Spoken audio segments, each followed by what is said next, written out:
Here we are, we locked down in different cities, and our virtual connection falls apart. Guess it's been too many years since California. Now the memories of us is all I have.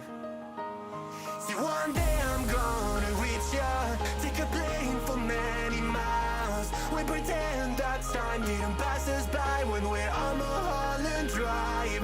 I know it won't be long before dawn, gotta be patient for a while.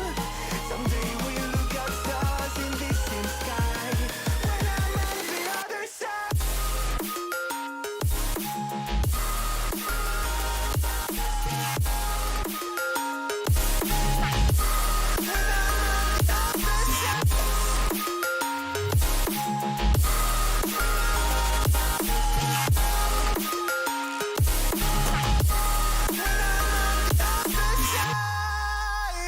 Take me back to the life that we once knew, when the walls weren't closing in like they are now. Cause it's been too many years since California. I wish I could get there, I don't know how. See, one day I'm gonna reach ya, take a plane for many miles. We pretend that time didn't pass us by when we're on Mulholland Drive. I know it won't be long before dawn, gotta be patient for a while. Someday we'll look at stars in the same sky, when I'm on the other side.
moments it was easy just feeling alive. 2 a.m. wide awake, talking like we had the whole night. And I don't know if I said this right. No, I don't know how the days gone by. Missing little moments, it was easy just feeling alive. Every now and again, I trace my steps back to then. Ooh, I want that feeling. It's all that I needed to move on, to feel it. It's all that I needed.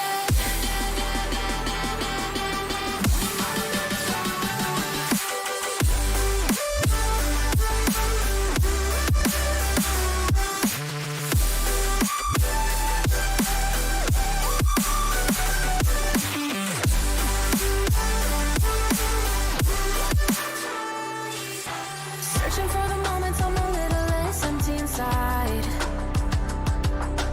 Fewer late nights cause nobody seems to make the time. And I don't know how to do this right. No, I don't know how the years gone by. Searching for the moments I'm a little less 25. Every now and again, I trace my steps back to then. Ooh, I want that feeling. It's all that I needed to move on, to feel it. It's all that I needed.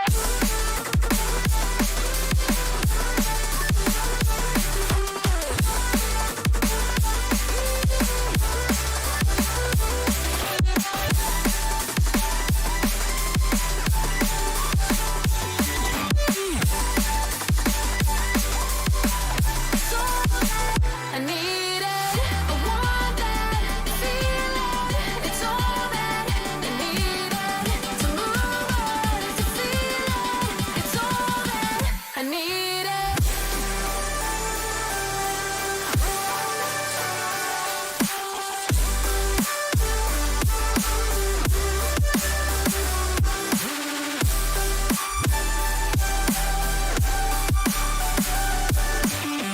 To move on, to feel it. It's all that I needed. How the years go by, searching for the moments I'm a little less 25. A little less 25. A little less. Searching for the moments I'm a little less 20. A little less 25.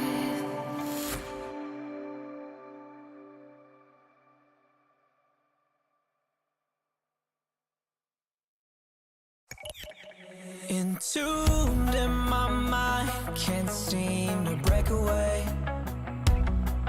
Lost in time, thinking about better days. Do you ever get used to the pain? 'Cause I don't know if I can do this again. Now you got me wondering why you let me die alone inside. I died for you, I cried for you, I tried for you. Tell me why you left me bleeding. I died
for you. I tried for you. Tell me why you left me bleeding. I died for you. I cried for you. I tried for you. Tell me why you left me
What is up, you guys? We're finally back here in FSL. It has been a while since we've all seen each other, and now finally we are seeing here our FSL Valorant Showdown. You're here with me today. I'm Honeyglazee, and together with me is Quack.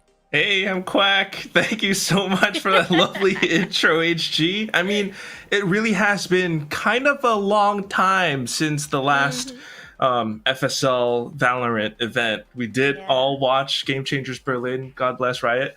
But here we are, first one of the year. Yeah, and we're about to see all of our teams that were able to make it out all the way from being our signups from 100 plus signups going in to our last 16 teams that will be playing into our showdown.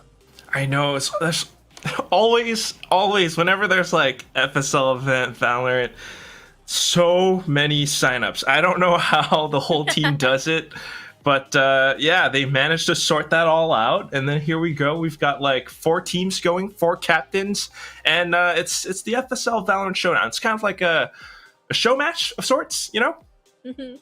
Yeah, and then there's also a thing here in which we have here our players that they have the opportunity to pick their captains, and we have their captains all around the Asia Pacific, in which we see here Sway, there's Polly, there's ENERII, and also we have here ALEXY. So we're about to see what is going to be the action between our ladies today. I know, right? I mean, I don't know if you caught it, HG, but like, you know, there was some beef going on between ALEXY and ENERII. I don't know what's going on with them. And then like you just have Sway at the end being on like, I don't care. I'm gonna beat everyone. Like ENERII, ALEXY, you guys can have your little corner. I'm gonna take the whole prize. This is mine. Yeah, and speaking of prize, Quack, we have here our Valorant Showdown, in which our champion will be able to get away with 1,000 SGD. Imagine playing Valorant till January 19th, and you'll be able to win a prize of 1,000 SGD. I know, right? 4 days, and then at the end of it, winner takes all. You get 1,000. What am I doing here? I'm gonna hop off and then like sign up real quick and like hopefully slot myself. I can't do that because I'm not a girl, but still, it's freaking awesome. And this is what we love about the whole FSL community. And yeah, but before that, we would like to just acknowledge our teams, our players that were able to participate in this tournament, and then we will be heading back into our quick break before we head on to our first series, in which we might see here Sway and Polly. I know, right? Like that's kind of the first matchup of the day. Team Sway, or well, Team Peek Me Bro versus Bro. versus Team Whiff.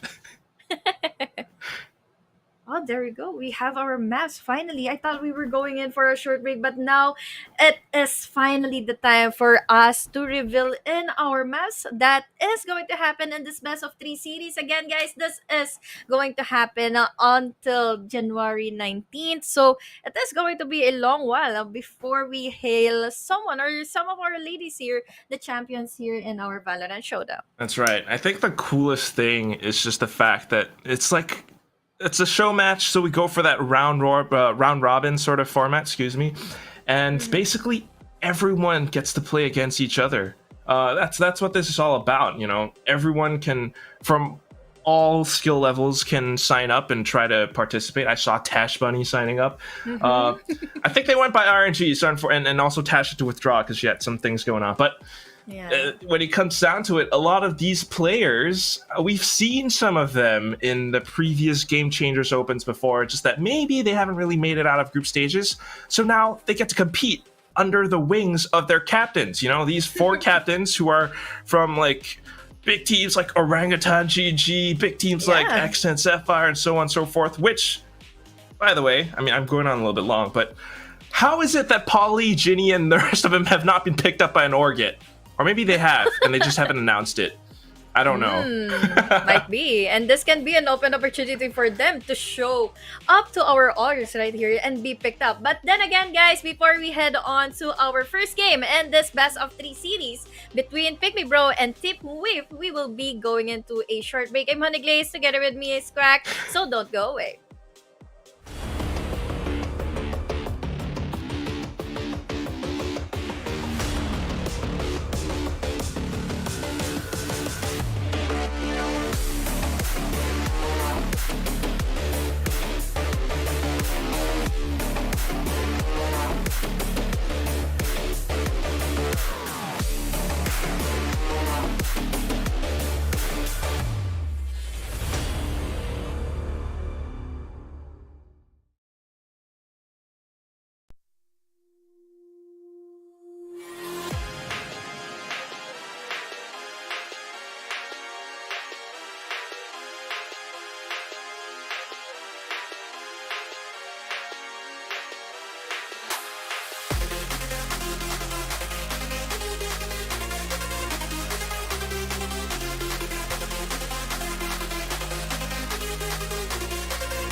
different cities, and our virtual connection falls apart. Guess it's been too many years since California. Now the memories of us is all I have. See, one day I'm gonna reach ya, take a plane for many miles. We pretend that time didn't pass us by when we're on Mulholland Drive. I know it won't be long before dawn, gotta be patient for a while. Someday we'll look at stars in the same sky, when I'm on the other side.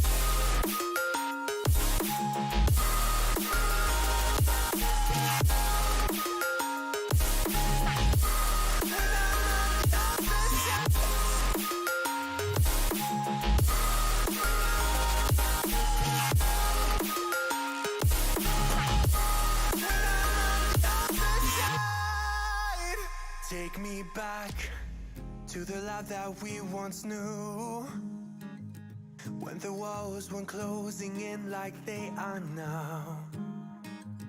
Cause it's been too many years since California. I wish I could get there, I don't know how. See, one day I'm gonna reach ya, take a plane for many miles. We pretend that time didn't pass us by when we're on Mulholland Drive.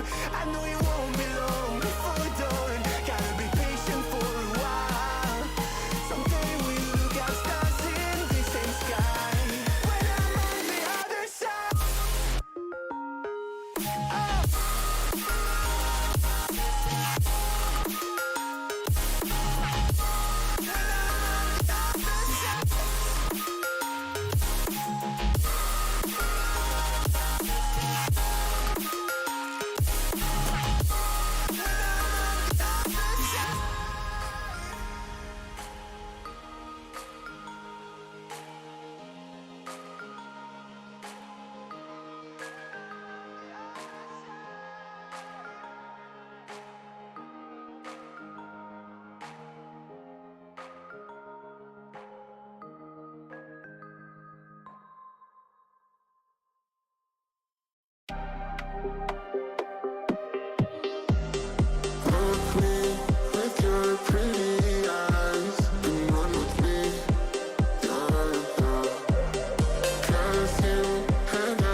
Girl tonight.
Girl tonight.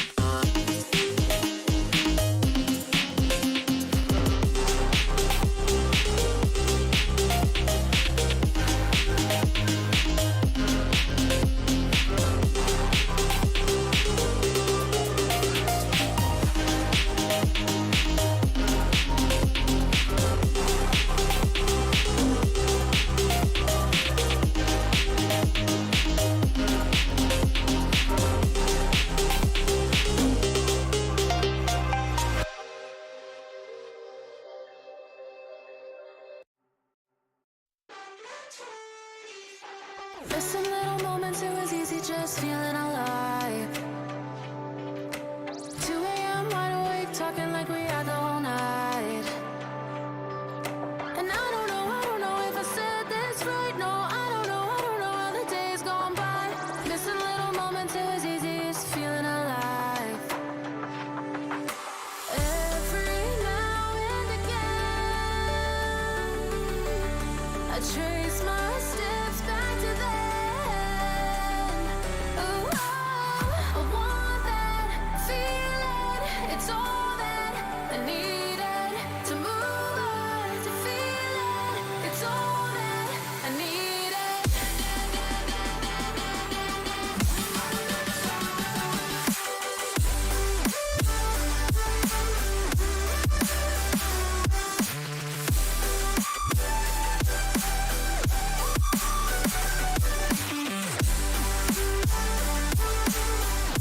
Searching for the moments I'm a little less empty inside. Fewer late nights cause nobody seems to make the time. And I don't know how to do this right. No, I don't know how the years gone by. Searching for the moments I'm a little less 25. Every now and again I trace my steps back to then. Ooh, oh, I want that feeling. It's all that I needed to move on, to feel it. It's all that I needed.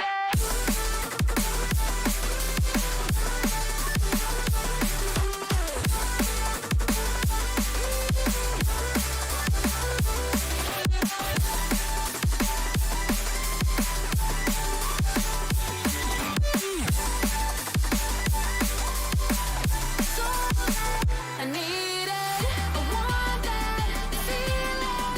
It's all that I needed to move on, to feel it. It's all that I needed.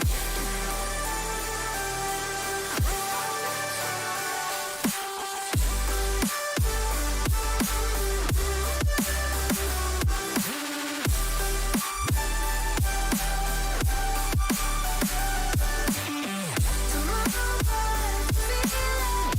It's all that I needed. How the years go by, searching for the moments I'm a little less 25. A little less 25. A little less. Searching for the moments I'm a little less 20. A little less 25.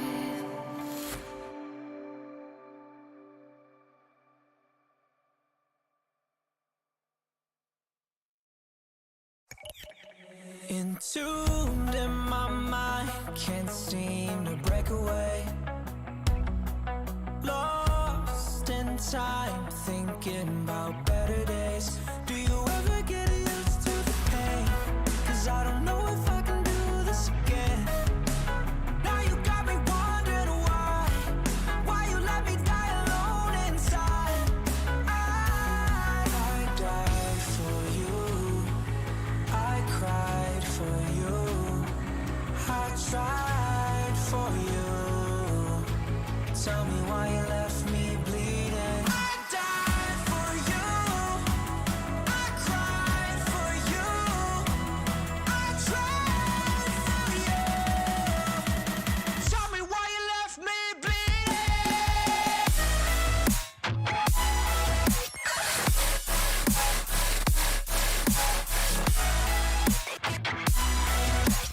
Tell me why you left me bleeding. Died for you, I cried for you, I tried for you. Tell me why you left me bleeding. Lullabies of you still in my head.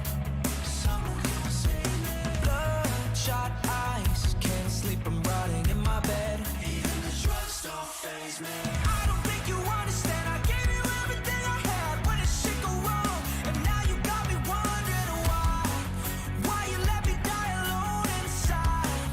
I died for you, I cried for you, I tried for you. Tell me why you left me bleeding. I died for you, I cried for you, I tried for you. Tell me why you left me bleeding.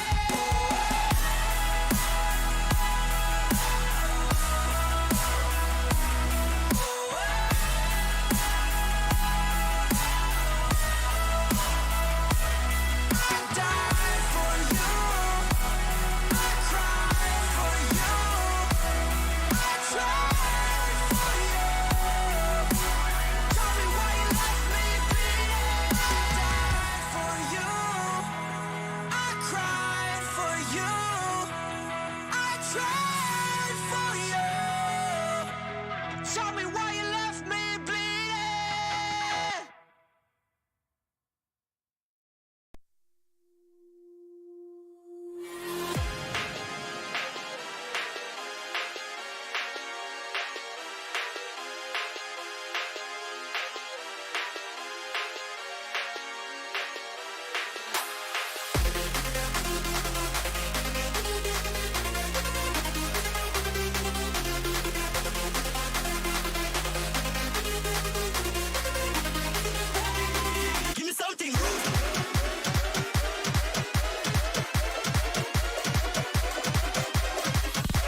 yeah. Oh, what time?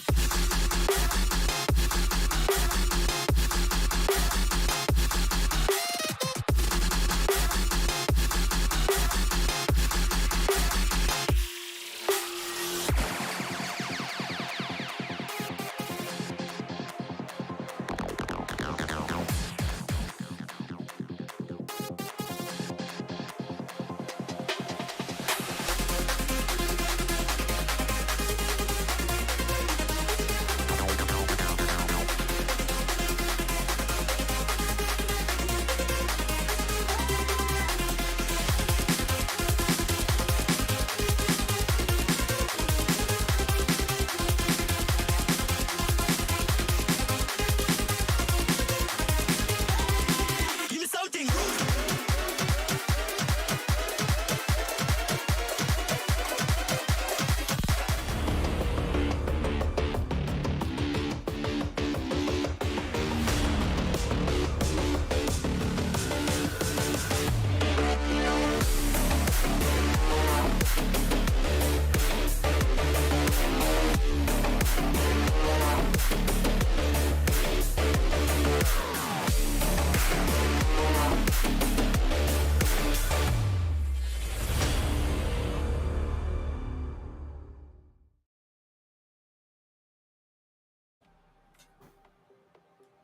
And we're finally back here in our FSL Valorant Showdown, in which you're here with me today. I'm Honeyglazee, the doubly kasama kong. And here we have on beside me is Quack. And we saw earlier our map vetoes. Are we ready to see the agent selection and also our players? Yeah, we're gonna see the players real quick. I kind of forgot what the maps were, so I'm gonna refer to my notes. But this took a while. I was spamming the start game button. It's my fault, guys. I'm really sorry. It's just I forgot to connect the cables to the button, so when I pressed it, it did not work. But now it works, right? So we're gonna go into game real soon. HG was just like shaking her head. Look at what that is. This guy is so unprofessional. I'm so sorry. Well, at least we are finally going in. So our first game, I saw earlier, I think that was a glimpse of the maps earlier. Ascent, Haven, and Bind. I think we are seeing it here. And now, this is to confirm it. We have Ascent, Bind, and Haven. That's right. Thank you so much, our producer guy, Jonathan. Anyway, it's really because, you know, Lotus just came out. We can't have that in any games that quick yet. You know, people are still testing and figuring out. It's not even in ranked yet.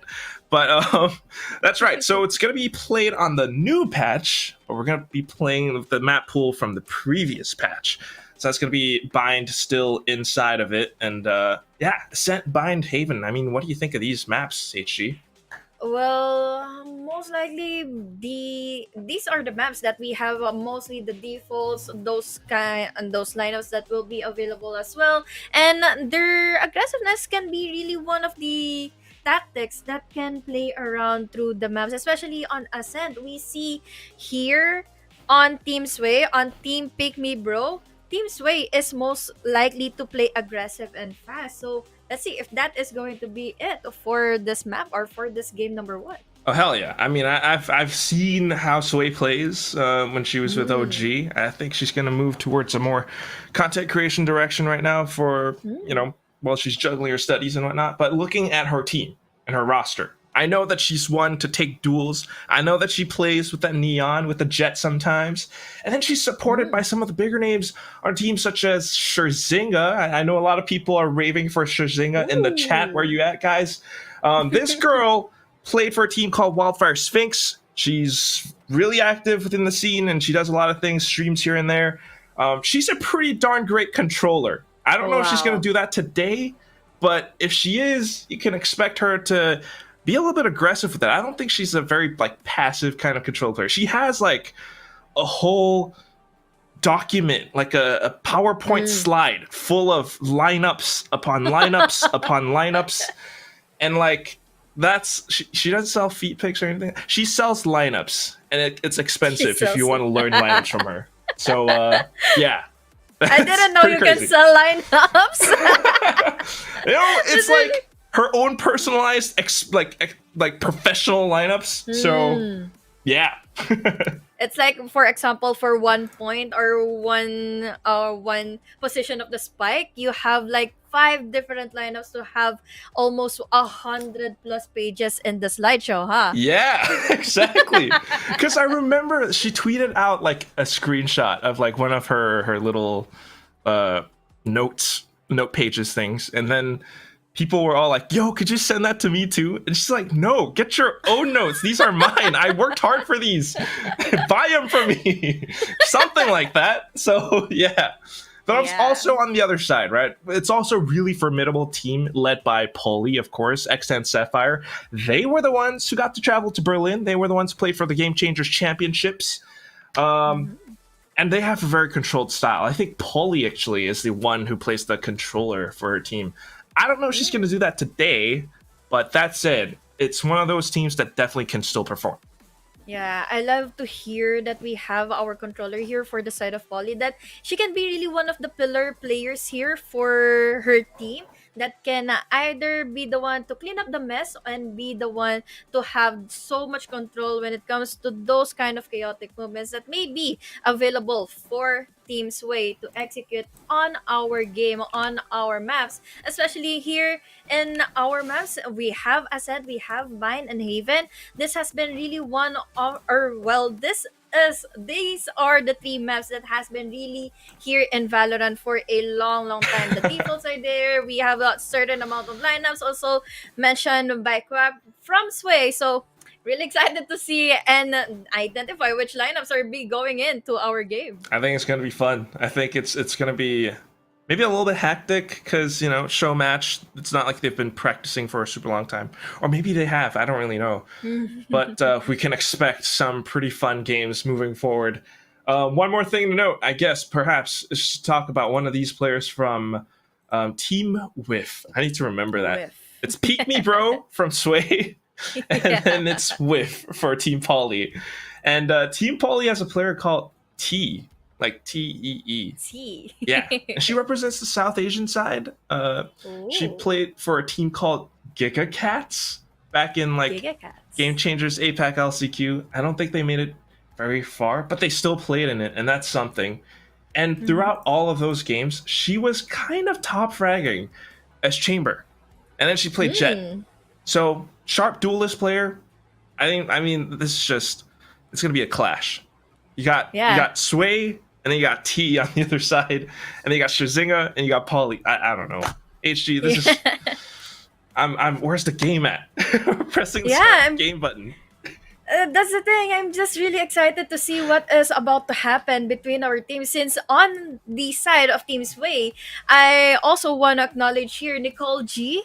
She's from here in the Philippines, and she has been really one of the top players I've seen from Sol Ragnar, or I think, under Sol. And then she has been really one of the most formidable players and one of the most formidable content creators here in PH that has been really been followed for a long while. And she has been really one of the players who has been playing duelists a lot. So let's see if this is going to be a clash of duelists and controllers here for Team WHIFF and Pick Me Bro.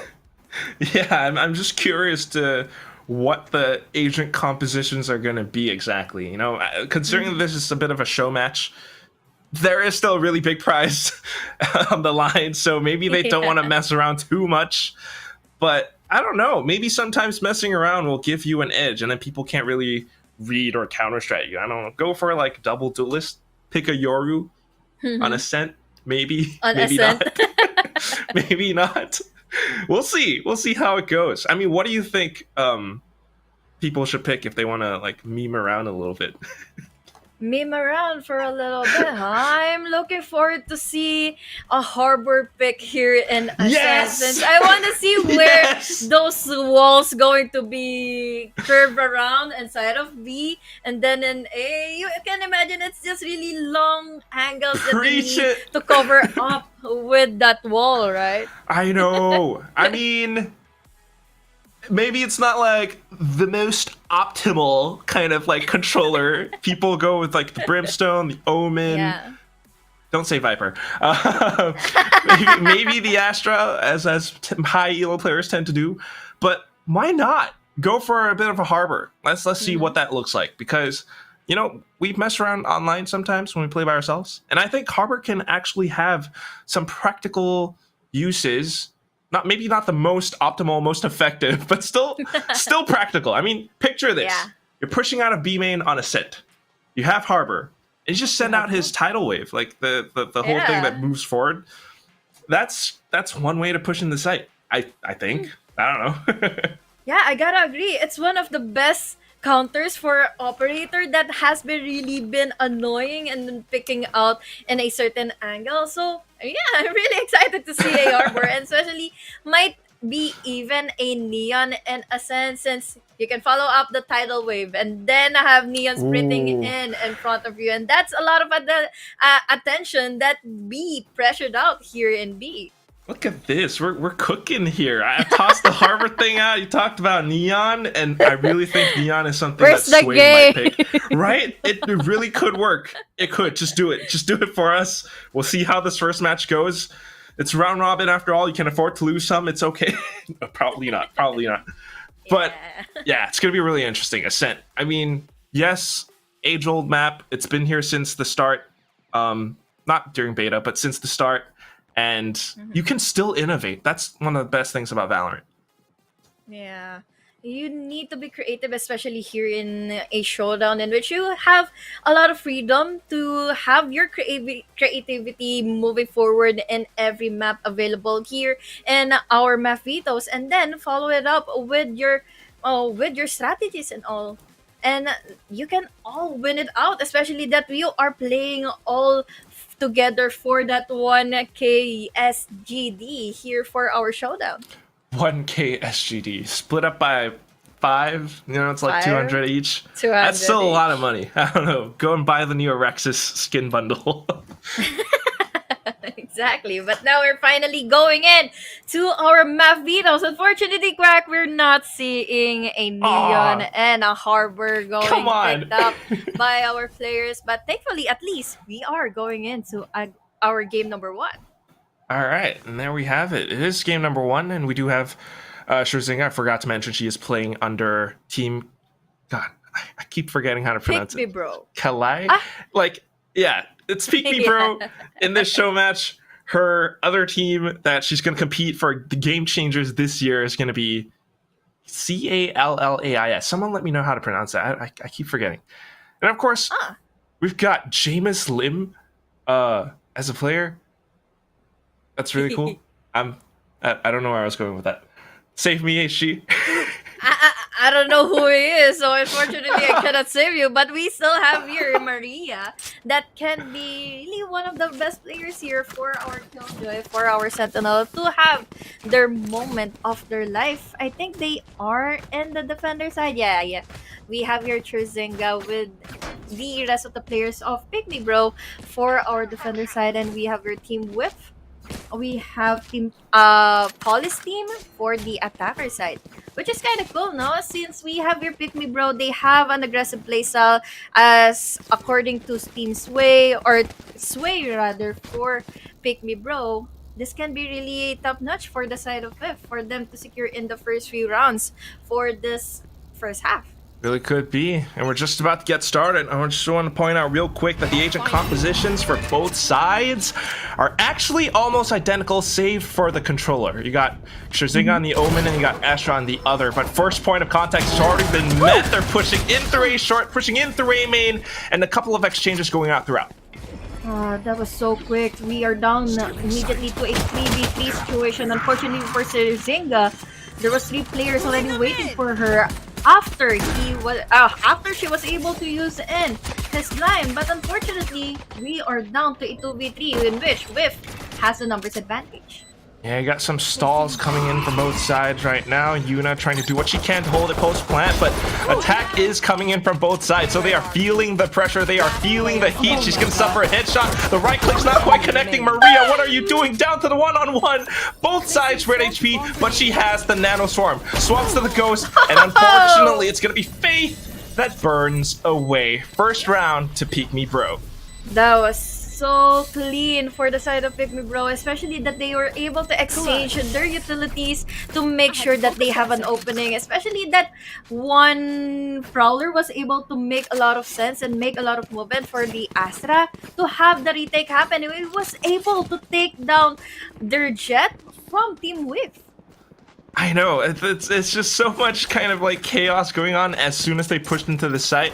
But when things started to settle down, lots of smart ability usage coming in from Team Peek Me Bro. I think they just had a little bit more patience, a little bit more numbers as it came down to it, because WHIFF were really stuck in on that site. And that's just how fast Peek Me Bro can go. They want you to peek them, bro. And this is what's happening right now, all the way down the middle courtyard. It's gonna be Sway, it's gonna be Nicole G. They're getting 3 frags back to back. Yuna gets 1, but that leaves Cherry Hips alone, and that's gonna be how the round ends. I love how I mentioned Nicole G earlier from our introduction, and now she is just doing it for Pick Me Bro. As I mentioned, they're just really wanting here Team WHIFF to pick them all the way from mid, and then the aggression came all the way from the players from Team WHIFF, and unfortunately they were able to at least get into, or yeah, I think they were able to get into players since 2 of them have half armors. That's right. So it's a good bit of economical damage. This is something that can help WHIFF in this round. But it's definitely very scary, right, HG? Just the round starts, Peek Me Bro starts pushing all the way out. I am kind of terrified of what this team can be capable of. And we're seeing that on the map as well. Team WHIFF are not pushing out that quickly. I think they're just really being patient enough to find out the whereabouts here for Pick Me Bro, since they don't want to waste out their Vandals. Especially here, we have those blinds coordinated by Dorina and Trezinga, followed up by another, but now they only have the Sheriffs at hand. Trezinga here doesn't miss out the shot, but we have also as well the trade-off given to us by Fate. But still, it's a 3v4 numbers advantage for Team WHIFF. Yeah, unfortunately ran out of ammo in that situation. And without the firepower, it's just going to be Team WHIFF that gets to push all the way in to the B site, where they get the spike plant.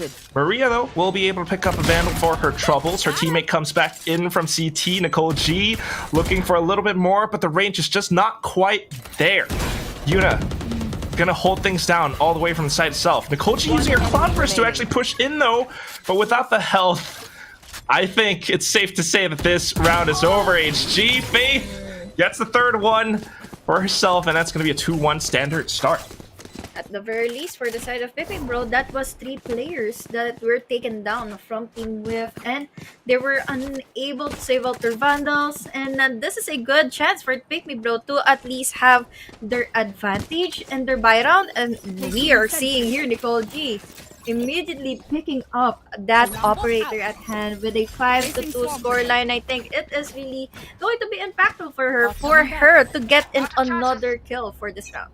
I couldn't agree more. I mean, Nicole G has been the one to come up with some creative ways to approach the round. Now that she has her operator, though, that's going to be even more damage. And I don't think anyone's going to try to peek her. She hasn't really sounded off yet just as well. So all we hear are footsteps into B main for now, along with the lockdown, which could be an entry point. That is going to be an entry, and Janus is already here inside trying to counter in B, but he was able to compose himself to get in Janus, and that is another member down now from Pick Me Bro. We also have the spike down as well here in B, but will they survive the retake coming in from Team Pick Me Bro? Not quite sure if they will. They're trying to be careful about it. They're trying to hold them back, and they are managing to do that for the time being. But Maria managing to sneak past. Unfortunately, not quite able to sneak past and land the shots. So 2-2, Team WHIFF comes back. It's just the moment that Team WHIFF was able to secure in their Vandals, all hell came loose against the side of Pick Me Bro. And unfortunately for Nicole G, she lost her operator, and that was a really big of a buy for her and her team. But let's see if they will be able to succeed in the following rounds furthermore, since they still had the first few rounds in this half. They can probably go in for another for the comeback. On my way. as they moving forward for this one. Yeah, it's gonna be a little bit of a sticky situation. Team WHIFF gets to do so much more, but Nicole G's trying to do what she can with her Blade Storm as well. The one way allowing her to do what she can, unfortunately not that much, as the rest of them from Team WHIFF are holding out the default. A beautiful pick from Sway though, and that's something that T has to be very wary of. She jumps down, the tailwind expends, but then she still lands the headshot. Sway goes down, and unfortunately not able to get a second one. The smokes here are really not helping in Trezenga, but let's see if this is going to be formidable for her team to get an apex off, especially that we have here a turret waiting for him to pick or waiting for her to pick. But at this time, Team WHIFF is just scattered around here and catwalk. Maria is just waiting out and not hitting it the shot with the shorty, but still Trezenga with the trade, not getting in 2 players, and now it's all down to Jamison. All right, Jamison, he's been voted out. No longer in the Peek Me Bro party. It's gonna be Team WHIFF leading the charge, 3-0, and they do it with teamwork. You see the way that they approach these rounds, HG? They're playing it so safe. They're playing it so careful. You see a one-way smoke up on A main. Let's not push it. Let's just hold. Let's wait. Let's take Nicole G down. And then that's how the rest of the chips start to come in. That was a problem for Nicole G. She wasn't able to pick in freely because of the one-way smoke. She saw the body coming in from Yuna, but did not go well and easy for them. But now, oh, look at this Quack. They are really just aggressive to find them players to take down. But unfortunately, Jamison was already taken down. Yuma with, or rather Yuna, is also traded off. It's now 3-3v4. Will this be a good round once again for Team WHIFF? I'm a little bit scared. It definitely does look like it's going to be a great round for Team WHIFF. Look at how much control they already have and how they are positioning themselves. So many angles to consider for Nicole G right here. She's looking onto the one, tries to flank 180, but no! And her entire team has just been destroyed. 4-2 for Team WHIFF. I kind of acknowledge the fact that they wanted to change out the facing here for Team Pick Me Bro, but certain adjustments came into play for Team WHIFF that they were able to be patient enough and compose themselves to be able to take down those aggressive players from Pick Me Bro, and that gave them the consequences. Once you do push, there is no more boundary for you to hide from Team WHIFF. That's right. And that's what I meant by so many angles and everything. It's just the speed at which Team WHIFF are changing things up. They are playing so well, adapting so well to how Peek Me Bro are playing. And right now, OG Sway, she's hiding inside, goes for a surprise play, gets 2 troubles. A share was all she needs. The dash, unfortunately, gets blocked as well. They managed to push into the side, but they have to be so careful about this. The C's does not quite land where she wants it to, and Nicole G is able to get a dink as well on top of a kill. It's 3-2, and an eco is surely underway. Maria peeks out, unfortunately not quite able to collect on yet another. The only one left is going to be Jameis. She gets hit by the Nightfall, peeks out with a Sheriff, cannot find another. And Yuna cleans it up with a 3rd frag for herself. 5-2.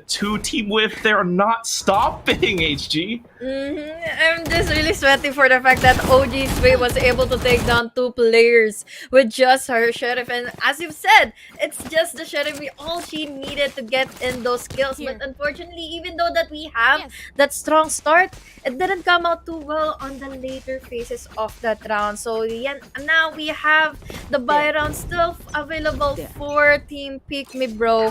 But unfortunately, even though that they are stuck up in B, they have the operator in B. We have WHIFF already securing in A main. My goodness, and they work fast. I don't know how they're doing it, but they are actually making all the right decisions, the right calls, figuring out which site's weaker. They managed to push in, but so does Sway, pushing outside of her own defensive territories, getting 1 for her troubles. It's down to a 4-on-4. With that 4-on-4, let's see if they will be able to make use of that wall coming in from that Astra. They're just waiting in for someone to push out from Pick Me Bro, and no one is just really giving into it. They're playing for the retake, have the knockdown, and they have still enough utilities. But unfortunately, Lily Polly was able to take down Maria. No laptop for you, my friend. And now there goes 3 players already down. Nicole G with the operator. Oh no! Oh! That was a certain miss coming in from Yuna. And now it's all up to Fate. But Fate is just up to 2 players against Baby Bro. Now finally the redeeming factor for them to secure finally another round for their team. And it's not just any 2 players, is it, Honeyglazee? It's Nicole G, it's Sway, both descending upon a lonely Yuna, a lonely Faith just hiding inside of hell. And you can see that slight bit of panic as well. I mean, this is what happens to a team that starts to get a little bit maybe too confident. You know, they start to push in, they have the right calls, they have the great wall coming up just to block off a lot of sound, getting the spike down as well. But that said, in all of that time, Pygmy Bro were actually closing in on them. They were using that to set up all of these positions for that fast retake that we've seen from them. Yeah, and just really goes to show that they are still composed enough, even though that they are behind a couple of rounds still from the side of Team WHIFF. But still, Team WHIFF was able to bag out 5 rounds. They have enough eco to buy themselves full bundles, and now we even have their armors. And let's see if this is really going to be another fight for Pygmy Bro to secure in a round. Since with the operator, first shot he missed, but no, there's the redeeming factor for Nicole G to take Don't down peek that. 2. Spike down mid. Don't peek me, bro. Don't peek No. me. Don't. No, she's already gotten 2. Let's not give her another. Let's look for another option instead, and that could be a short, but nobody was there to trade. So Shazinga is going to be one that cleans up, leaving Cherry Hips alone, cold, deserted, and stuck in no man's land. She sees the spike. She wants it, but she can't touch it. Yeah, if she can see the spike, most likely Pygmy Bro knows where the spike is, and that is just one 30 angle seconds left. that Nicole G Oh. is holding. Oh.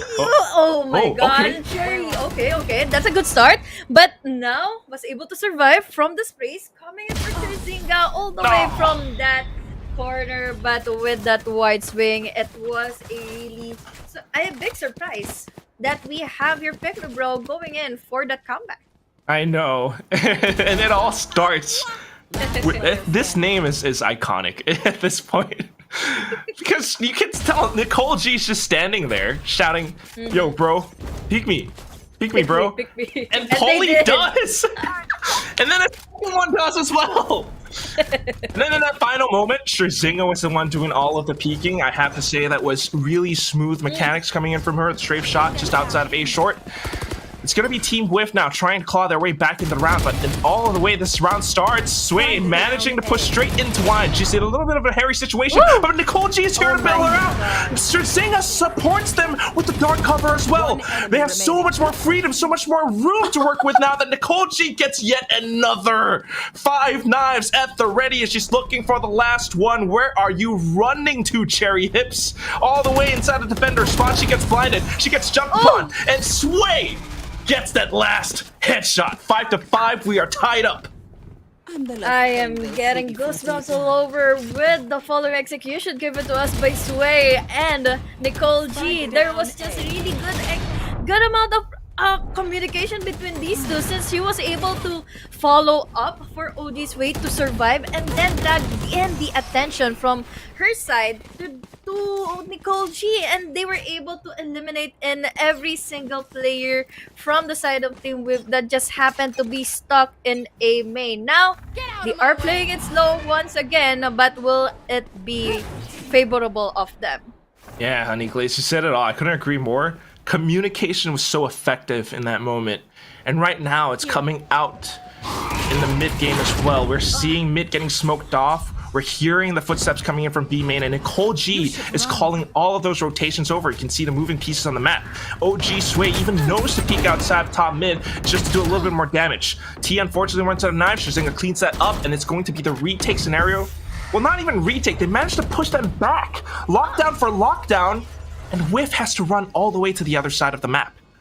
Oh, they have bought themselves a lot of time, especially now the younger Cherry Hips is waiting and was able to take down Nicole G. Unfortunately, she picked in, even though with a very low HP, but still, they have the numbers advantage, and Team Whiff is already inside of A main. But thankfully enough, Cherzinga is also here. See what she does though. Early peek out. She gets the information and confirms it for sure. Unfortunately, not a pick. So that's going to be the spike still down. It's down to the 3-on-2 retake, which is still an advantage for Peek Me Bro. They have to be very careful about this though. Working together all the way outside of heaven. Holy trying to keep their attention drawn to herself. Her teammates trying to do what they can as well. It's going to be a trade to start, but Jameis Lim just comes in and evicts them from the site itself. Numbers advantage wins for sure, and that brings us to a 6-5. We were all looking at the Reyna's POV for Team Whiff, and I'm just really confused on whatever angle should she be looking and taking a lot of focus on, since there's a lot still waiting in all the way from heaven. Was able to take down that Omen, but then the follow-up came through by Jameis Lim all the way from the gate, and now they have the lead. And what can I say? It is the comeback in which we have the redeeming factor for Pick Me Bro. I know, and now they get to pull out their operator again. Being so careful about this, it's gonna be Yuna that helps out for that mid-control fight. Sway peeks out, of course, taking on those duels. Unfortunately, she loses hers, but Nicole G answers right back with her operator as well. Oh, come on! She just knew already. Oh man, the timing. Polly wasn't able to know if Nicole G is already inside of the side, but now they were able to detect Cherzinga. Let's see. Just waiting in, but still pinned down by Faith. Yeah, it was a good attempt just to stall and delay them for as long as she can. She did her job. Her team is finally here. But what is this? A wallbang from underneath the hell. Let's pull you down to the depths of the abyss. Jameis Lim and Maria now pushing on forward. The trades have gone through, and we're back to the one-on-one that started it all. Nanoswarm again. It's the same situation. Faith cannot escape the clutches of Maria. She still has the nanoswarms. She didn't even use it in the early rounds or early phases of the round to have the setup coming. She knew already that she needs those mollies. She needs those nanoswarms for her to compete in the clutches. She was able to secure in that succeeding round once again for the side of Pick Me Bro. And as you mentioned, it's the same scenario as what happened earlier in our early rounds for this half. There's something poetic about that. It's the exact same thing. It's just with rifles and classics. The nanoswarm. And Faith, unfortunately, just cannot get out of it. Still, it's a 7-5. It's not over yet for Team Whiff. If they win the pistol, they just might be able to turn things back around and find the advantage that they are so desperately looking for. Look at how they're pushing out into A main right now. Tailwind for escapes and T! What a perfect headshot! That was just so quick. Who knew that it will be really connecting onto her? But now there's another trade coming in from Maria's side. Jameis Lim as well. And now it's down to 3 players already for Team Whiff. Still trying to do what they can, though. Trying to trade it out. Yuna finds one and turns it into a 1v2 scenario. Spike has been dropped. She hears the footsteps. She sees Maria's beanie.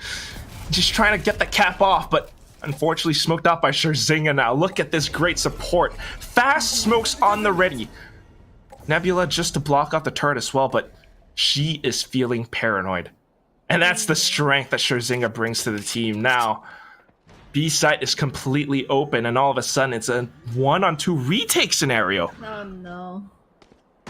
This is just really a tricky angle that no one will be able to pick it out immediately, and that quick right click will be giving Maria 3k under her name and is securing in the round here for this first half. That's a really lovely angle to play. It's like it's a girl next door popping up and peeking over the fence, and you see your neighbor and just like, hey, sup? Right click. That's a really specific description about the pick. I have my Korea. fantasies. Just don't call me out, please. I'm kidding. But here we go. Next round, it's gonna be the buyout from Peek Me Bro. Of course, they are attacking, so WHIFF can expect them to do something completely aggressive.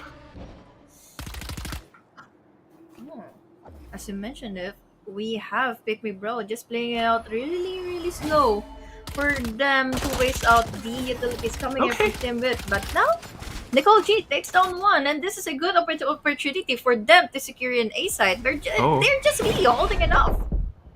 You have to respect it. How careful and how clean they are going with this entry approach. The Lear just to block things off. They're even expecting someone to push out of short right now. Sway spots T out. Wow. They've only lost one player so far. Let's see if they can make this still clean. Headshot to go. Right clicks in. And we have the aim down slice for the precise gunplay to end it off 9-5. It was just really so clean for the side of Pick Me Bro. We have two players that were really chaotic for them to get a lot of attention here in A site. And then a lot of members from their team slowly and quietly crawling into B for them to at least still secure the plant of the spike. But all hell came loose when we saw Nicole G already inside of the site, and then OG Sway was able to pick onto the little bit of pieces for her and her trades. And now the buy rounds is already there available for Team WHIFF. And looking at how clean it is, of course, Nicole G is the only one holding on to a Sheriff this round. She's saving up for that operator. You know it's happening. Of course, though, Peek Me Bro, knowing that they have slight disadvantage firepower, they're going with Shock and Awe instead, pushing straight into the A site. Nicole G gets a trade. It's going to be WHIFF who are trying to retake this very carefully now. Nicole G picks up a Vandal, gets off the Polly's head, now looking on towards Tree. She gets domed herself. 2 on 3, and they're both defending from hell. Missing one dog from the trio that is Cerberus. They are trying to do what they can, but look at this coordination from WHIFF, dropping in together. Faith and T, 1 for 1, and that puts us at 9-6. It was a good coordinated play for them, especially that those two left from the side of the Pick Me Bro was just playing it out with the crossfire that can hopefully save them up from that from the numbers advantage from Team WHIFF. But still, they have enough rounds to win it out here in our second half. And again, that was their bonus round, and good enough for them to secure in 2 players, 2 heads from Team WHIFF. And that is something that they need to repeat more if they want to further close in on this gap. It's 9-6 right now, a 3-round differential for Team WHIFF. They are playing on the defensive though, so I think they have a little bit more freedom in how they want to approach this, because Peek Me Bro are the ones who have to go in.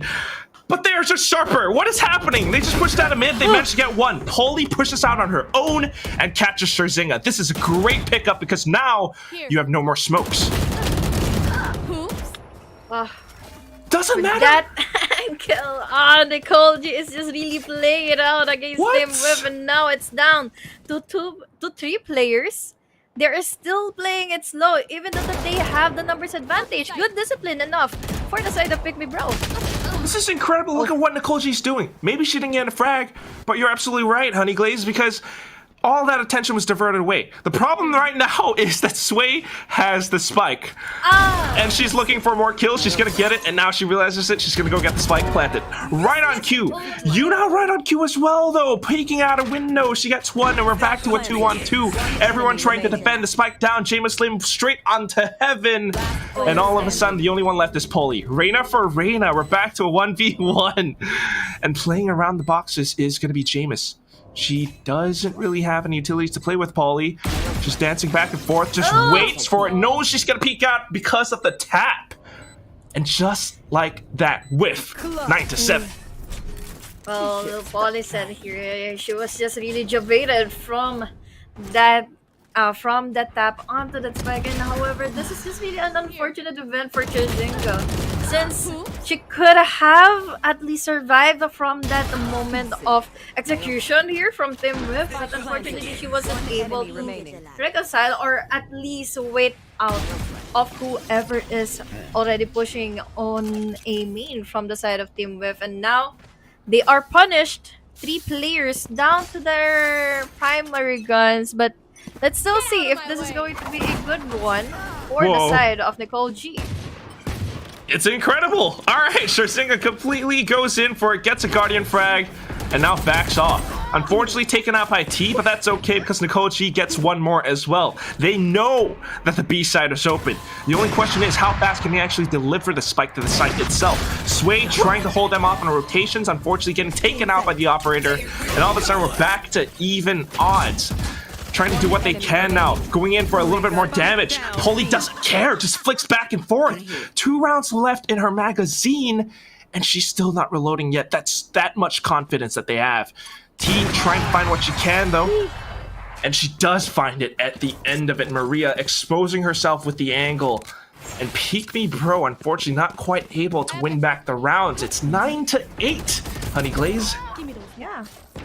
I think it was just a really good of a try for the side of BABYGRR, especially that they only have their certain guns to push it out inside of B and then get in 3 kills against the side of Team WHIFF. But it's still a round, especially that they That's really true. needed this one since it's already 9-8. One more and it is a double digit for the side of BABYGRR, and this is good enough for them for their aggression and impact against Team WHIFF. Well, speaking of aggression, look at this. Lockdown goes in and everyone's trying to push forward. Sherzinga using her from the shadows to get into Boathouse, where she picks up a quick double. All of a sudden, there's chaos on the site. And WHIFF, they have just lost their heads. They have lost their cool. They are trying to recover. Sweeping back around. T, straight into defender spawn, takes out one more player. Trying to make it a little bit more even. She's got her tailwind readied up as well. If anyone peeks out upstairs, that's going to be the head. That's going to be another frag. Cherry Hips going for additional support, but Jameslyn pushes them back with nightmares of her own. You are going to feel the pain that I suffer. All existence is pain as T dishes out even more damage. Maria, she's the only one left. They know where she is. They're all going into her. And that's the 4th frag for T, cleaning things up and bringing us to an even 9-9. Oh, what a... I think I'm seeing a deja vu right now, since this is what really exactly happened earlier in our first half. First 3 rounds was backed up by the side of BABYGRR, and then the comeback happened here for Team WHIFF, for them to secure in a couple of rounds, for them to lead and then be won by the side of BABYGRR. But let's hope for the best for them to secure in so much more rounds for them to win out our game, our first map here in our best of 3 series. I mean, this is just really, really crazy how things are happening. In the same scenario, just that this time it's inside a boathouse, of course. Sherzinga trying to get a little bit daring, a little bit brave with her Marshall, looking for the headshots. Unfortunately, not quite finding it. So that's going to be that relegated to Team WHIFF. They know that they have the control. They know that they have the guns, the confidence to take on these duels. So yeah, peek me, bro, in this round, and you might just lose your head. The timing for Maria to put in the turret, and now she lost in her head. We have her Polly going in for those execution, and then the follow-up is just really commendable for Cherry and Yuna to secure for Polly to survive that combat, and now they have the lead. They have the advantage. They have the double-digit scoreline, and they have 3 more rounds to win out game number 1. I mean, you are so right, Honeyglazee. It's how coordinated Team WHIFF are, and you can see the difference in the scoreboard as well. T and Yuna are working together in tandem. Of course, peek me, bro, you have the sharp hitters, the heavy hitters, excuse me. You got Sway, you got Nicole G. The rest of the team needs to step up to the plate as well. Everyone needs to work together, especially now that they are on attack on a map like a set 9-10, and they are in danger of losing control. Especially right now, we have your Polly getting in info, getting in impact on 2 players. Come on, Nicole G. We were rooting for you all the way from the first few rounds, but now it's little Polly. She deserves enough spotlight since she has been really giving a lot of show here against BABYGRR. That was just kind of a a weird setup, if I'm being honest, because you must have utility set up to secure your B main angles, especially if you're not pushing into B main. Someone like Polly could just push out like that, and that's exactly what happened. So, into a slightly worse situation, Sway brings it back. One head off the roster of Team WHIFF, and that's our captain as well. The problem is right now that PickMeBro does not have that much map control. They only have tiles. They only have B lobby. 30 seconds This left. is going to be really heavy, especially that Bro has been really doing a lot of things. We saw Cherzanga was able to use in her ultimate and then get onto 2 players. But then, as you mentioned, some of the players here from Bro hasn't time. stepped up. But the time is just already 10 ticking. seconds And unfortunately for Yuna, wasn't able to pin down those entry fractures coming in from No time. Bro. No time for Cherzanga to plant in the spike, and this is another round win for Team WHIFF. Just unfortunate. I mean, it was down to the 1 second, Honeyglazee. It takes about 4 seconds to plant the spike, and at that point, the timer's at about 3.5 perhaps. And it's just so unfortunate. And it all starts because of how Polly was allowed to push out of B main like that. It's a valiant effort. Jameis actually did manage to find a pickoff and entry into the site, but with Faith and the way that she played that off angle, so safe, so conservative, she did just enough to win that round for a team. 9-11, and we are on the cusp of match point. Yeah, they were just really not expecting in the corner, but now we are expecting so much more from Lil Polly since that round, unfortunately taken down immediately by Cherzanga. This is a good start, especially for Bro to redeem themselves, to get those rounds, to get an impact, but no Nicole G, no Jet entering a side here in B. It's the same, again, like, poetic justice, you know? Sometimes revenge is a dish best served cold, and T is definitely displaying that lesson right now. Nicole G, unfortunately, will have to bite the bullet for that. In the meantime, though, great smokes coming out from Cherzanga again, and she's going to be allowed to push in towards tree along with the rest of her team. Blocking off Garden like that really helps them as they push past the doors. Only question is, they have to be a little bit more careful about it, as we do have Faith setting up for a bit of a retake scenario. You also have Yuna just hiding around the site the entire time. T's already here and ready to strike. Jameis unfortunately with the spray. Yuna still able to play around back and forth on the boxes. A second headshot, 2 players left. She goes in for the spray, not quite connecting onto it just yet. The spike unfortunately lost though, and that's the biggest loss in this entire round. Maria, 30 HP, and there's not much that she can do. Out of utility, out of option. She's been spotted as well. Runs all the way around and straight into the crosshairs of Cherry Hips. Wait. Oh yeah. We were all like, it's gonna be a knife? No? Alright. This is just really unfortunate for Bro since they were not able to clean out the site to at least pin down Yuna. We had the lockdown. This is a good opportunity for them to have enough space to play inside of A, but yeah, someone inside of A or someone inside of those boxes will be one of your hindrances to plant in the spike and then be confident enough to play in for that post plant. Match point already for Team WHIFF. What are they going to do now? They have been really picked up multiple times here by T. And speaking of T, oh no.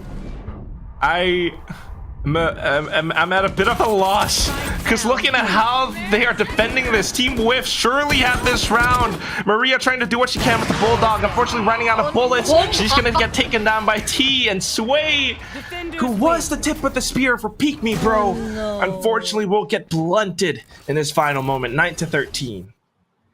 They're like, there's no more deja vu here for Bro to win out the second half from that game. And we're looking at our scorelines. We're looking at our post-game scenario in which this has been really a lot of aggressiveness from Nicole G and Sway, but it did not come all the way through the game, throughout the later phases, since we saw Maria and J Muslim are not really falling through the strategies given to us by Nicole G and Sway.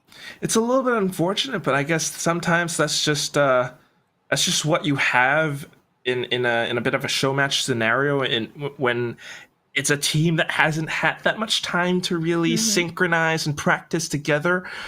But that said, you still have to respect the strength that Sway, Nicole G, and Strazinga displayed. Exactly. How fast they work together, how fast they actually push onto site.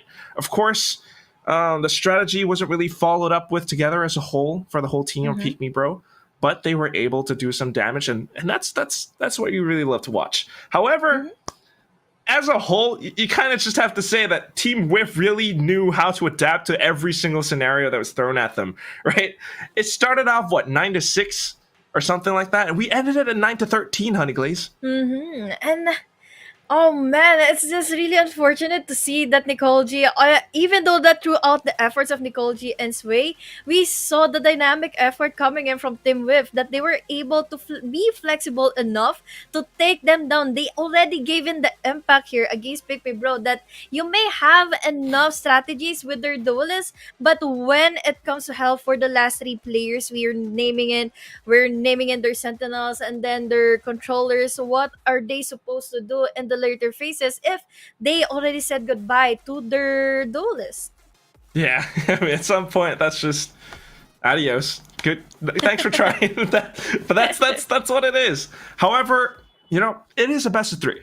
This is just a scent. This is a taste of what's to come, right? Our next map is going to be Bind, on which, I don't know, do you have any thoughts, HG? Well, I kind of miss Bind since It hasn't been that long. It's only been 1 week. Yeah, I think so, but it has been really that hate long Bind. for me No, to I'm kidding. miss Bind. Oh, That's true.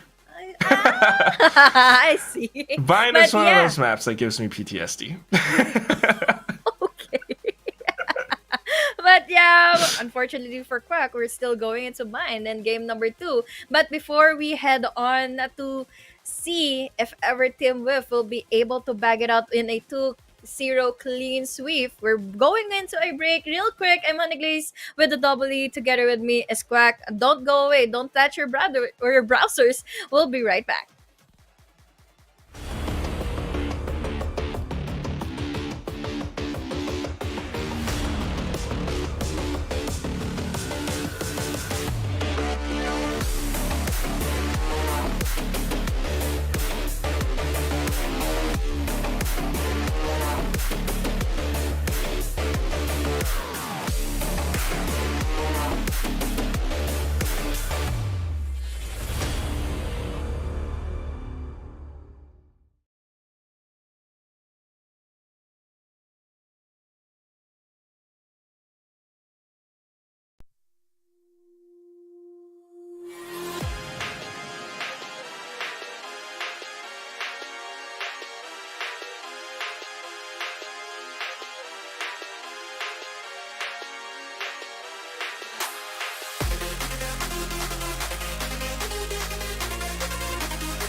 Here we are, we locked down in different cities, and our virtual connection falls apart. Guess it's been too many years since California. Now the memories of us is all I have. See, one day I'm gonna reach ya, take a plane for many miles. We pretend that time didn't pass us by when we're on Mulholland Drive. I know it won't be long before dawn, gotta be patient for a while. Someday we'll look at stars in this same sky, when I'm on the other side.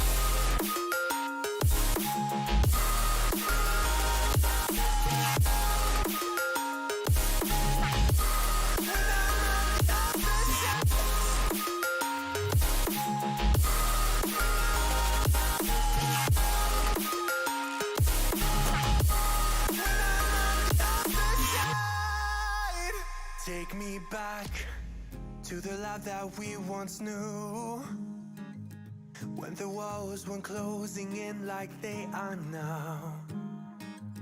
Cause it's been too many years since California. I wish I could get there, I don't know how. See, one day I'm gonna reach ya, take a plane for many miles. We pretend that time didn't pass us by when we're on Mulholland Drive. I know it won't be long before dawn, gotta be patient for a while. Someday we'll look at stars in the same sky, when I'm on the other side.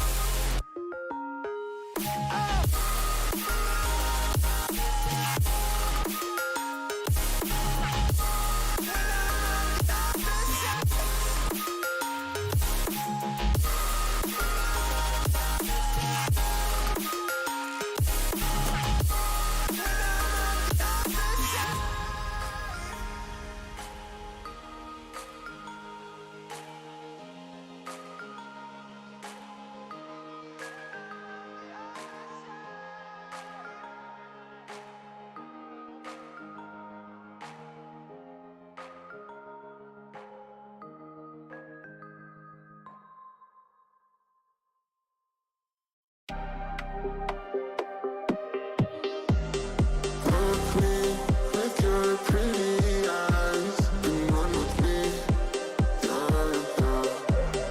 Cause you and I are the secret. Feel my drift against your skin. Cause honestly, yeah, let's hold our breath, this is so real. Just you and me, let's escape, girl, tonight.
It hasn't been a while, but we're finally back in the FSL Valorant Showdown, in which you're still here with me, Honeyglazee to the double E, and together with Quack. And then we are just really giving to you the game number 2, in which we can see that if is going to be a 2-0 sweep for the side of Team WHIFF, or it is going to be a comeback coming in for Pick Me Bro.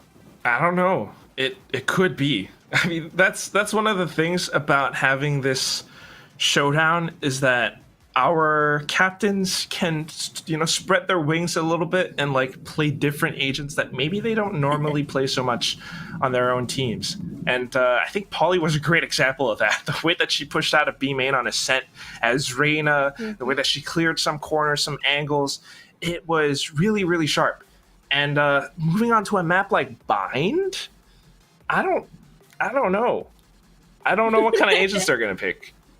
Well, I'm kind of excited to see, or if we are going to witness a race pick here, especially this is a race map for Yep. Bind. We can see the flights coming in, we can see the walls coming in from the Viper. We haven't seen a Viper from Ascent, so let's see if this is going to be one of those controller picks that may be happening here in Bind. I feel like Scherzinga will go Brimstone because I know she's got Brimstone lineups for days. But I'm really curious what the rest of the team will pick. I'm curious to know who's going to be the Raze player. I'm curious to see if Sway will go Neon. Maybe give us some Pocky slides. We might see some insane plays. I don't know. We had the crazy Jets in the first map, right? Maybe that's going to carry forward to map number 2. Yeah, most likely. And one more thing, or one more agent that I am really looking forward to see here is a Yoru. Imagine those TPs and those flashes. Yeah, the classic Yoru and Bind, right? We need that. We need that. I just don't know if anyone is brave enough to really just go in with it and then let's see what happens, right? I mean, Yeah. there's just so much that you can do with the teleporter. So, I don't know. Try it. Yeah, just go in with the flashes, go in with your initiators to check in the angles, and then safely TP inside of the side. But yeah, this is our game number 2, in which Team WHIFF has already bagged up game 1. So they can probably get in this clean 2-0 sweep if ever Nicole G and the rest of the gang from Team Sway won't be able to have enough factors for them to have that comeback, to have those adjustments. But what do you think? We have earlier such a great impact from the last rounds from that game number 1. I mean, talking about impact, I think that we all felt it. We can all see the slight differences in play styles for some of the players, for some of the teams. Peek Me Bro, obviously, it was crazy aggressive. And of course, on the other side of Team WHIFF, they seem to have a lot more versatility. They seem to, sometimes they go aggressive, sometimes they try out different things. They play for defaults. And it just comes down to really, I think, maybe who has the most patience out of all of it. Bind is a map that can be really heavy on the executes at times, just because of how there's no middle lane. Select your agent. It can be really tricky to approach, and that's one of the reasons why I don't like Bind. But looking at how the teams are picking this, I feel like they know what they're doing. I feel like they kind of know what they want to go for. Ah, this is new, and I'm not exactly expecting that we are seeing here Nicole G onto that Sova, since she was just really crazy aggressive earlier onto the Jet. So yeah, at least give in a lot of aggression. This is a lot of composure this time for them to get in game number 2. But now we have a race versus a Jet still holding into T side. Oh, yes. You have the raises, and those are one of the most effective agents for this map specifically, just because your Boombot can do so much. And like you mentioned before, Honeyglazee, you have the options to go flights. You don't want to go floats, you want to flights. But that said, I mean, I kind of do want to draw attention to our initiator, our sentinel players, right? We got Maria, Cherry Hips, Faith, as well as Jameis. these are the ones who have been supporting the hard hitters on the top. These are the ones who have been collecting on so many of those assists. And now, especially when they're playing an agent like Sky, one of the agents which came up really clutch in GC Berlin, where we saw those cabbages saving the lives of like Sonder, Mary, and everyone else. It's a very effective agent on this map, so I can't wait to see what kind of strategies they pull off. Yeah, it's the initiators that gives off a lot of info or a lot of openings for our duelists to create their space. But speaking of the duelists, they are going to try and get in the space here inside of B. But will they be late enough to get all of the Faith. players here from Pick Me Oh, Up? Faith. Oh no. And look at how she just starts things off. Hides inside of the sky smoke of her enemies, doesn't even get faced, but she's still inside of that thing, expecting someone to push through. Taps forward, and that's going to be Sway, who eats quite a bit of damage. Eats a bullet to the face from Poli now, and the retake is in full. Everyone's going so fast, so smooth. Not a single whiff from Team Whiff, ironically. Yeah, it's just exactly no whiff coming up from Fate. Especially here in Elbow, that she was able to compose herself. She just waited into that corner and was able to get in a kill. Unfortunately for Pick Me Bro, they were just really kinda late for a few seconds to get and secure in the site fully against Team Whiff. And when the retake came into play, they were just really gone. They were just really all over the place. And now Pick Me Bro wasn't able to get in someone at least from Team Whiff for the trade-off. Yeah, it's gonna come down to that scenario. I can kind of feel it already that both teams, both captains need to find that temperament, because you're leading a team that doesn't really know each other that well. You don't really have any planned strats, any set executes. You need to adapt. That's the most important thing right now. So it's going to be a little bit difficult to make some calls, but Sway, of course, going in for the duel, unfortunately dies out to the counter captain, Poli. T to follow up with a ghost, no less. How do you recover from this?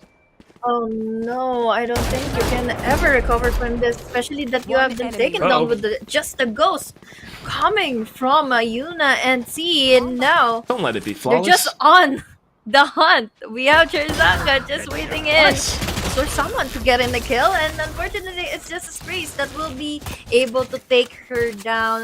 3k for Yuna. Great attempt, that said. You know, she had the crosshair placement, almost got a second headshot as well, but of course that being the classic, you know, there's only so much that you can do. 2-0, not too bad. You still managed to got one player down, and that's going to affect how they buy up in this round. I mean, some interesting weapon choices this time. T, I think she's going for the operator on round 4. We've got Cherry Hips with the Bucky. I don't know what's gonna happen. Yeah, it's just really unfortunate that we have no one for her to come across to, and now we have those Trailblazers getting in those info, just backing off after getting in the info, and now it's still a good opportunity for the side of Pick Me Bro to get a lot of time inside of the site and decide whichever they are going to attack. I mean, speaking of that, just look at how fast Team WHIFF have already rotated, how they're trying to defend it from all these different positions. Poli, in the most unorthodox off angle ever, still patiently waiting. They've pushed out of showers now, and T's looking for her second headshot. Jameis, unfortunately, will be the one to take Poli down. And all of a sudden, the spike has appeared on the B site. With a lot of attention given and created inside of A, they are still inside of B, securing in that plan, securing in a kill, and now it's down to a 3v2 scenario in which they in for the retake, but will it happen for T with just her Sheriff? You just have to credit that the smart play is coming out from Team Peek Me Bro now. Jump peeking outside of elbow as well. They suffer a little bit of damage. Maria finding one tap for troubles. Yuna answering back in full. Player standing. She's my still God. holding it though. She knows she has the advantage. She's trying to get them to peek out, trying to find that last frag, but unfortunately, just not quite able to stick the defuse in the end. The timer was too much, and Peek Me Bro comes back 2-1. Yeah. they needed that round, especially that was their buy round. They needed to save up their Vandals, but this time, as you mentioned, T has been saving a lot for this half for her to possibly secure in that operator. So let's see if that is going to be really useful for her to take, or just will be countered in by the initiators, by the players here from Nicole G and the rest of the gang. But yeah, buy round to buy round for both of our teams here. But Ollie was given a lot of damage immediately here in A short. Oh, come on. Oh no, oh no. We're just talking Polly up a little bit, and then all of a sudden we see the aggressive judge coming through. Cherry hits though! Wow! Ever so aggressive. Peeking out of the sky smoke like that just to take down the spike planter. Good bit of damage, but of course all the sky smoke still a huge obstacle nonetheless. Faith tries to hold on through a leap of faith, if you will, outside of heaven, but Sway is the one who takes her down, and that puts us back to a 2-on-2. Good enough for the side of Pick Me Bro to redeem themselves, that they were able to at least counter out Team WHIFF's positionings from the defender side, from their angles. And am I looking at this really clear? They are kind of stocking up here in A side. They don't have enough guns, but this is a good enough strategy to pin down Pick Me Bro if ever this was their really bad decision to hold themselves inside of A side. Yeah, this is really interesting because it's a full stack, like you mentioned, Honeyglazee. They're pushing out though, and that's gonna be a bit of a leapfrog effect as Polly claims the hit of Maria. They continue to push forward, and now I'm very curious about what's going on outside of short because Cherry Hips managed to take down Jameis. That could be weapons picked up, exactly, with a classic. So the site might have been claimed on B, however, you have to be very careful about this retake because now they could be approaching from any angle. Yeah, they are. We have Look at this peek! Oh, okay, that's a good one. But we have the trade-off coming in from Polly all the way from the other side. From behind is Cherry Hips, and now she doesn't have any idea where Sway is coming from. And now Cherry holding onto that half, not giving any kind of advantage here for Sway, or rather for Cherry Hips to remain and pick onto that spike. Sway was able to save themselves for another lead here in this half. That's right. A good attempt at sticking, but unfortunately getting to halfway. In all that time, I mean, Sway was just waiting for it. Peeked out at the right time. A lot of times we see these peaks going through. We've got the sky smokes dropping down, and then a player will push out of it just to take down the spike planter. Scherzinga, though, this time, I think, was the linchpin because she got off of it and she managed to find 3 frags, evening out the odds. This time it's going to be a sky smoke that goes for quick control over onto the A site. The entire thing has been smoked off, and Sway, thanks to the stim beacon, has been pushed all the way up front. Polly trades it off, though, and this is where we have a bit of a scuffle. I am so confused on what is already happening inside of A. We had the orbital strike to create a lot of space, but now the lockdown will be pushing them back. But with the TP, it was easy enough for them to secure in B. And now with that baiting tactics, they are alive and well, 3-on-3. I don't know if this is just a really smart call by the IGL, but here it comes. The firepower is still raining through. The herd is stampeding onto the B site. And unfortunately, the spike has been lost. Maria, she's got 2 nanoswarms. She's got quite a bit of time, 40 seconds. Might just be able to isolate some angles. I don't know if dropping out of hookah is going to be the best option, though. And that's where things get a little bit tricky. Because whatever she does, she's going to make a bit of noise. Look at this crossfire, though. That is why hookah is actually a great option for her. But now, nanoswarm confirms where she is. And Polly just holding on that off angle, just waiting for the right opportune moment to collect on that quadra kill. 3-3. Yeah, you just need to really check on the angles before you can even decide if you can ever pick onto that spike, or just wait onto someone to pick on you and then win out the duel. But yeah, with just this unfortunate events that has been really falling apart for Team Pick Me Bro, we saw a 3-on-3. That was really doable, but then with just the pick coming in from Sway, or rather coming in from Polly together with Cherry Hips, they were able to compose themselves and gain their 3-3 scoreline, equalize enough for them to secure in this bind. Yeah, he's just... I couldn't agree more, because WHIFF has pretty strong retakes, you know, for a team that's like just formed like this for this show match. They are able to coordinate pretty quickly, pretty effectively. And Polly is just taking on these duels, no problem, no fear. She's calling out their team name right now. Oh, there's another one. Polly gets in the kill, but yeah, T together with her, and her push is coming in from Hookah. I think she didn't read. They come from Hookah, and now Uh-oh. it's all up to one. It's all up to Nicole G. Pinned down here in bats. Gets on one, gets on two. Oh my god, just the timing here. With the movement, she was able to still survive.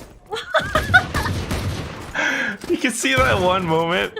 She knew she had one round in the chamber of the sheriff. She clicked it, but then it was her knife. So she had a little swipe. But the crosshair placement, the flicks were so good.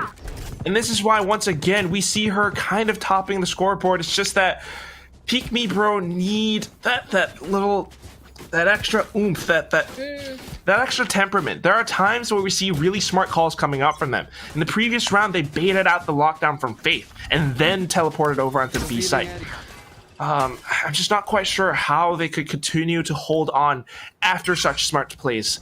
It's 4-3 right now, and they have so much to offer. We have your team who has been really commendable when it comes to have their flexibility go into play together with their aggressiveness with Sway, or rather with Polly, and then there's Sway. But now, it's just Sway conquering in those spaces inside of the site. Great. And then secure in someone all the way from B. And that's what you gotta love about Raze on this map.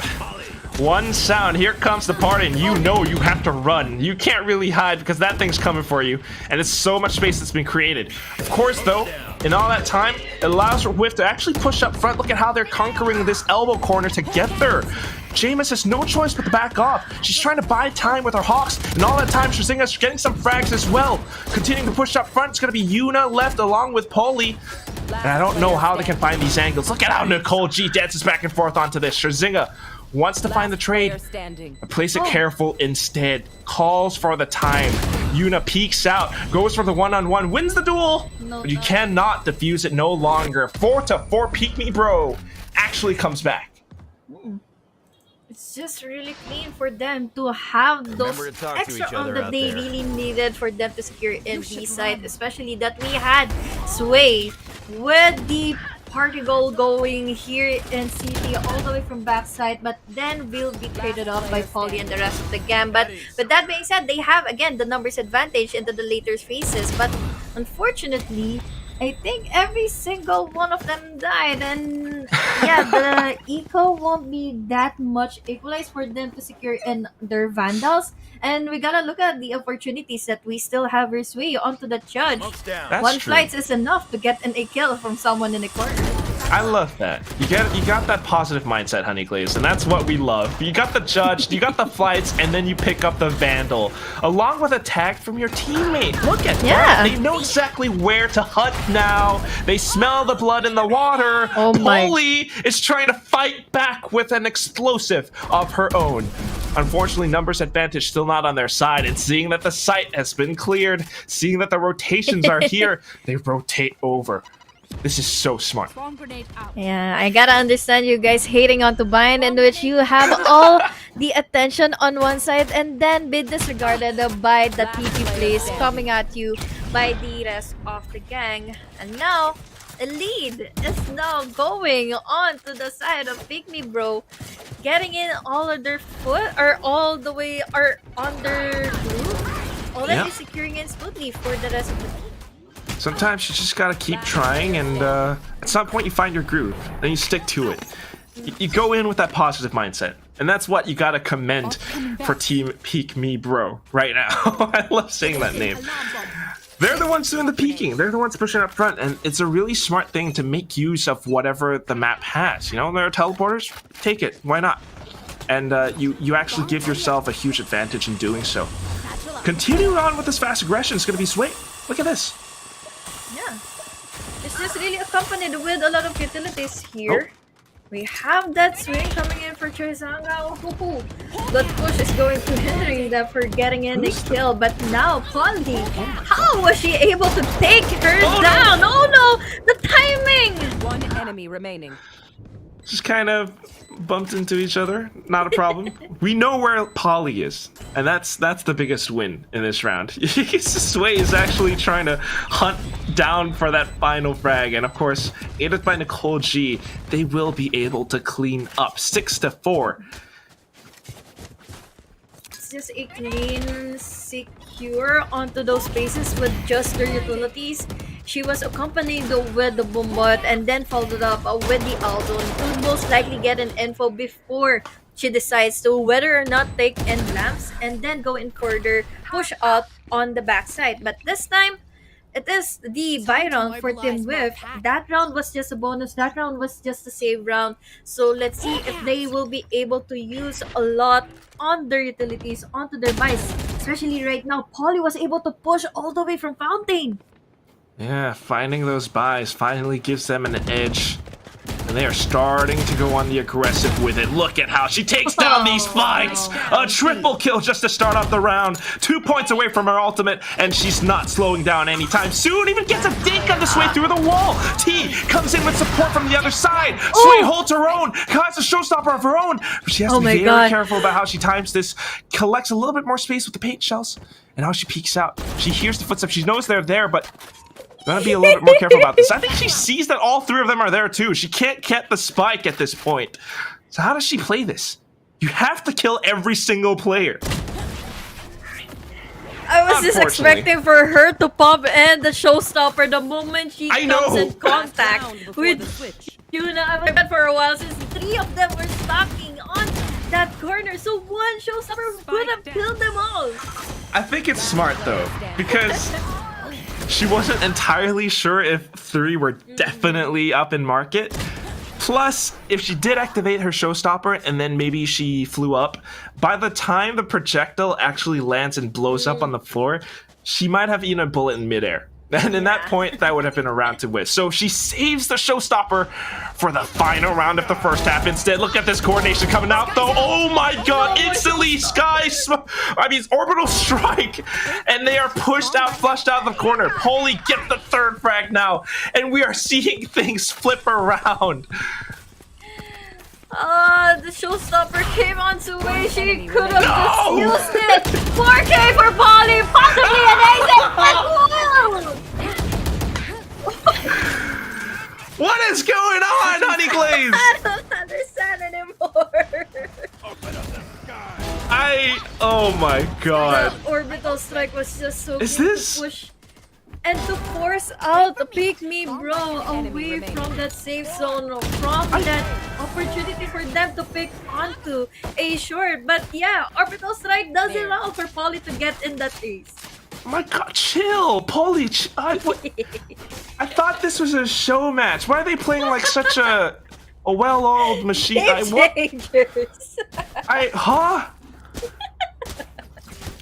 The prize pool has got to go up at this point, because $1,000. This is before FSL takes my pay and puts it in the prize. I'm kidding, but this is crazy, right? Like last round, first half, and this is what happens. Now they're going all the way up B long, not slowing down. Sky Smoke's dropping in from Scherzinga, but is that going to be enough to hold them off? Well, we still have here the Cold G, we still have here the Shockler, so this can be possibly a slow for them, but unfortunately, with just a lot of impact and a lot of aggression and a lot of confidence coming all from the players, every single player from WHIFF, they're just really committed into getting in B side and then taking it away from Pick Me Bro. 3 players are just remaining, down to 4, and 3-on-3 is going to happen, but they are blinded. With just the push of the Boombot, they have secured in a lot of space. Oh, that is one way to claim what you need, though. However, in all that time, Sway has eaten up a lot of damage, allowing for Yuna to find an easy pickoff. Jameis has no choice but to swing back and forth, and she has 2 angles to consider. It's just so tough now, playing around the can, playing around the side. She swings, and it's going to be T who actually cleans it up. So, round 1 of the second half goes Team WHIFF. This is really going to be hard, especially that we saw earlier how it was just really impactful for Yuna and the rest of the gang here from Team WHIFF to secure in their angles and then their aggression with their coordinated plays, especially when it comes to their utilities. We have them using and in a lot of utilities for another player to have that opportunity to get in those skills. And with that being said, it is going a long way for them to secure in another round in this half. Yeah, you're gonna have to play the long game at this point because you just don't have the firepower. You're gonna have to consider all the future rounds that come into play. Of course, though, Team WHIFF are just gonna have their fun with it. Look at how they're running and gunning and just, I don't know, not stopping anytime soon. Sliding all over the place inside of lamps. Is a very important space for them to take and secure after planting in the spike, and down is 3 players already for Pick Me Bro. They don't have enough guns, but at least James was able to deny someone from another corner. Nicole G is the only man left behind, but with that recon, at least she had the info, but no further execution can really be expected with just the classic and then 3 more players having their hands on the Vandal and the Guardian here for Yuna. Still, 3 players left. They managed to take down 2. I think that can be considered a win. So they did what they could, and we move on into the next round. Let's see if we can make this an 8-7 instead of a 9-6, because that's going to be an important factor in how the rest of the momentum plays out for the rest of this map. Peek Me Bro really needs to put an end to this, to stop Team WHIFF from actually not whiffing. These names, I can't. Oof. Okay. She backed away. The Aldon and the Sky Blinds will be holding them off from getting a lot of strategies furthermore here inside of me. Wow. But nothing is stopping T to get inside of the site, unfortunately being traded off by Sway. And now that is a good opportunity still for Polly to make another execution, another impact inside of me. Of course, though, it's coordinated executes that allow them to come in, but just a wallbang all the way from elbow, and that's gonna be Yuna gone. Peek Me Bro now finding that solace that they were so desperately looking for somewhat, and I say that, but Polly still has so much firepower, so much left to give. She continues to spray forward, but thankfully Jameis is here to save the day. 8-7, but it came so close, didn't it, Honeyglazee? Yeah, it was. If ever James was just really not knowing where Polly is, that could have been it for her to secure in the opportunity or them to get in a lot of impact once more. It is the opportunity, or it is another possibility for them to have that comeback. And it just takes one more round for them to secure in those rounds, to secure in their opportunity for them to pin down a whiff. Yeah, they really need to create more of those scenarios. I mean, we just take a look at the scoreboard again real soon. I feel like Polly is up to about 30 frags now, maybe? And she's looking for even more. Because of these first 3 rounds, she already has a showstopper, and she's going to initiate a fight with it, but Sway slaps her right down and pulls her back into the ground. She's got a showstopper of her own, and she's not going to let Team WHIFF win any more rounds. They're trying to play up on the platform, trying to shoot through the sky smoke, but Sway stops them right in their tracks. Look at that perfect connection onto the showstopper. Goes for a little bit more of a blast spike, but she realizes she doesn't have any more. And Nikochi comes in with the aid from heaven, though. The angel from up above. And she rains down her fury, collects the skulls, and Maria finds the final head to bring us to an 8-8. Watch them Another run when equalizer of a round, Quack. I am not really digesting everything that is happening here. We had a showstopper for a showstopper, an orbital strike to get onto Sway, but then again, Nicole G was able to save them all up for another round here that can be secured by Cherry Hips and the rest of the players here from Team WHIFF. But then again, they just said no. This is just going throughout long enough for Team WHIFF to secure those commendable rounds for them. And now it is the time for Pick Me Bro to have their comeback. Yeah, truly. And a lot of these comebacks come at the hands of Nicole G and Sway working together. If Paulie was allowed to get the showstopper off, the round could have been different.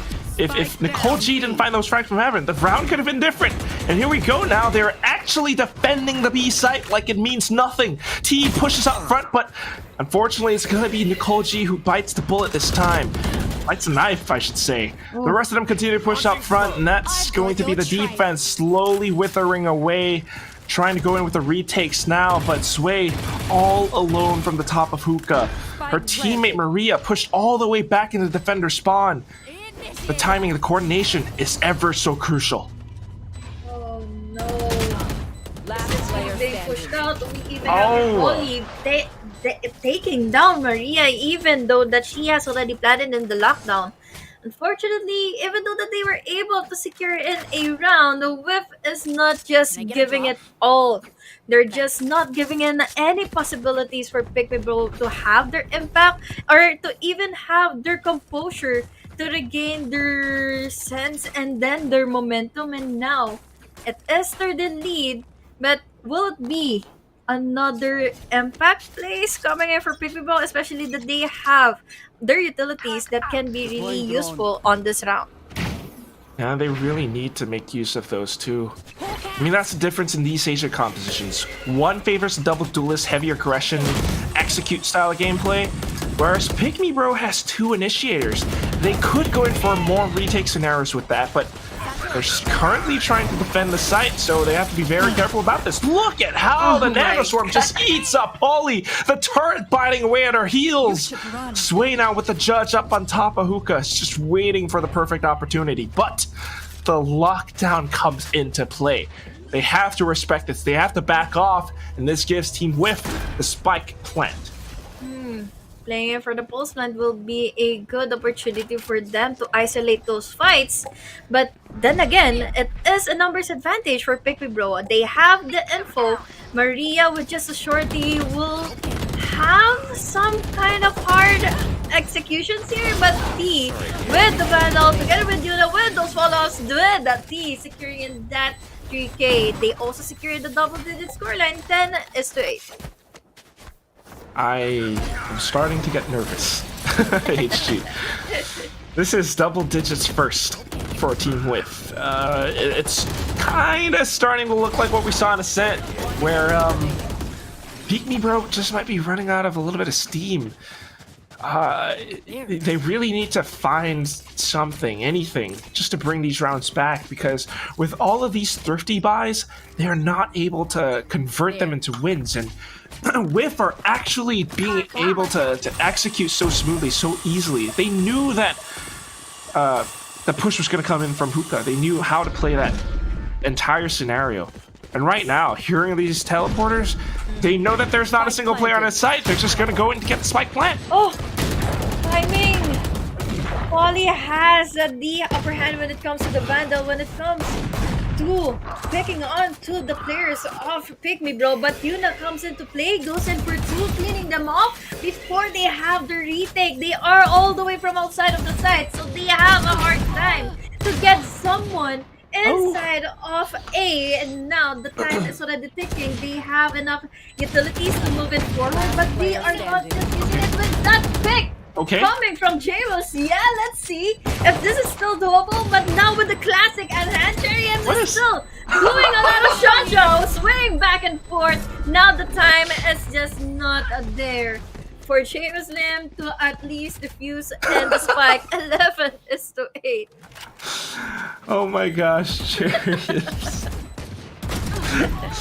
The way she was swinging back and forth. You have to admire how Jameis doesn't give up in all of these scenarios, but when it comes down to it, still the score 11-8. You're just running out of rounds, and you have to make every single one count at this point. Thanks. How can they have, or how can they even strategize at this point, especially that we have a whiff really just is comfortable upon being aggressive or upon going inside of the sites and even changing up the pacing. We had earlier such an aggressive push since again they knew that Pick Me Bro needed to save for this round, specifically since it is close to a match point. But unfortunately, Sway just goes away, goes goodbye here for our round. It really might be it. Nicole G spamming away with her Ares. Unfortunately, not able to collect on the frag. She had the Hunter's Fury. If there was a round to pull it, this might have been the one. But now, you're staring at match point. Jameis is the only one who can do something about this, and unless it's an ace clutch, there is no way that Peek Me Bro can come back into the game. Match point earned by Team WHIFF. Even with the exchange Match point. of those blinding lights, it is not enough. 12-8, a match point already for Team WHIFF.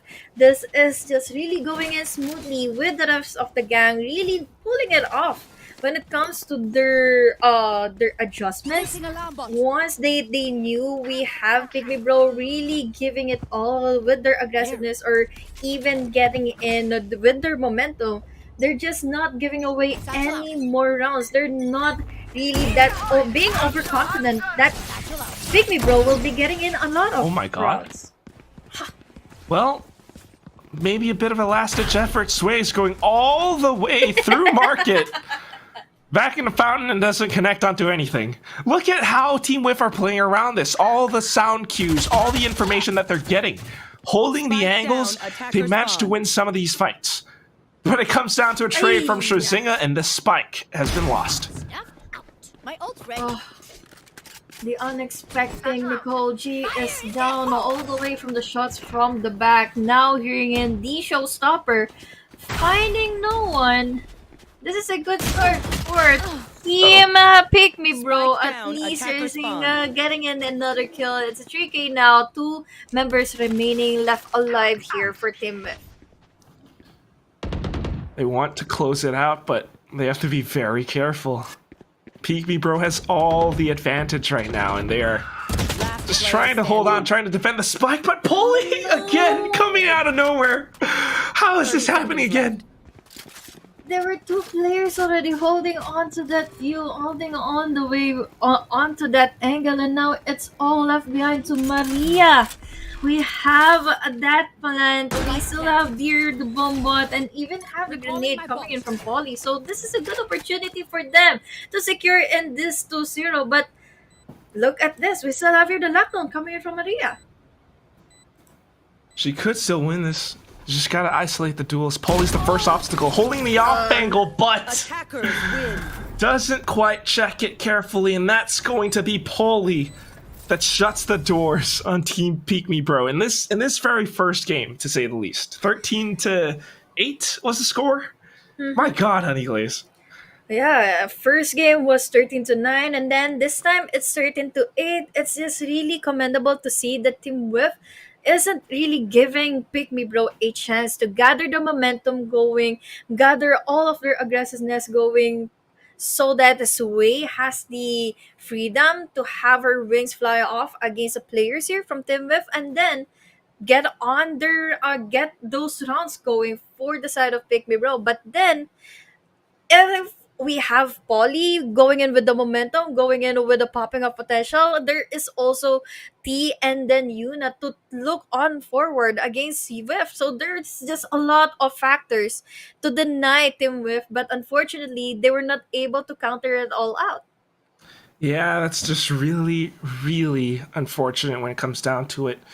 That's it, though. Peek Me Bro really had quite an interesting performance. You could see how many first bloods Sway got in just these maps. Shozinga as well, considering that she's playing a Brimstone, and this means that she's been, being the first point of contact on defense. She's been pushing out. She's been finding some frags of her own. But when it comes down to it, all that is left is said. Pygmy Bro might have had some interesting adaptations, some interesting calls, but none of them could really outduel Polly. Look at that, Honeyglazee. 34, 14, and 6. 6 First Bloods, an ACS of 478. I mean, that's just a number, but still, it kind of shows that in all of these scenarios that seem almost unwinnable, she comes out, and she comes out huge. Yeah. Especially on that last round, Polly, together with Yuna, was able to deny those players that were really having their time of their life. They have the numbers advantage, but it did not go well when they came in contact against Polly. So, congratulations for Team WHIFF, since they were able to bag off this first series in a clean sweep of 2-0. And this is really it just shows why Polly is Polly, you know. She really knows how to win out in these duels. She really knows her role as a controller, and when it comes down to it, how to isolate these angles and find those one-on-ones and turn unwinnable scenarios into winnable scenarios. Kobayashi Maru, I don't know. Star Trek. But that's just the first match of the day. We have 2 more teams, and I might say they are the spiciest teams that we have in this FSL Valorant Showdown. I mean, any thoughts, Honeyglazee? Well, I'm really excited to see a lot of new maps since, yeah, it's been really development to see in Bind, to see in Ascent. We had a lot of agents that were really a default setup for them to take on those specific maps. But yeah, we're just looking forward into it. And our second series for this day, I'm Honeyglazee the Double E. Together with me is Quack. Don't go away for the short break. When we come back, this is series number 2.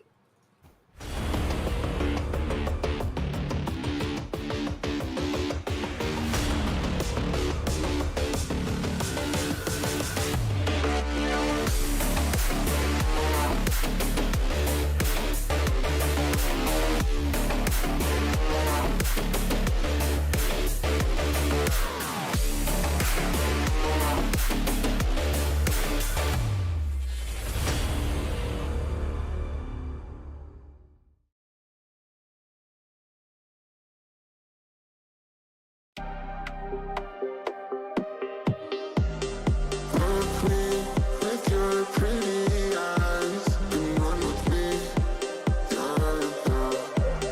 'Cause you and I are the secret. Feel my drift against your skin. 'Cause honestly, yeah, let's hold our breath. This is so real. Just you and me, let's escape, girl, tonight.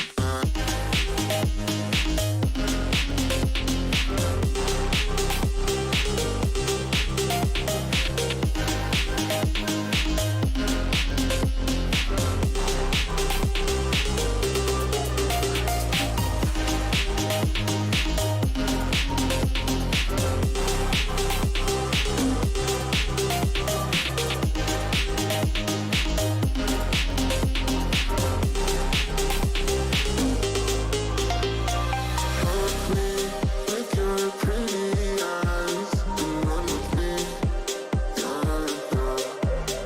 'Cause you and I are the secret. Feel my drift against your skin. 'Cause honestly, yeah, let's hold our breath. This is so real. Just you and me, let's escape, girl, tonight.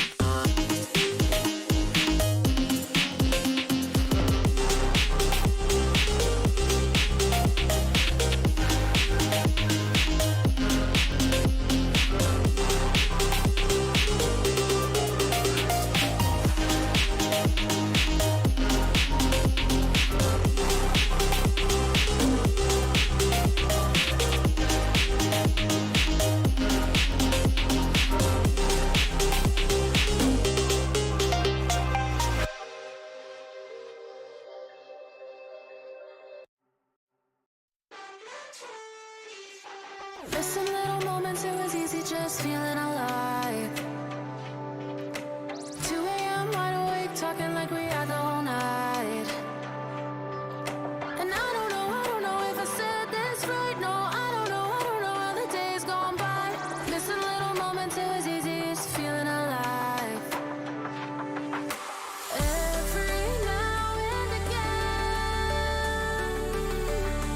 trace my steps back to then. Oh, I want that feeling. It's all that I needed to move on, to feel it. It's all that I needed.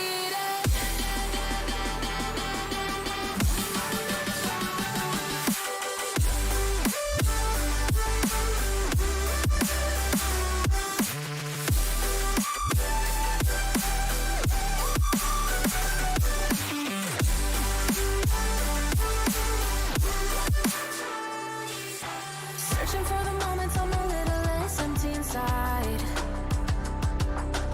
Fewer late nights 'cause nobody seems to make the time. And I don't know how to do this right. No, I don't know how the years gone by. Searching for the moments I'm a little less 25. Every now and again, I trace my steps back to then. Oh, I want that feeling. It's all that I needed to move on, to feel it. It's all that I needed.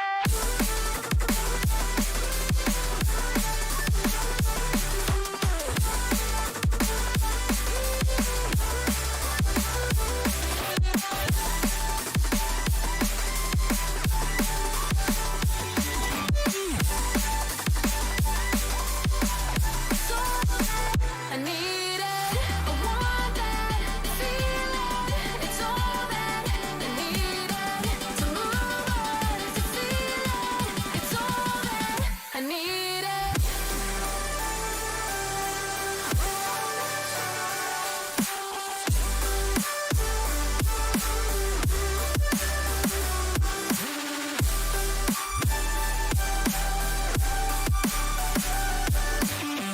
To move on, to feel it. It's all that I needed.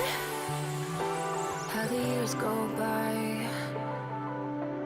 searching for the moments I'm a little less 25, a little less 25, a little less, searching for the moments I'm a little less 20, a little less 25.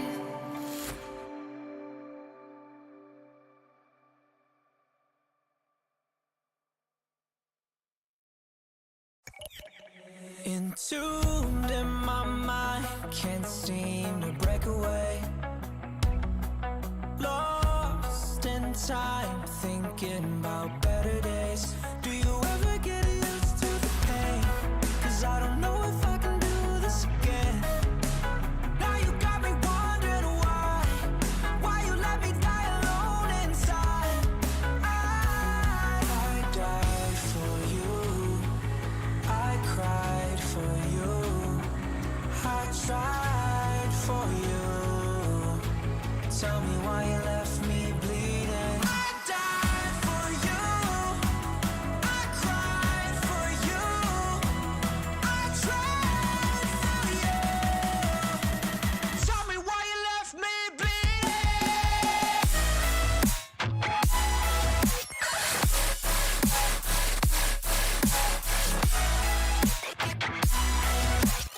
Tell me why you left me bleeding. Died for you, I cried for you, I tried for you. Tell me why you left me bleeding. Lullabies of you still in my head. Bloodshot eyes, can't sleep, I'm rotting in my bed. Even the drugs don't faze me. I don't think you understand. I gave you everything I had when it shit go wrong, and now you got me wondering why you let me die alone inside. I died for you, I cried for you, I tried for you. Tell me why you left me bleeding. I died for you, I cried for you, I tried for you. Tell me why you left me bleeding.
Here we are, we locked down in different cities, and our virtual connection falls apart. Guess it's been too many years since California.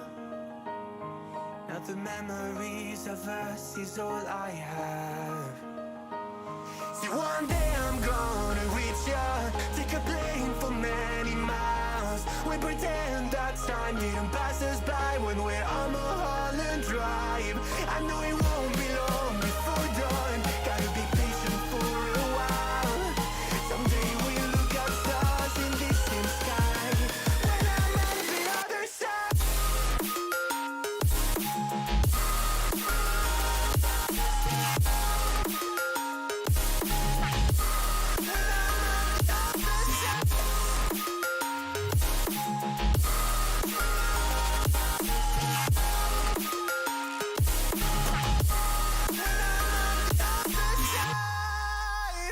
Take me back to the life that we once knew, when the walls weren't closing in like they are now.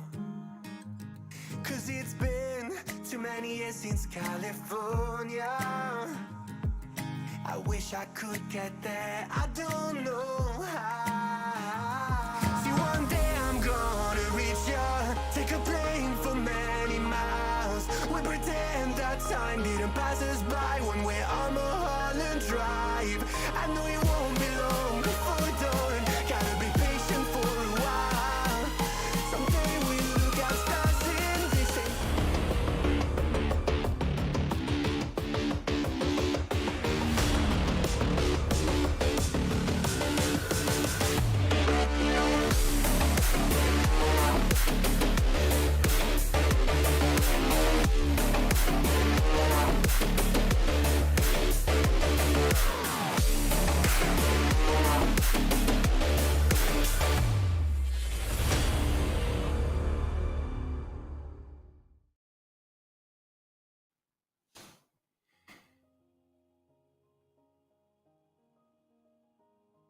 Nope.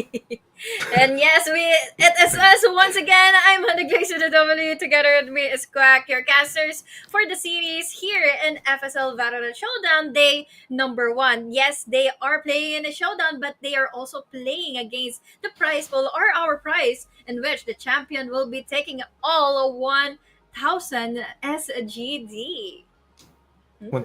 1,000 SGD. Yeah, yeah. And 1,000 SGD. Okay. Yes, man. I'll It's see you in a like bit. 200 I'm per gonna player. go load up my Valorant. I made this joke already. This is terrible. Yeah, that's a lot of money on the line. Again, it's a round robin setup, and we just saw Team Peek Me Bro versus Team WHIFF, and it's not all over yet. Yes, it was 2-0, but you know what? We move forward, and tomorrow, Team Peek Me Bro and Team WHIFF, they will be playing again. They will be playing against the other teams. And, you know, we'll tally up the scores all at the end of it. And the final ones will play in the grand final on Thursday. Thursday? Oof. Thursday. Unless Thursday. you're in a different time zone, then maybe Wednesday. I'm not sure. But yeah, moving forward, the next two teams, the spiciest teams. If you know what I'm talking about, you know what I'm talking about. If you don't know what I'm talking about, what are you doing with your life? Go and follow the FSL social media. On Twitter, it's at FSL_GG, because there are some really funny videos made by our team captains with ALEXY just going, I'm going to be playing an FSL Showdown. I'm going to be beating all the other team captains, especially at ENERII. Especially in theory. And then they're facing off in the series. I know! It's perfect!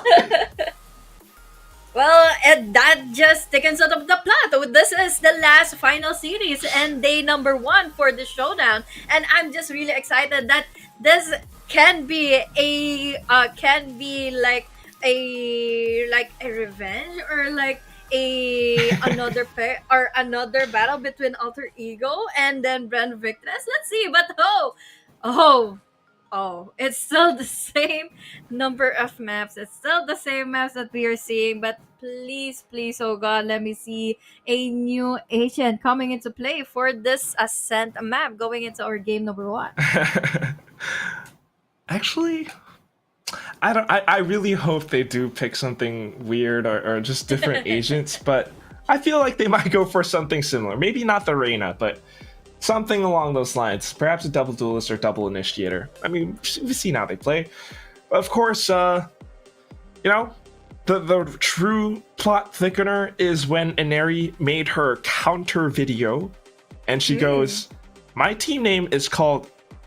Oh really? Oh, really? Oh really? You're gonna beat me? Oh really? And then she calls ALEXY out in her own video as well. So this is gonna be a really fun one.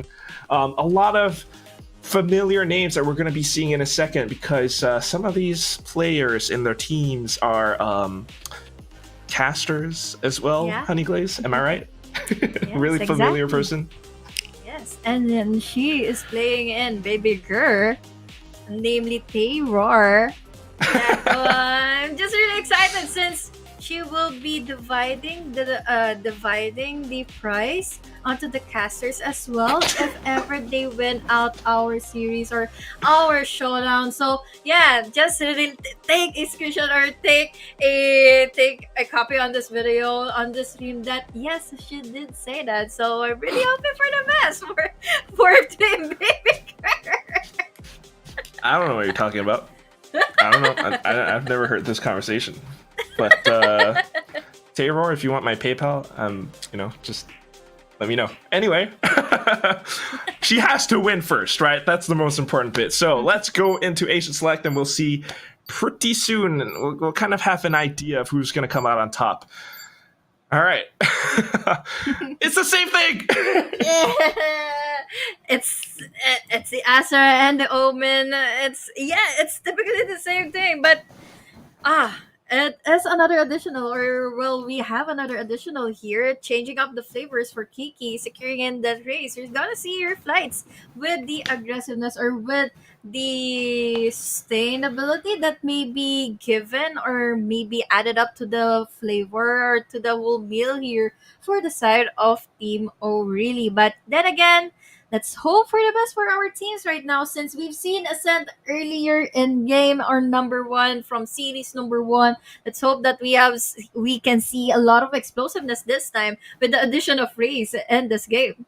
For sure. I mean, it's just going to be interesting because Kiki, yes, Ray's being pulled out. She is also one of these players that has had quite a bit of experience in the FSL open circuits. I know that she used to play on a team with Scherzinga. I know that she's been playing with another team now, I think called Kaida or something. So I don't really know. But they all bring their own different experiences to the table. Of course, Terror as well. Some fun names like Depressed Choco, which is not... It's hidden as Jet right now, actually. That's kind of weird. But that said, I don't know if this is kind of like a pact or something that they fixed and decided between the two team captains. They have both gone with Reyna. That's... I don't know. I feel like they've got their own little duel going on. I'm excited that kind of duel or that kind of 1v1 scenarios that may be happening in a Reyna 1v1s, especially here in the set in which the early picks can come into play, and the early angles can really be a top-notch opportunity for those Reynas to create those spaces and those pick-offs for them to have the winning advantage on that round. But this time, we have Raze. Right there. It's Over just- the chat. Yeah. I don't know if it's something that's going on. Technical issues. The name's supposed to be displayed as Depressed Choco, but it's Jet right now on Team BABYGRR, the defenders. It is what it is, but you're absolutely right, because talking about how these different portions of the map can be slightly advantageous or disadvantageous to either side, I feel like that's something that both experienced team captains are going to take into consideration.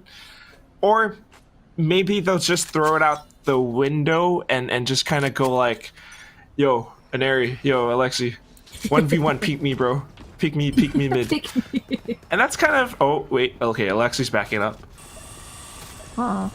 This is good since We have the Boombot, we have a specific angle, but unfortunately ALEXY wasn't able to win it out. But Coco, he was able to at least get in the trade. We have them already inside of the site, but down goes two players from the hand from the bullets of Panda. Down also as well from heaven above is Sanitario, and then it is all up to this Killjoy, who is already pinned down, who has nothing left to do, especially the spike is already compromised from a main.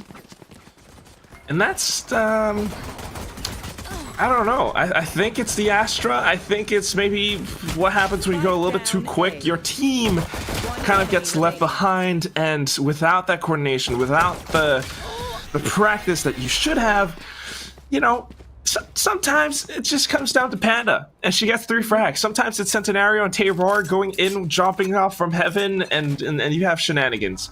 So they buy up on the Guardian in round number 2, and oh really? I don't know what your strat's gonna be, but you're gonna have to be a little bit more careful. Okay, that could work too. ENERII. That's a good start, especially that the utilities of the Killjoy is already placed inside of B. I'm sorry, Taylor, but we cannot be biased if you're already dead. And now we have 5 players already inside. We have that Aldon spotting in 1, but unfortunately all the way down below is Kiki getting in the kill with just the classic. And there you win a triple with the Sheriff, and now the finisher will be going into the hands of O'Reilly with just their thrifty round. I mean, this is just ridiculous. Honeyglazee, you start things off with ENERII getting the perfect duel. I mean, Taylor's custard her before. Taylor knows what to expect, but still, in the game, in the server itself, when you're up against ENERII, sometimes things just happen. Sometimes 1 second you're okay, another second you find that there are bullets in your face. I don't know.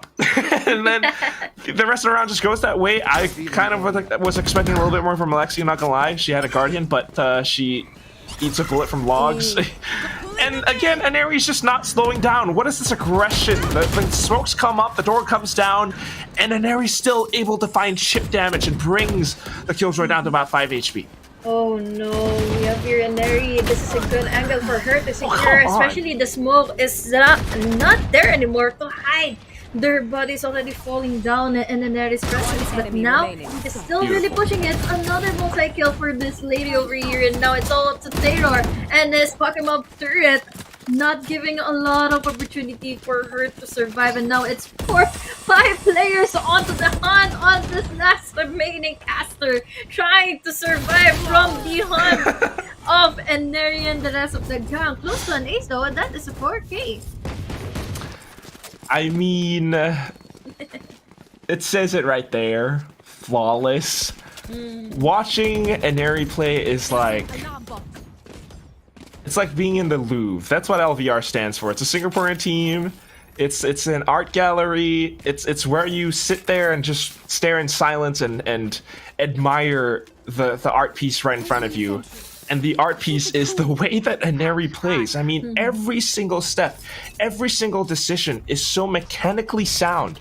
It's so perfect that nobody's really able to outduel her. This is only round number 4. And she already has her Empress. And she pops it. Okay. Alright. Pop off, Queen. Yeah, there's a good opportunity for her to be just really dominant in this map, in this game, in this round. She wasn't able to survive though. Taylor going in for 2. Nice. Close to the 3rd kill, but Panda takes it all for herself. 2-2. Equalize. This is a really close of a battle between our teams, huh? Yeah, really close, really neck and neck, and this is what you have to love about Valorant. Mechanics can put you up on top of the leaderboards, but when it comes down to the round wins, the round plays, the teamwork comes in handy. Sure, Centenario might have lost her head earlier up in Garden, but Terror hoarding the off angle was something that ENERII did not expect. So, 2-2 is the score that we have. Now, this time, I don't think that O'Reilly will be playing it slow, since this is already the guns secured, and oh, that's gotta hurt. We say goodbye already for the Jet, and now we're seeing here all the possibilities given for the side of O'Reilly to travel to time travel to catwalk, but now they are also falling down one by one. Oh my Coming in God. from someone all the way from mid link. Oh. Spike is down though, that's a problem. She is in a great position though, Nong. Goes up front, she has to watch her back.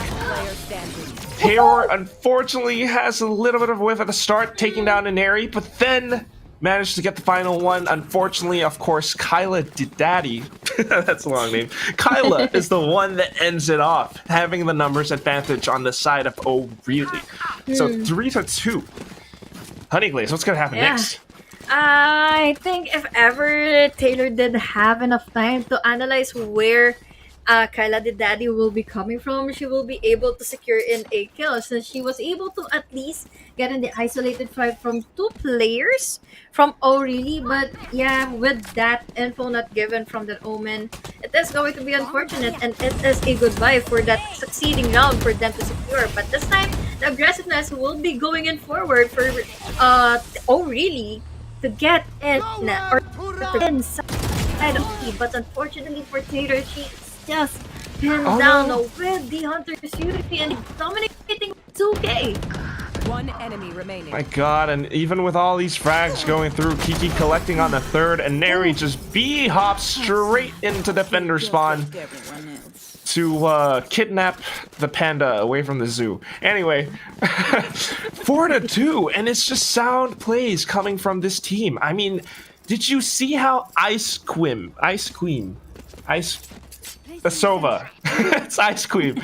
She was using the Hunter's Fury just to deal with Taylor's lockdown. A really smart lockdown, but unfortunately rendered useless. And now the score is 4-2. Yeah, with just the availability of O'Reilly's Headhunter, it is going to be really hard for her to use the lockdown against the Sova and the rest of the dominating players here from O'Reilly. And now, speaking of a lockdown, there is a counter lockdown coming in from O'Reilly to create a lot of space here in B. There's the blinds, there's the space. ALEXY trying to at least get in onto one, but no one comes in hand. Oh my God. Exactly obliterated by Kiki. Just the showstopper at the right time, Honeyglazee. I don't know where that came from, but she saw an opportunity and she took it. Down to the 1-on-2. It's not impossible for ALEXY to win, but Nong is right behind her. She's online for the ace. Still doesn't quite know where this lone killjoy is, though, and that's the one caveat in this scenario. Thankfully, she has a spike position somewhat safely for her. Nong has to find the perfect headshot to put an end to it, and she does! The nail in the coffin, as it were. 5-2 for O'Reilly as they continue with this win streak. You already found the opportunity for that Reina to clutch that one out with an ace. ALEXY was unable to find that remaining Nong here and this kind of post-plan scenario, and especially when she was just dueling inside or after getting inside of B, and then there was the sneaky play coming in from Nong, was able to reposition quickly after planting in the spike. That is huge, especially that ALEXY has been really heating up to get in more rounds for their name. She really has, but in this situation, it's kind of an overheat. The judge pushing forward, unfortunately gets answered back with Kiki's Vandal. The situation just does not favor BABYGRR for the time being, as O'Reilly has played with all of the timings, the rotations on the map to get the spike down really quick, and now just holding the angle to push them even further back. Centenario down to 5 HP. There's nothing, absolutely nothing that she can do, and she's gonna back off to hold on to her Vandal. And now, this can be a possibility for O'Reilly to hunt her down. Since, yeah, let's not give her the opportunity to save up the Vandal and then be really confident on the next round. Since, again, they have already punished BABYGRR enough when it comes to the eco, when it comes to the duels, and yeah, we still have here the Hunter's Fury for the remaining rounds to make here for this half. Oh no. Wow. I mean, why not? Just free fire it. It's Still gotta love the name though, BABYGRR. I felt that awkward to say while analyzing the movements coming in from this game. That's the thing about this showdown. The team names are so fun that every time we're trying to get like a little bit serious with the analysis, like I gotta say, pick me, bro. Oh really? BABYGRR. Oh, look at this. You already know it's gonna be yet another hyper aggressive ENERII signature push, ENERII signature execute onto the B site. The paranoia out, ENERII to follow. Everyone already has control over the site itself. Smokes are a little bit shallow for my taste, but still, the main thing is that they have control over the entire site. And then the Hunter's Fury will be Great. creating a lot of space, creating a lot of time for them to go inside, get into. Taylor was able to go inside and then take down on the remaining players here of Aurelia and not really giving a damn because she goes and nailing it for 4K. In this scenario of which they are making a comeback 3-6. You have to love this. This caster can frag. She's not just hot on the mic, she's hot on the mouse and keyboard as well. Bringing her team back up to 3-6, just capitalizing on the correct moment, the one window of opportunity. And she sneaks in, now on the top of the leaderboard for her team. Of course, though, still, you have to watch out for ENERII and Kiki because they have been wreaking havoc. Every site that they decide to hit, they will be able to create that space for their team. So now I'm wondering what's going to happen on the next one because we've been seeing these strats, Honeyglazee. One round's going to be a full A execute, and the next round's going to be a full B execute. Now they're headed back to A. The only one here to stop them is none other than Terror. Yeah, with her utilities all over the place, with then the contrast. That is just a crispy shot. Really well needed to deny, to counter, to at least stop onto ENERII's momentum for this round. And then the lockdown comes into play really wisely. Since this is a golden opportunity to pressure Aurelia from trying to get inside of the set. ALEXY going in for another, and now 2 remaining players left alive for Aurelia to survive and try to get onto that spike. BABYGRR. Grr. No. Okay, Nong. Oh, okay. Just sitting right on top of the spike like that. Centenario. Kind of baiting out those peaks from Nong, baiting out those peaks from Kyla. And it's just going to be ALEXY watching the angles. Thankfully, Taylor's there to trade. We have our score back up to a 4-6. It's not that bad after all, but my goodness, is this such a well-placed, such a well-timed Astra Gravity Well from Panda.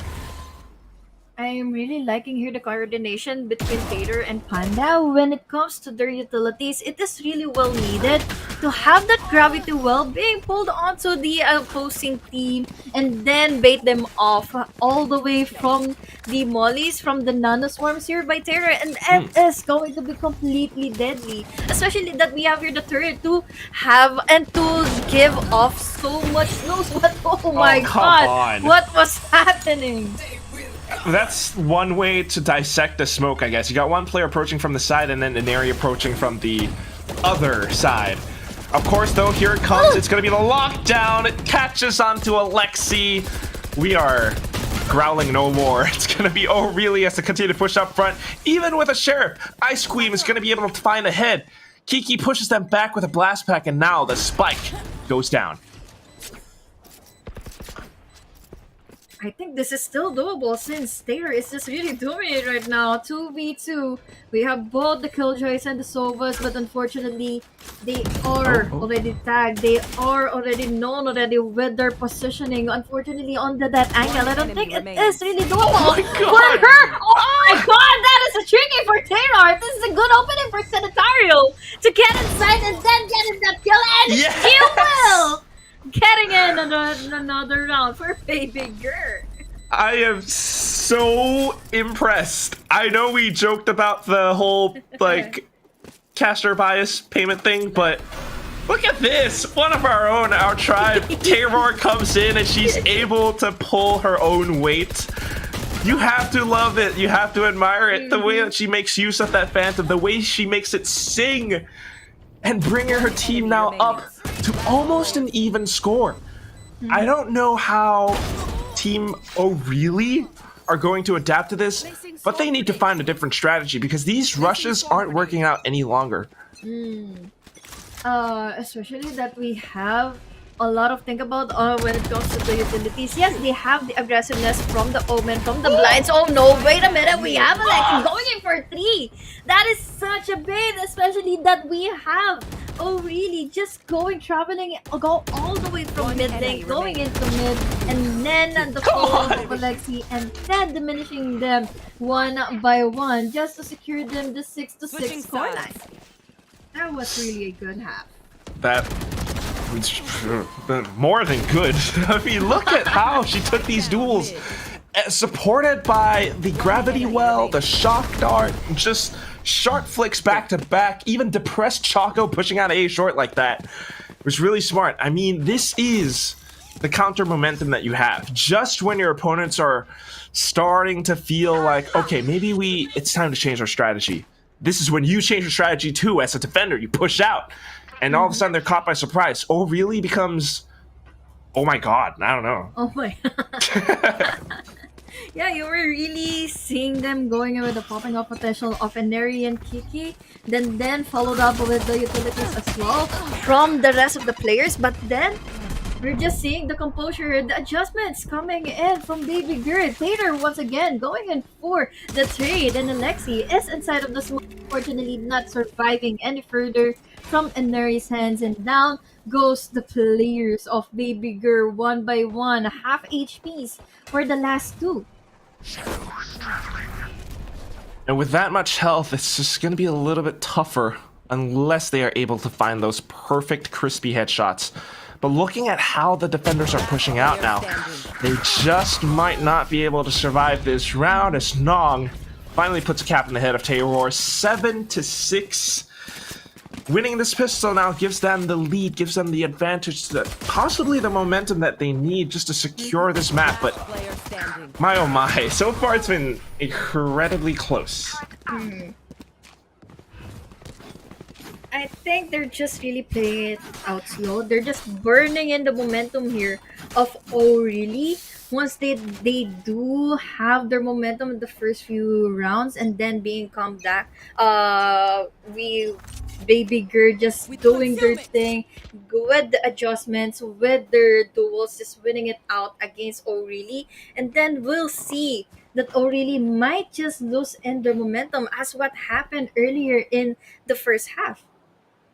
It's all about the momentum. And just maybe being able to stifle it for the time being. You know, take a Vandal away or two. Could give you a huge lead, but they're being very careful about this, making use of every single smoke, every single nebula available. Unfortunately, Kyla hears something and gets the sense that there is danger looming on the other side, sends out the paranoia, and all of a sudden this entire spot on tree turns into a chainsaw massacre. It was kind of unfortunate for BABYGRR not mobilizing enough all the way from A main to at least diverting the attention. Look at the crosshairs, look at the angles already secured in by the Sova, by ENERII, and they were able to pin down every single player from BABYGRR, and that is an unfortunate event that they need to focus on adjusting if ever they want to play around Cubby once more together with the push going into A.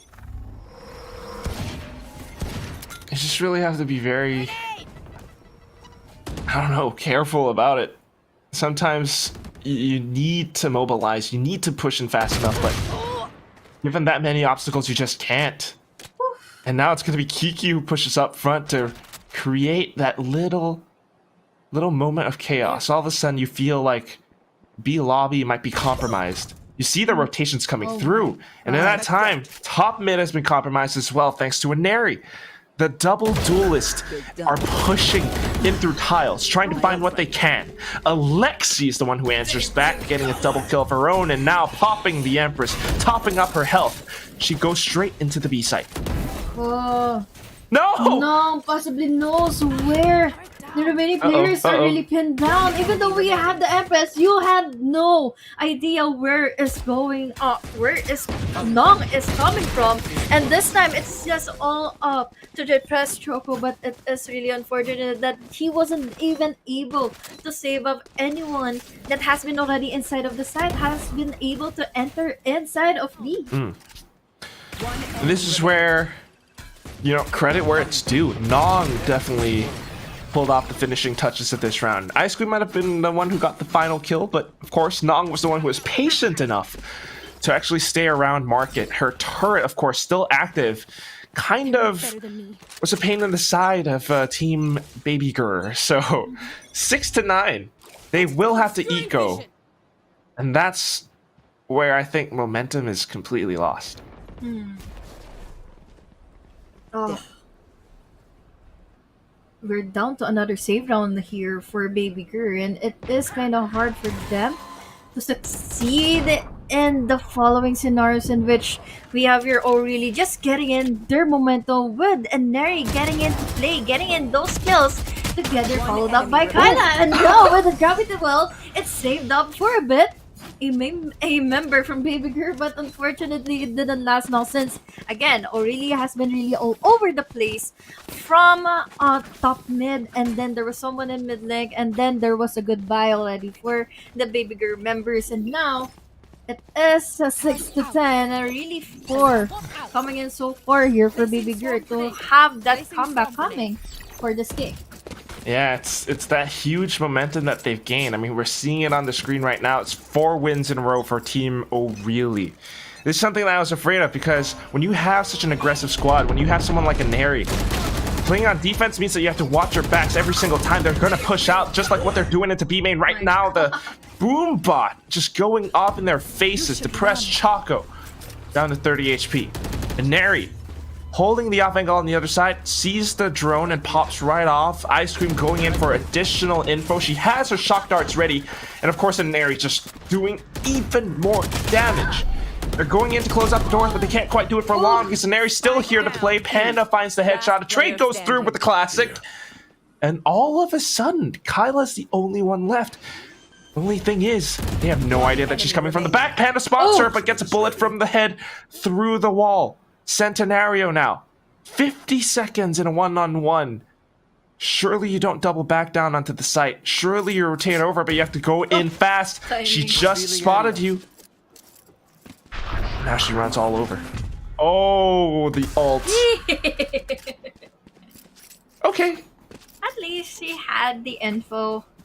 But this is going to be 30 seconds such a hassle for Kyla to make that rotate happening inside of A, or coming into B, going into A, and now Centario has the opportunity to reposition immediately out of combat for O'Reilly have those angles to think about before even trying to defuse in the spike.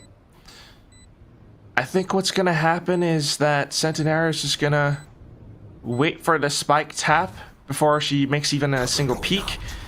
And at that time, because Kyla has 2 dark covers available, it actually becomes a little more difficult for Centenario to deal with. Of course, the dart now, and then it's just spraying through the smokes. It's going to help out in full. Okay, that's all you really needed. Perhaps what might have been better was to smoke off the spike instead, but it is what it is. 7-10, and we move forward. Yeah, they have already pinged it. They have already the angle to pin onto it. But thankfully enough, even though that they have been really facing a lot of hindrance from ENERII and the rest of the gang here from the side of O'Reilly, they have finally bagged a round here. And the second half, they are the ones attacking. So let's see more of them soon.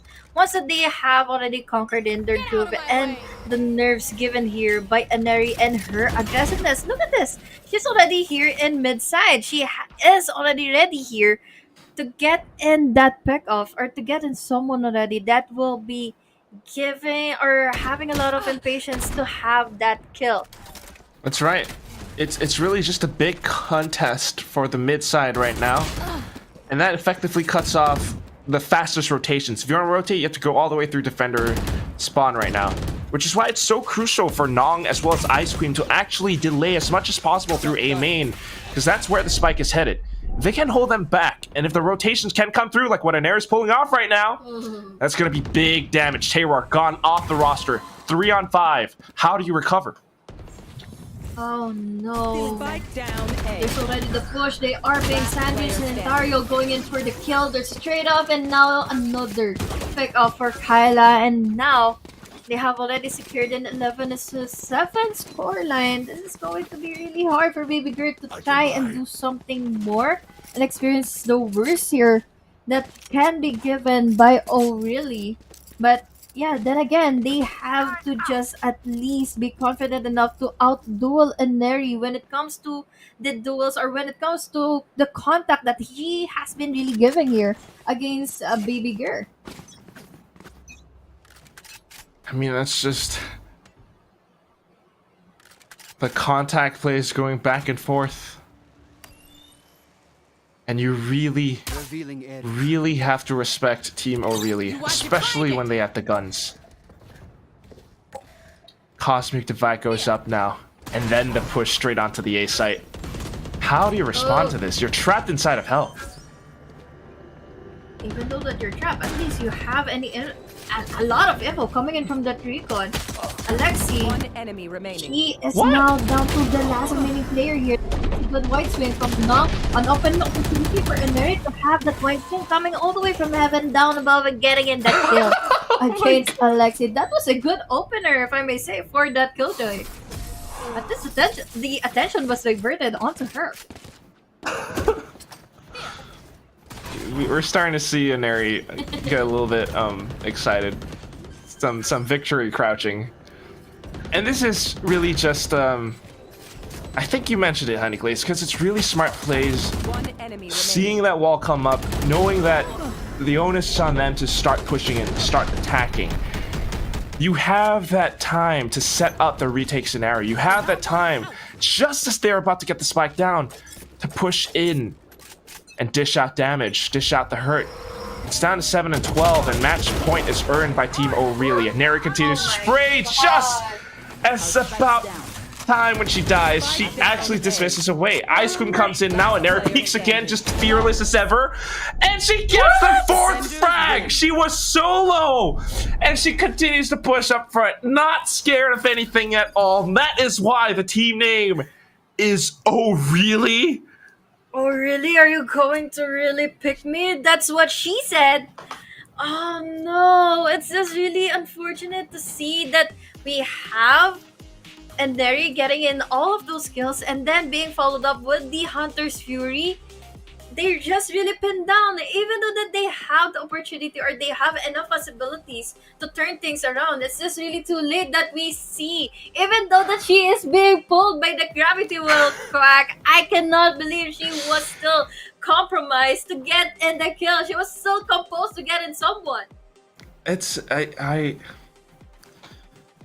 don't even know how to analyze that, you know? Like, it's a micro play. It's just ENERII.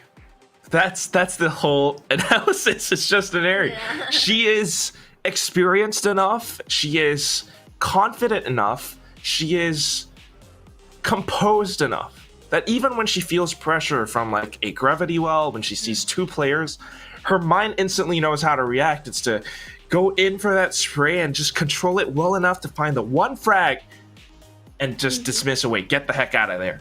And that is incredible. That's the thing. That's the pros and cons when you have the Reina, right? We have those blinds. We have that in and out scenarios given by the dismiss, and that is a good of a play coming in from ENERII. Since all of the highlight has been really given to ENERII and the rest of the game, but let's see if this is going to be the same storyline going in the map of Haven for number 2. After the short break, I'm Honeyglazee to the double E together with me is Quack. Don't go away. We'll be right back.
Here we are, we locked down in different cities, and our virtual connection falls apart.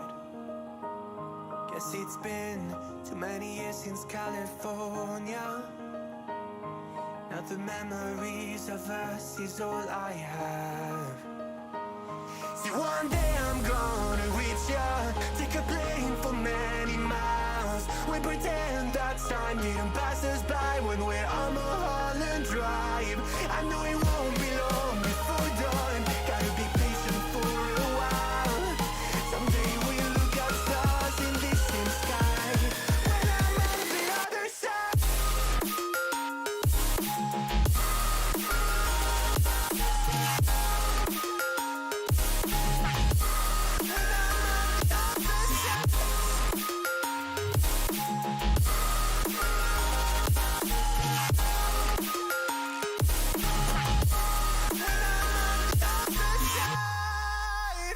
Take me back to the life that we once knew, when the walls weren't closing in like they are now.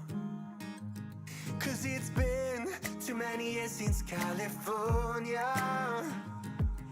I wish I could get there, I don't know how. See, one day I'm gonna reach ya, take a plane for many miles. We pretend that time didn't pass us by when we're on Mulholland Drive. I know it won't be long before dawn, gotta be patient for a while. Someday we'll look at stars in the same sky, when I'm on the other side.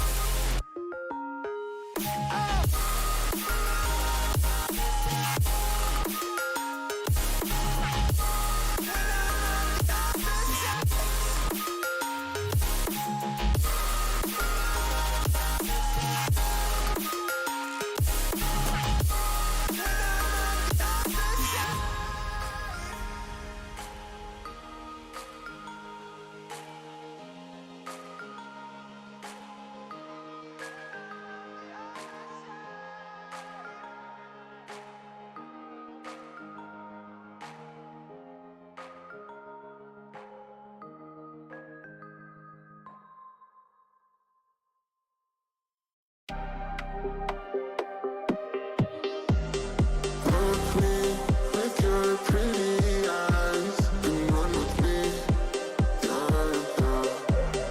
Cause you and I are a secret. Feel my drift against your skin. Cause honestly, yeah, let's hold our breath, this is so real.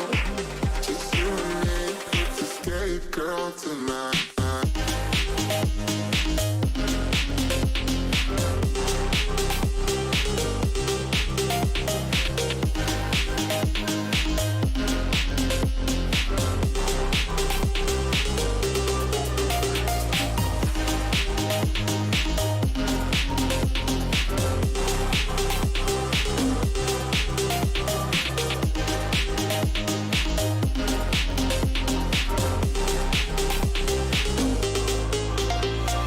Look me with your pretty eyes and run with me, yeah.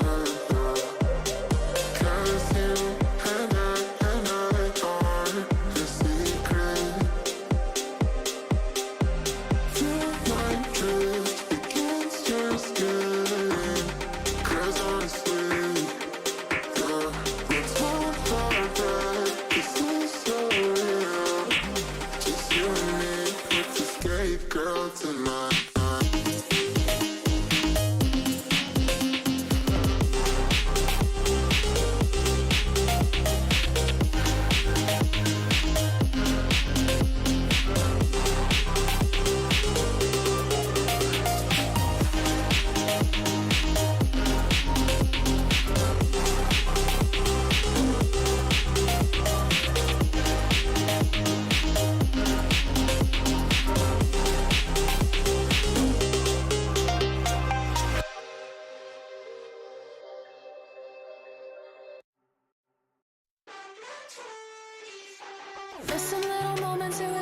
easiest feeling alive.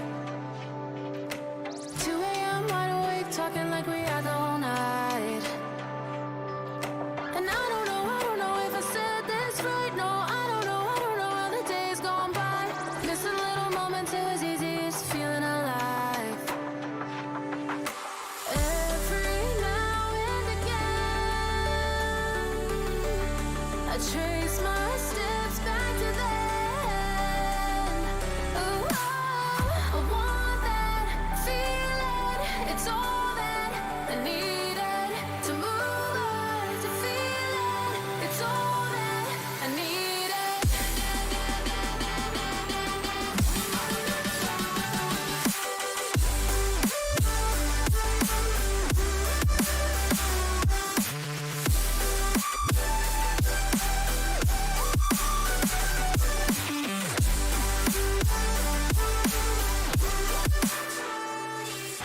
Searching for the moments I'm a little less empty inside.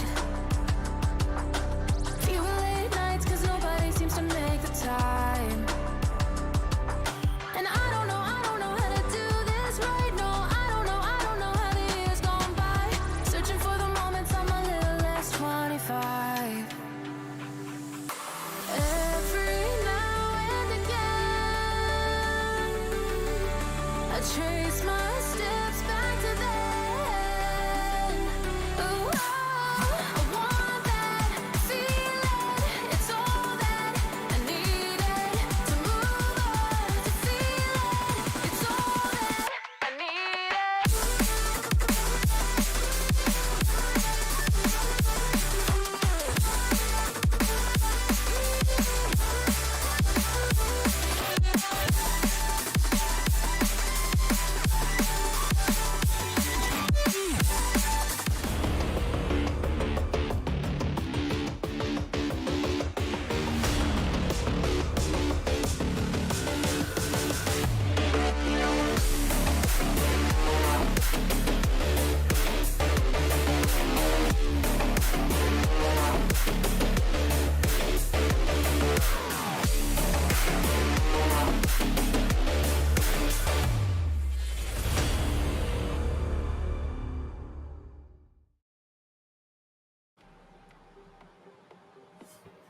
And we're finally back to see if it's going to be a 2-0 for this last series of the day, or we are going to see Taylor and the rest of the gang from Alexy's team will be going in for the comeback against the side of Oh Really. I'm Honeyglazee the W, together with me is Heyimquack, and now this is game number 2. Haven, finally a new map. Give it to us for this day. I know, right? It's gonna be Haven, and you already know this is like one of those maps that ENERII is not kind of, she's really, really good on. And I don't know, ALEXY and her team, BABYGRR, they're gonna have to really hunker down and find a way to really control those parts of the map, really find ways to defend it, or on attack, kind of make use of your strats, because whatever it is, if ENERII is doing what she did on a set, you're gonna have a bad time. That's the thing. You will have certainly a bad time if ever you give so much momentum here for ENERII and the rest of the gang. But let's see here if they will be given enough momentum on our agent selection for the second map here in Haven. We're seeing here Taylor still on that Killjoy, and ALEXY giving a lot of spice here for the jet pick for as the defenders on the first half here in Haven. Very curious to see what this team picks now, because they haven't locked it in. Kyla's hovering over the breach, which is very DRX-esque. And then, of course, the Astra going in as well. So back to it again. It's going to be the same old double duelist, just that the initiator is different. Mm-hmm. For BABYGRR, they're just relying on that Reyna within the blinds, when in fact they are going to have a lot of hindrance that will be coming from the blinds itself of that breach, and then the Reyna from O'Reilly. So this is going to be a really different story. Lot of aggression will be expected once again from O'Reilly and ENERII, especially that she has started and ended things so strong from game number 1. Yeah, I mean, it's going to be mayhem.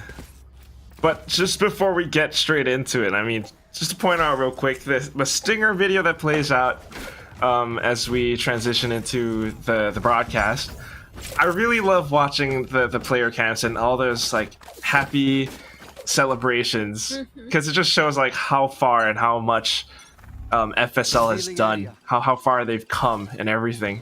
All these girls, everyone playing right now, it's all thanks to FSL. And we start things off again. ENERII pushing straight into Garage already. Swaps to the Sheriff. Oh, I've seen this before. Yeah, it is almost the same since we're looking back at the fact that ENERII comes on top. Especially that we just started off the round. They are already inside of the side, planning the spike. ENERII goes in for another for the post plant or for the retake scenario that is supposedly happening now for BABYGRR. But it is not really going well as we looking forward that this is down to a 1v3. Oh, well. Trying really hard just to find whatever we can. Furiously panicking and tapping away. The shots are gonna miss because of movement and accuracy, but there it is. You know, it's again the ENERII pain trained 1-0, a perfect start, and look at what she buys, Honeyglazee. Look at that. Immediately going in for the Vandal without hesitation. She did not stutter getting in that Vandal, Quack. Gotta be careful though. If depressed Choco like hides inside of a nebula, like a smoke or something, or plays the corner correctly, one shot, that Vandal's gone. And this could be it. She hops over though, look at this! Doesn't matter with the nebula! Does get hit by the Bucky, and there it is! BABYGRR with the strats, the classics, and all of those rewards, all of those specters now belong in their pockets. This is going to be really hard to take for ENERII. She risked it all for that Vandal, but unfortunately they did not see all of the utilities coming. All of the utilities already raining. It's just random utilities being rained out here and Amen, and they were not able to at least move even a nudge to get away from every casualty given to them. And now it's a 1-to-1, and almost a deja vu once again from game number 1. And now Kiki, that's a good trade, especially coming in from that classic. It's really nice. And of course, ALEXY just secures the weapons, tosses it over. Great trade to start off, and look at what's happening on A-Long.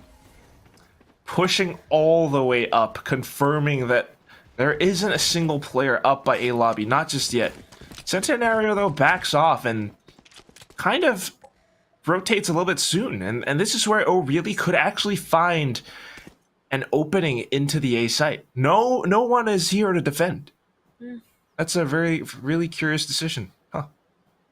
Playing it for the retake can be really risky on the last few rounds or the last few minutes of the map, since especially that A is just really hard to play it for the retake if you ever don't have enough utilities to create a lot of space from that specific corners that they can be played upon.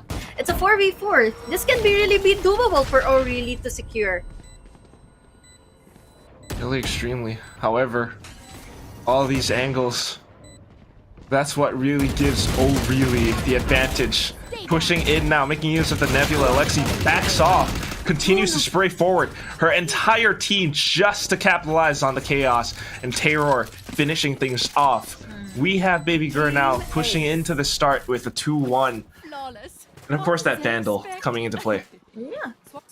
Clean enough for them to secure in a team A, especially that they need to take down every single player here from O'Reilly to finally have that round or that lead and to finally have their groove. We see here ENERII really being pinned down just because of the utilities, and it is going to be a hindrance and a tilt factor if ever you don't find around A all tilt of the factor. utilities, since we have again the Sovadors, we have those gravity wells, and then there's there with the utilities placed on with those sword Oh, man. grenades. That's what you gotta love, though. But now, this time, Nong trying to find those opening picks. ENERII closing in the distance as well. Playing around the smokes, they are able to take down the depressed Choco. And all of a sudden, the B side has been completely cracked open. Of course, though, Taylor, ever so strong as an anchor, the Killjoy. She wears beanies. She's got the Vandal. She's looking for the last one, Kiki. Not gonna be able to do much. And it's gonna be a 3-1. It's just really going in smooth now, since again we have the Vice coming in from the side of BABYGRR, and now they have more on possibilities here to pin down players from the One side of enemy O'Reilly, remaining. to the fact that ENERII is not hitting the shots anymore. Unlike earlier on, we see so much composure given to the side of BABYGRR to completely have the rounds or to completely win out those duels, especially that they needed to play in all together to pin down players from O'Reilly, and now they are going to face here the death blades here from from Nong. But let's see if it is going to be worthy. Well, it is a weapon, and then they are rotating all the way to the other side of the map. An early pickoff, and all of a sudden, O'Reilly are starting to question their decisions. And that cosmic divide masks so much that they have no idea the spike's going down on A side. By the time they realized it, it's a little bit late. There's an alarm bot up by Sewer as well. So, O'Reilly are going to have a lot of information to work with this time. And with that info, it can be a really big factor before they finally pin down players from BABYGRR, and the just one shot to the head against Taylor. She is already down. Another gravity well. She swam through and then getting to kill, and now the trigger rounds goes into O'Reilly. Now going in for the impact against the side of BABYGRR, unfortunately. Never phases her at all, ever. And all the traits that come in along with it. The smart plays, the smart rotations from Team O'Reilly puts them back on top of the board. But of course, they need one more round just to find that momentum. You know, it could just kind of damage the economy of BABYGRR in this round. That said, everyone's are pretty close to their ultimates on the side of BABYGRR, and that's kind of what I'm afraid of. ALEXY now with an operator in hand. It completely shuts off the lights for the side of Team O'Reilly. Yeah, I love the anticipation when it comes to picking on to window and then expecting and someone will be going in for the trade all the way from grass, and that went into play to take down two duelists immediately from O'Reilly. So now they are pinned down. They are hesitating. This is the impact that we need and we have been really expecting to see from game number 1. Let's hope that ALEXY still gets in one, and she will.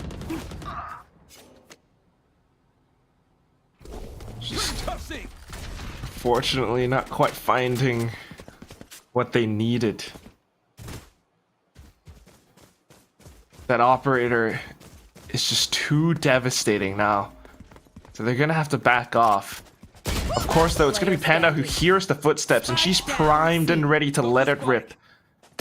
Only player left is gonna be Kyla, who flicks on over.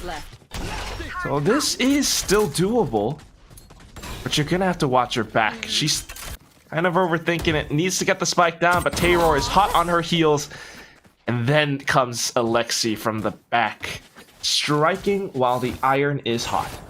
I love that Taylor, all the way from Garage, was just getting in the attention so that ALEXY can come into play and get in that kill all the way from C lone. So if ever that Taylor wasn't able to succeed onto that duel against Kyla, that will be a good opportunity for ALEXY, since That is Kyla not knowing where she will be coming from, and now she also have the time to think about to plant and the spike. And this time, I think they have the guns now available for them to secure, and now they're taking on A side. Oh. They're going to be pushing in heavily, but Depressed Choco from behind has a prime opportunity to strike. She gets the first one, still has the orb available for the dismiss, and there she goes in for it. Cloudburst just to block her off, though, and that is a brief moment of respite that allows ENERII and gang to push all the way straight into A. Still, they cannot make their way past Terror Panda and the crew, and that's what really hurts them now. The last one left, approaching from A Link of all places. I really love the utility usage here from Panda. She knows when to pop in the gravity well and then the concuss and then the smokes, just really well timed to use. It's just really immediate for them to secure in those angles to deny the vision coming in from the side of O'Reilly. And I really think that they really know how to play in this game. Haven has been really smooth for them to secure in 5 rounds against O'Reilly, even though that they have been hindered for 1 round between those 2 rounds here. It is going to be really smooth for them if ever they punish enough buy rounds here from O'Reilly. Yeah, you're gonna have to start to work through with this momentum that you've gotten so far. Make sure that O'Reilly can't get that thrifty that they're looking for. They have done it before. So you're just gonna have to be careful about it. Look at how safe they're playing, though. Slowly approaching out to the B site, but not quite getting the flick. Depressed Choco anticipated it. And then goes in for a second one. What? Huh? Oh, okay. I think she worked it out. She's still alive. She's still survived. Then no. We have a good shot here coming in from Ice, going in for 2. Okay. This is a good start for her to pick up a Vandal, but Tater says no more. Let's win out this game. Let us take game number 2 or even this half. But this is just a really good start here, coming in from the Breast Choco. You know, I think I know what that strat is. It's the idea that if you keep jumping, they're not going to be able to hit your head. Well, you're trying to heal from that orb, right? Yeah. That's exactly. It works, though. That's the thing. So 6-2 now. And it's a buy up again for O'Reilly. Let's see if they can actually claw their way back in. And ENERII now leading the charge and pushing down onto the A site. But this time, a little bit more tempered. Not as fast as it used to be. Quick change of pace, especially that O'Reilly needed this one to at least confuse BABYGRR on whatever is going to happen, what is going to fall upon them, since Panda take it down on Kiki. Do you let me know? This is another good opportunity for them to secure an A side, getting in the plant. There's still have this there is a kill. ALEXY dominant enough to gain 2k here for this round, and that is a good round for BABYGRR to have another round against O'Reilly. I think it's safe to say at this point the momentum's been lost. It's not just lost, it's like it's straight up just disappeared. BABYGRR has every single bit of momentum at this point because that one operator has so much presence that ENERII is even thinking twice about rushing in. Not only that, you've got all of these ultimates, all of these utilities coming in through just to hold off and push O'Reilly back.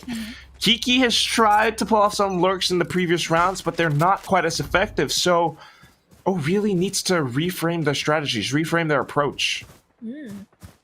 That's the thing. How can they have... no, that is a good start. That works. Yeah, that works. That is a good opening, and that is the confidence needed for ALEXY to dominate inside of C and then create a lot of space and then play inside of the side for the post-time. Spike planted. I mean, I'm just always so baffled, Honeyglazee. Sometimes it's like, okay, you can use utility, you can dissect the map. Sometimes you can just have ENERII just run straight into garage, find a frag like that. Well, okay, the whole round's theirs now. Oh, look at this, she's getting a second one. They're falling apart again. 2 players left behind, but at least they have a complete good lead against the side of BABYGRR. That is a good kill though, coming in from Panda, but now it's all up to Sanitario. They have a lot of she has a lot of utilities to think about, and now we have Nong falling onto her hands. That is a good kill. Additional credits, and still around this around Fear 4. Oh really? Oh no! Clipped by the edge of the spike, but that's okay. There were players on the other side as well. I think she was thinking about maybe the operator on the ground, but that's okay. You know, they have rounds to spare. So 7-3 is the score right now. Momentum slightly paused for the time being. Oh, really could just make this a 7-5. Really not impossible for them to secure that 7-5. Especially that ENERII was able to hit onto that shot while running around going to secure in a kill, secure in a side, but now look at this, they're just not backing away, they're not hesitating. She's not even starting to just get it inside, and now she needs to make sure that she clears off backside before anything else. This is incredible. And she's not worried at all. Even with the updraft coming through, ALEXY tried to find something, but not quite. As ENERII is now very, very much so aware of her position. No more tailwind for you. You're gonna have to play out the drone, but wow! Just fast enough! And all that's left is gonna be Panda stuck alone at the back site. Terror comes in to claim the crown.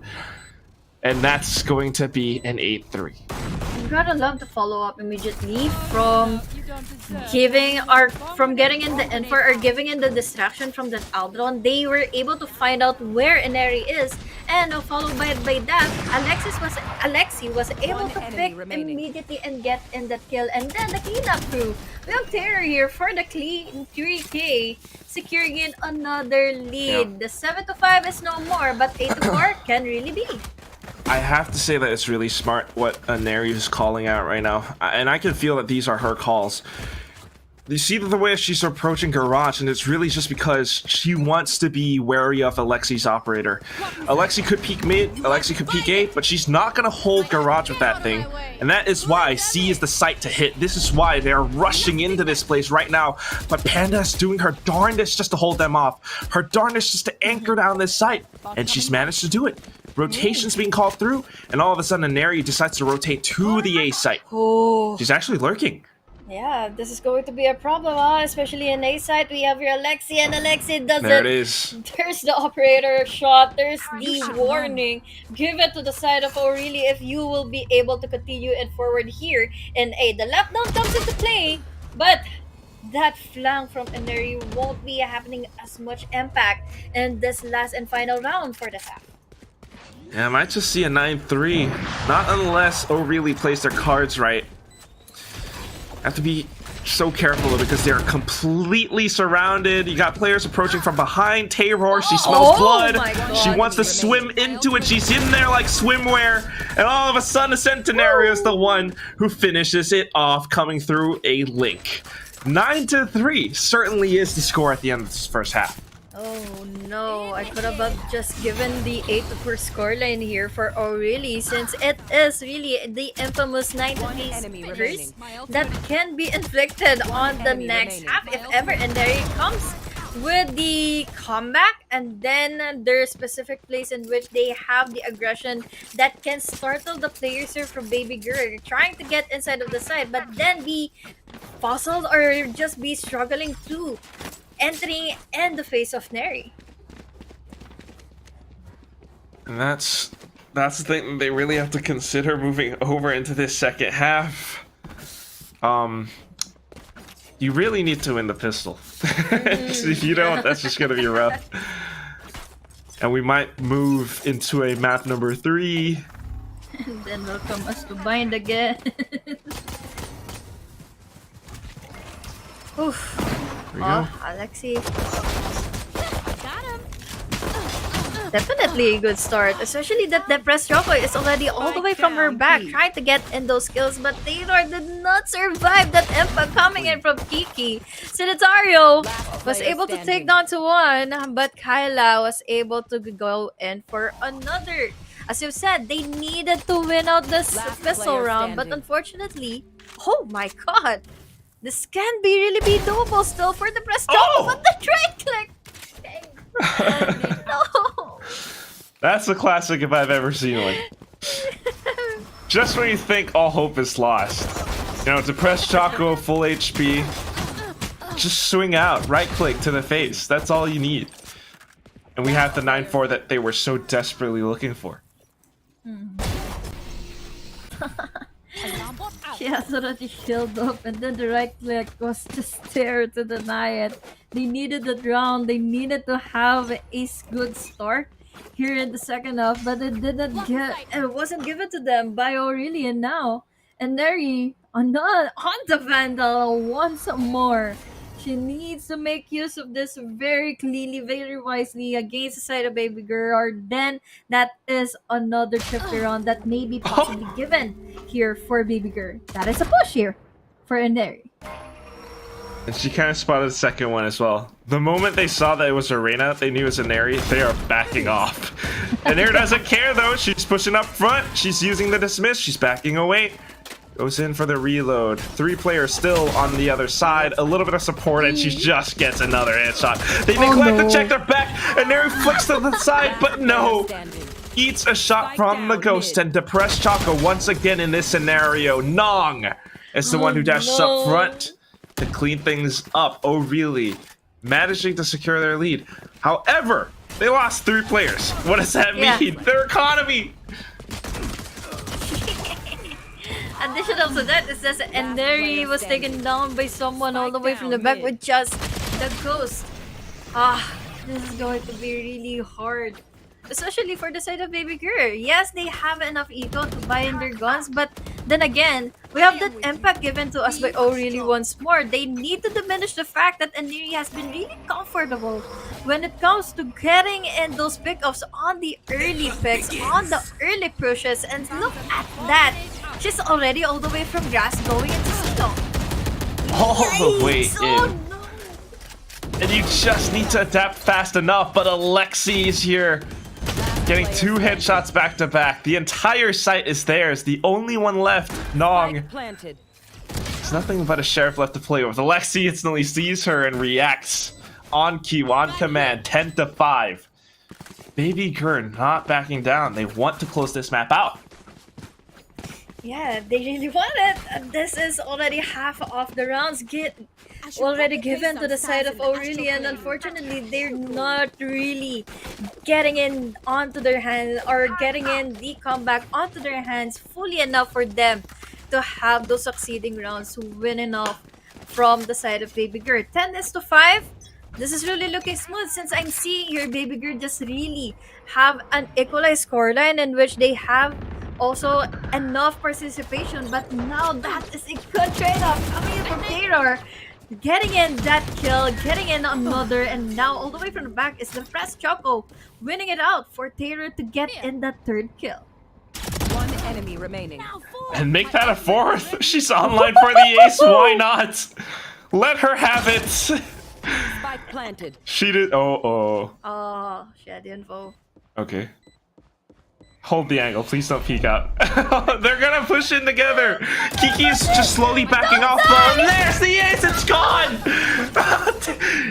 Just stolen it at the last second. And Depressed Choco is the one to help things out. It was so sad to see that Depressed Choco wasn't One enemy remaining. baiting it off for her. So at least she takes in a couple of bullets and then Taylor will be getting in the ace, but no! That Taylor just went it off, not knowing where Kiki is just leaving it out. And now it's 11-5 still. Around this round, no ace given, but still multi-kills all over the place given to us by Taylor. I don't know what's happening. It's all good. Because they have the rounds, they have the money, and that's what really counts. ALEXY making the calls, now continuing to push up front, trying to stay alive as there might be more utility headed her way, but all is good. They are in position to put down their utilities, their lockdown. ENERII trying to be cheeky with it though. Going back and forth, now Kiki coming in as well. She somehow sneaked past the Nebula and into the one corner where she can stay out of the range of the lockdown. Still not quite enough as ALEXY smells that sign of life and kind of ends it. 12-5, it's match point. And the last round where they can still kind of afford something, but it's going to be a really tall mountain to climb at this point, Honeyglazee.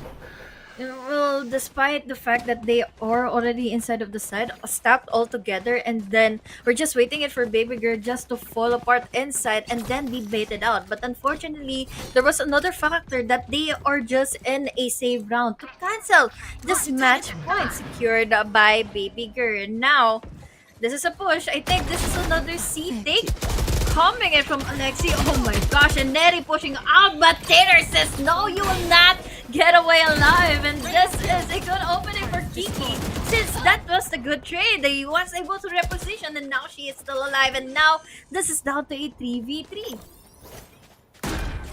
Still winnable. All they have to do, they have their utility set up, but oh my god, Nog. Low HP, but it doesn't really matter.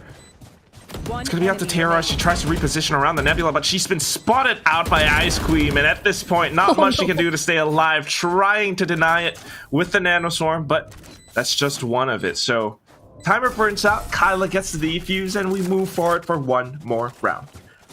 Oh, this is going to be really tricky enough to see if ever they finally get in that last final round that BABYGRR is just supposed to win. And now, speaking of, that is a really good win still for the side of Aurelie, since they have been really giving a lot of pressure here in Garage. So after getting in a kill, the trade-offs was also there for the reposition to happen, and then use in the utility to hold them off further before they even secure in the round. And now, it is 12-6. Still really doable for BABYGRR to finish it out, and welcome to game number 3. But oh really, oh my god, ENERII's already inside of window. Oh my god. She's still going in! How is she doing this? Absorbs and gets a double kill. Kiki pushes out of Garage, and they just continue to pummel forward. The spike's been dropped. BABYGRR, they have the momentum, but all of a sudden, it's all up to Panda. Flicks upward. Looks for the next one, and ENERII dances back and forth. Support is on the way. There's no way. There's no way. 12-7. How? ENERII. It's just ENERII. Yeah, she's just really the one changing up the pace really quickly. That it's taking a lot of time for the side of BABYGRR to process and fully, and then find out what is ENERII doing. She's already inside of mid, even though she was already tagged. She was down to a low HP. She hadn't have enough armor, and now once that she knew already that the Reina, the press Choco was needed to reload, she went in with no hesitation. Oh my god. Oh my god. Same scenario, but this time the entire army is here. So alone ENERII, even you might be a commander, you cannot do much against the full squad. Kyla pushes them back though, and both lockdowns now flying in. Oh my god. Wait, did they actually just use the the Rolling Thunder to push them back into it? And every single one is kind of detained right now. They're hunting them down. Kyla just trying to be extra careful about it, sends in the flashpoint, and all that's left is one more player. Kiki finds it and pushes us into a 12-8. Oh my god, just 4 more, and then we're going in for an overtime. The pressure is just too real. We can say that this is a given pressure given to us by BABYGRR to Aurelie, since it's already 12, it's already their match point. But then again, with the process of things that we see ENERII and the gang getting in their hands on the comeback, on their momentum, this can be a really huge impact that BABYGRR needs to be decisive enough to have a side for themselves, especially that we have the Hunter's Fury at hand, and then there's also the Empress, but ENERII takes down one once again. Oh my goodness. And another. And, well, not another. Terror. She could do it. It's not impossible. She hears the footsteps and goes in for the swing. Picks up a Vandal. She could still win this. Goes in for the spray, but Kyla snuffs her out 12-9. How do you respond in a scenario like this? You just know that every single round, ENERII is full sending it somewhere. Oh man. Even though at the brink of losing in this game, ENERII immediately just puffed off. You know that we have that one more round remaining here for BABYGRR, and then it's just ENERII hindering them further to get in that win. Look at this, 3 more rounds here for really, and then let's welcome into the overtime. How long will the showdown go in? It's already 9 p.m. and Kiki is already down. Hey. This is finally a good start. This could be it. This could be it. They just have to play their post plants right. Set up the positions. ALEXY's going in for it. They're spraying through. The last one left. Ice Queen down to 50 HP. 2 stars to her name. And everyone just running into her. Depressed shot. Oh. That's the best one swing I have ever seen.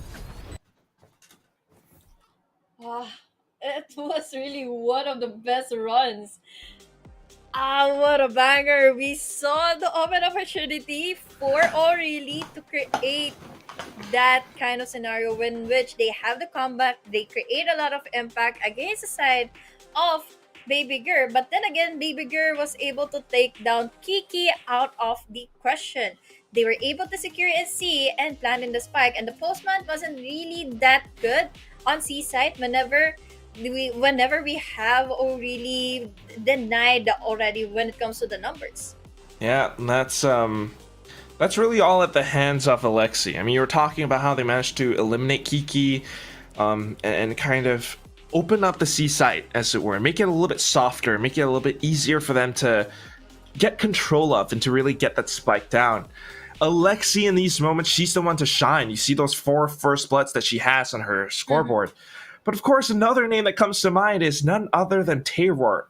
A couple of quadra kills in these rounds. Almost an ace. Exactly. She did close it out. I tweeted about it. I'm scolding her. No, I'm kidding. But she came so close to it. And she's almost the MVP of the entire match. Of course, though, we cannot just downplay ENERII like that. She is the queen. She is the most mechanically sound player that we've ever seen in the entire FSL community. And there it is on top of the scoreboard.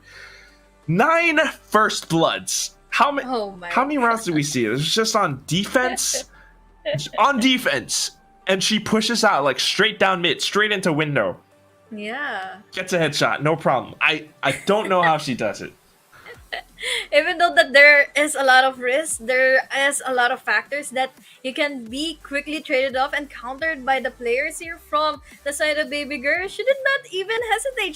She's not even stuttering when it comes to going in for those picks, getting into her heads immediately with just a snap of her fingers. And still, it is a game given to us by BABYGRR. Win for them. And let us all welcome you guys to a game number 3. But before that, we would like to thank our players right now who has been really doing a lot of pressure onto their minds right now to finally give us a game 3. Yeah, I mean, we're gonna go straight into that map on Bind after this break, though. So don't go away. We will be back after this.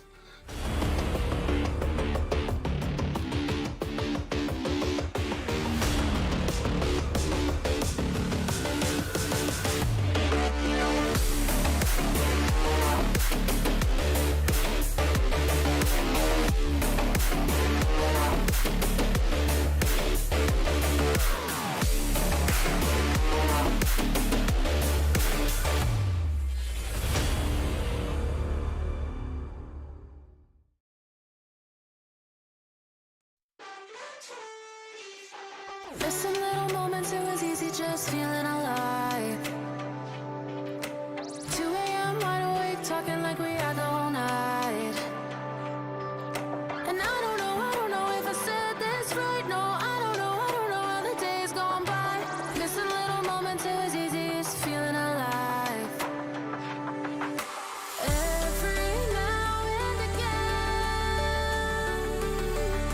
I trace my steps back to then. Ooh, I want that feeling. It's all that I needed to move on, to feel it. It's all that I needed.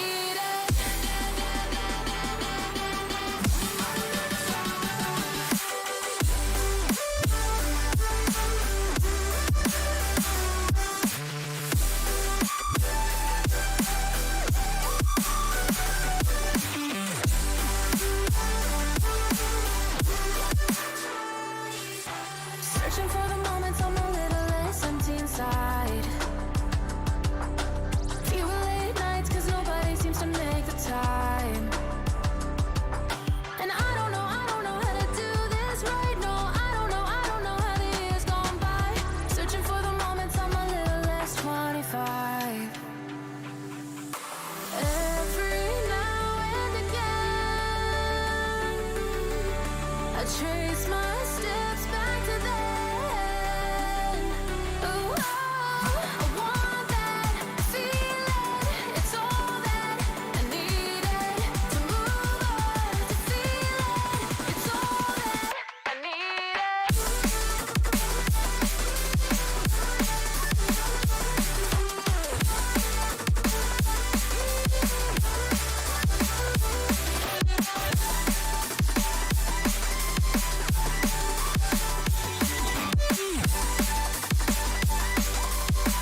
It's all that I needed. I want that feeling. It's all that I needed to move on, to feel it. It's all that I needed.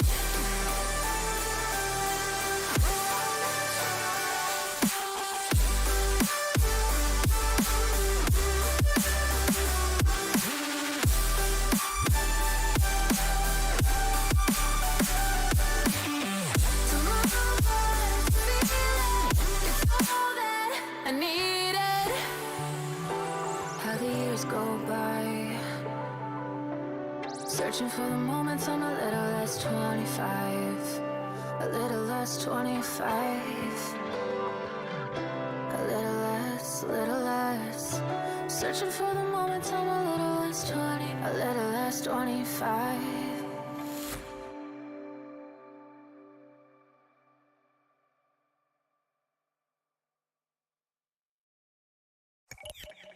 Entombed in my mind, can't seem to break away. Lost in time, thinking about better days. Do you ever get used to the pain? 'Cause I don't know if I can do this again. Now you got me wondering why you let me die alone inside. I died for you, I cried for you, I tried for you. Tell me why you left me bleeding. I died for you, I cried for you, I tried for you. Tell me why you left me bleeding.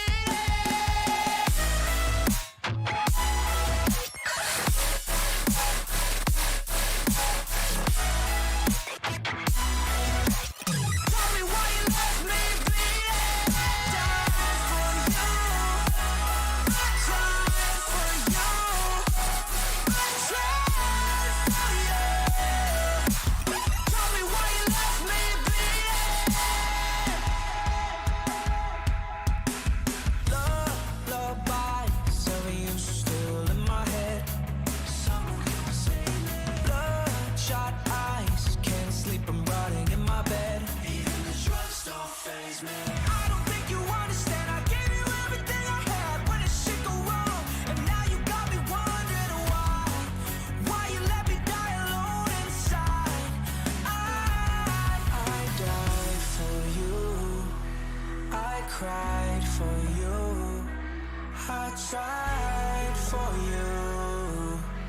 Tell me why you left me bleeding. I died for you, I cried for you, I tried for you. Tell me why you left me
really down to the last and final round, final game on the night itself. I'm Honeyglazee to the W. Together with me is Quack. This is again the last series of the day on our FSL Valorant Showdown between the players of ENERII and BABYGRR.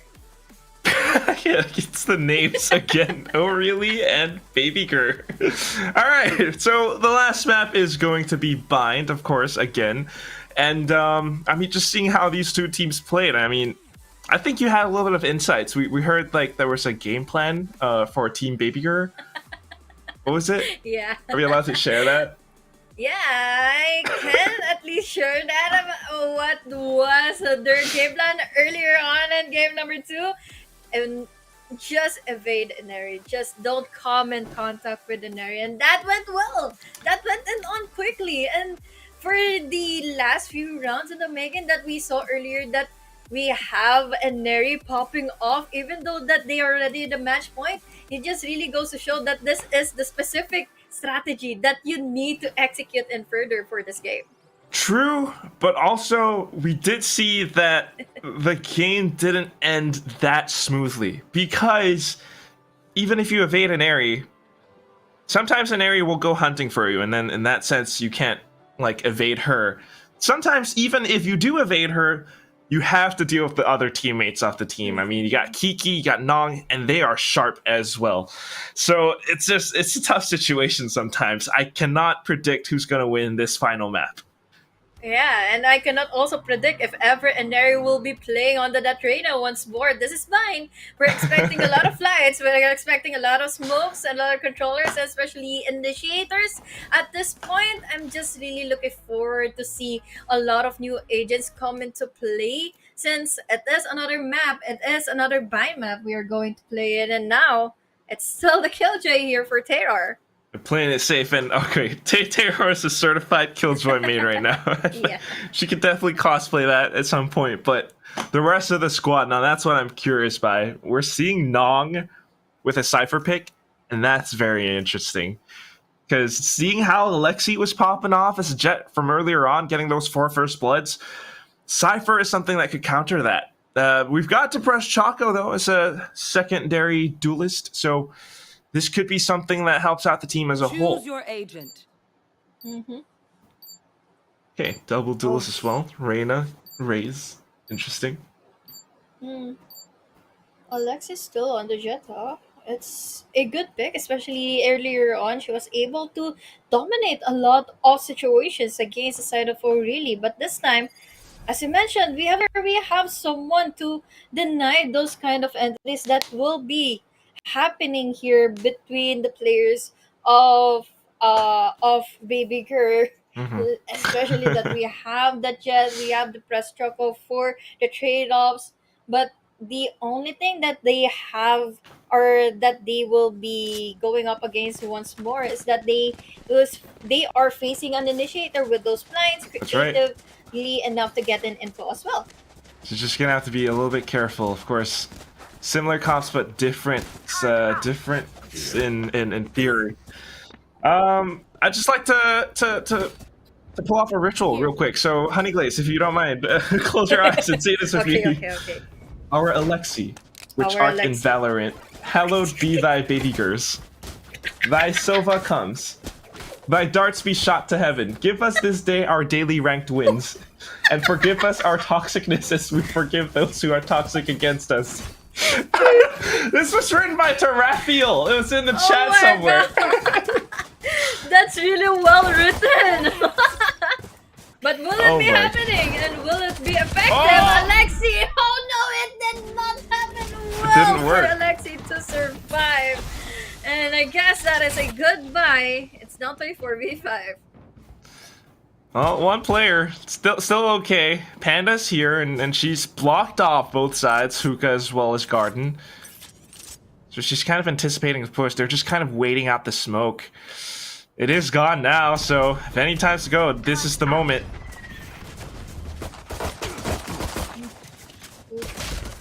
Mom, that's a good start for Trust Choco for another home. There goes Ice Cream, and then they will be able to plant and the spike. This Last is player 3v2 standing. scenario already, and they are already all over the place. Theodore! was able to take down Kyla, but did not go well and easy on her as long.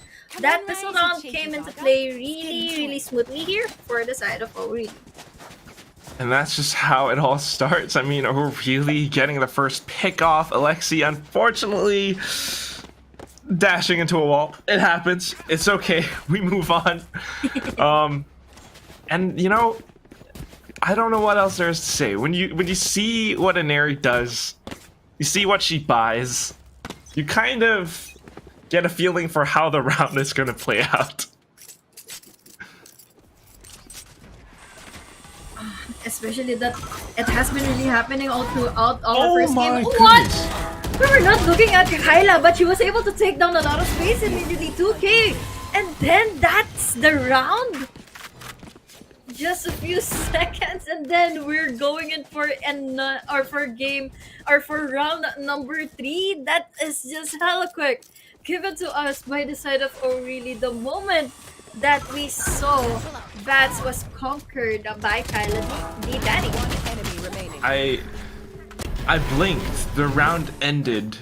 The end of analysis. That's that's it. Kyla, ENERII, Kiki, they just rushed in and did everything. Of course, the rest of the team was there ready to trade.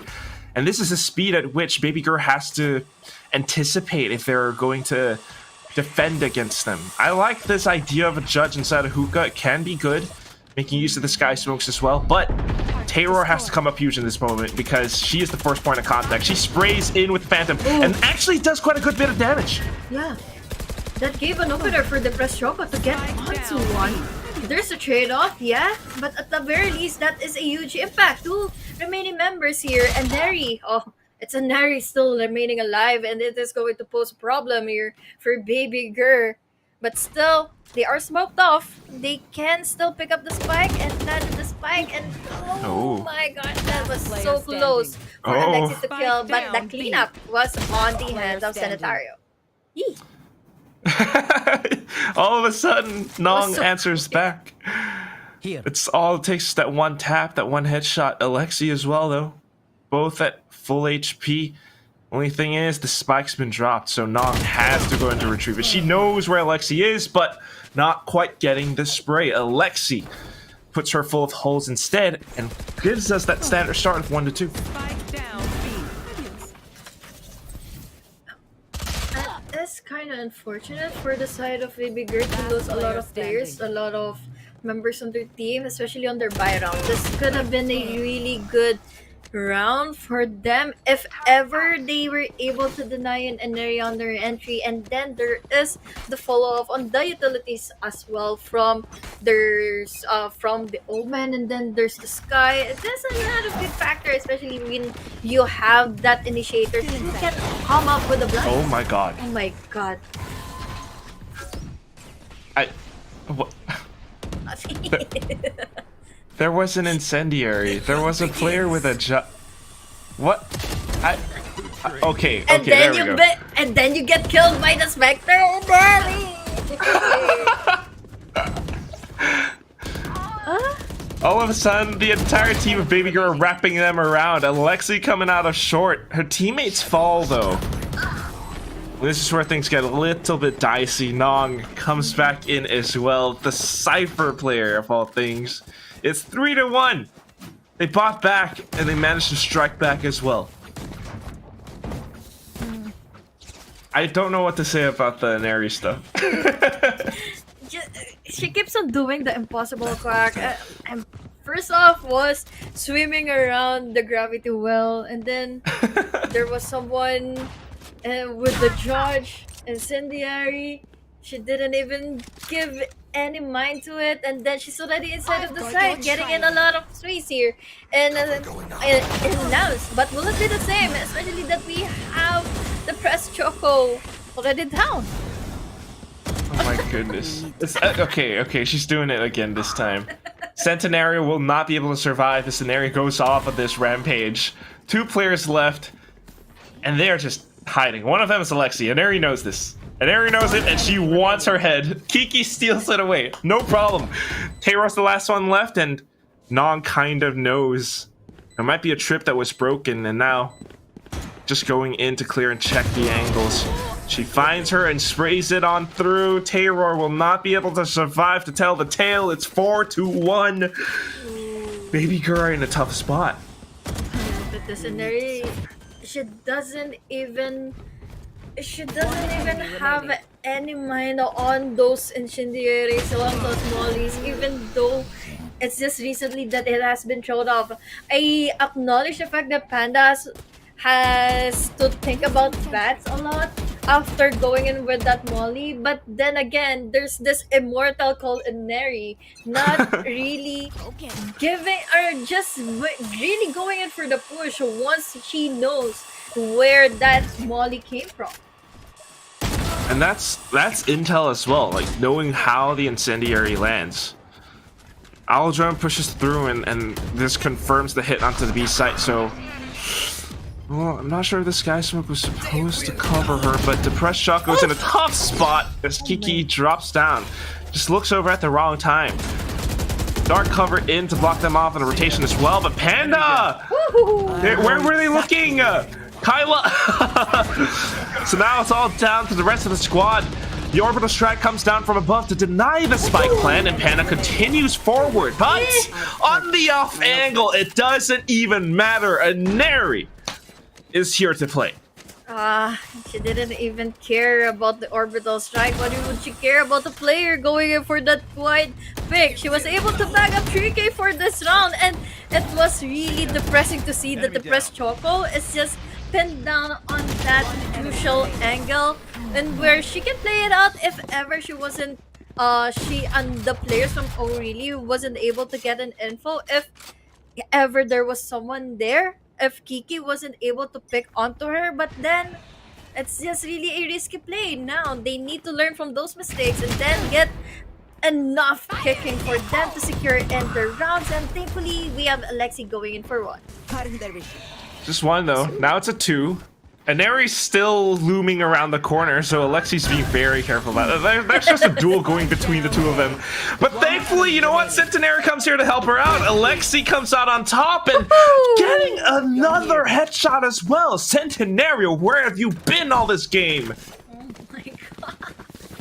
I like the opportunity of him or of her completely giving a lot of space with just the Hunter's Fury, and then followed up by Panda, and we have here the right clicks from the Bucky denying in the plan from Ice Cream, and now this is a good round, a good start for them to have their comeback. It has been 5 rounds completely dominated by O'Reilly, but they need to kick it off just to make sure that ENERII doesn't have enough time to compose herself once the second half happens. That's just a fun thing too, that the entire anti-strat is centered around ENERII. She's the one pushing out aside of Garden though, and everyone's here prepared for this. Panda takes her down this time.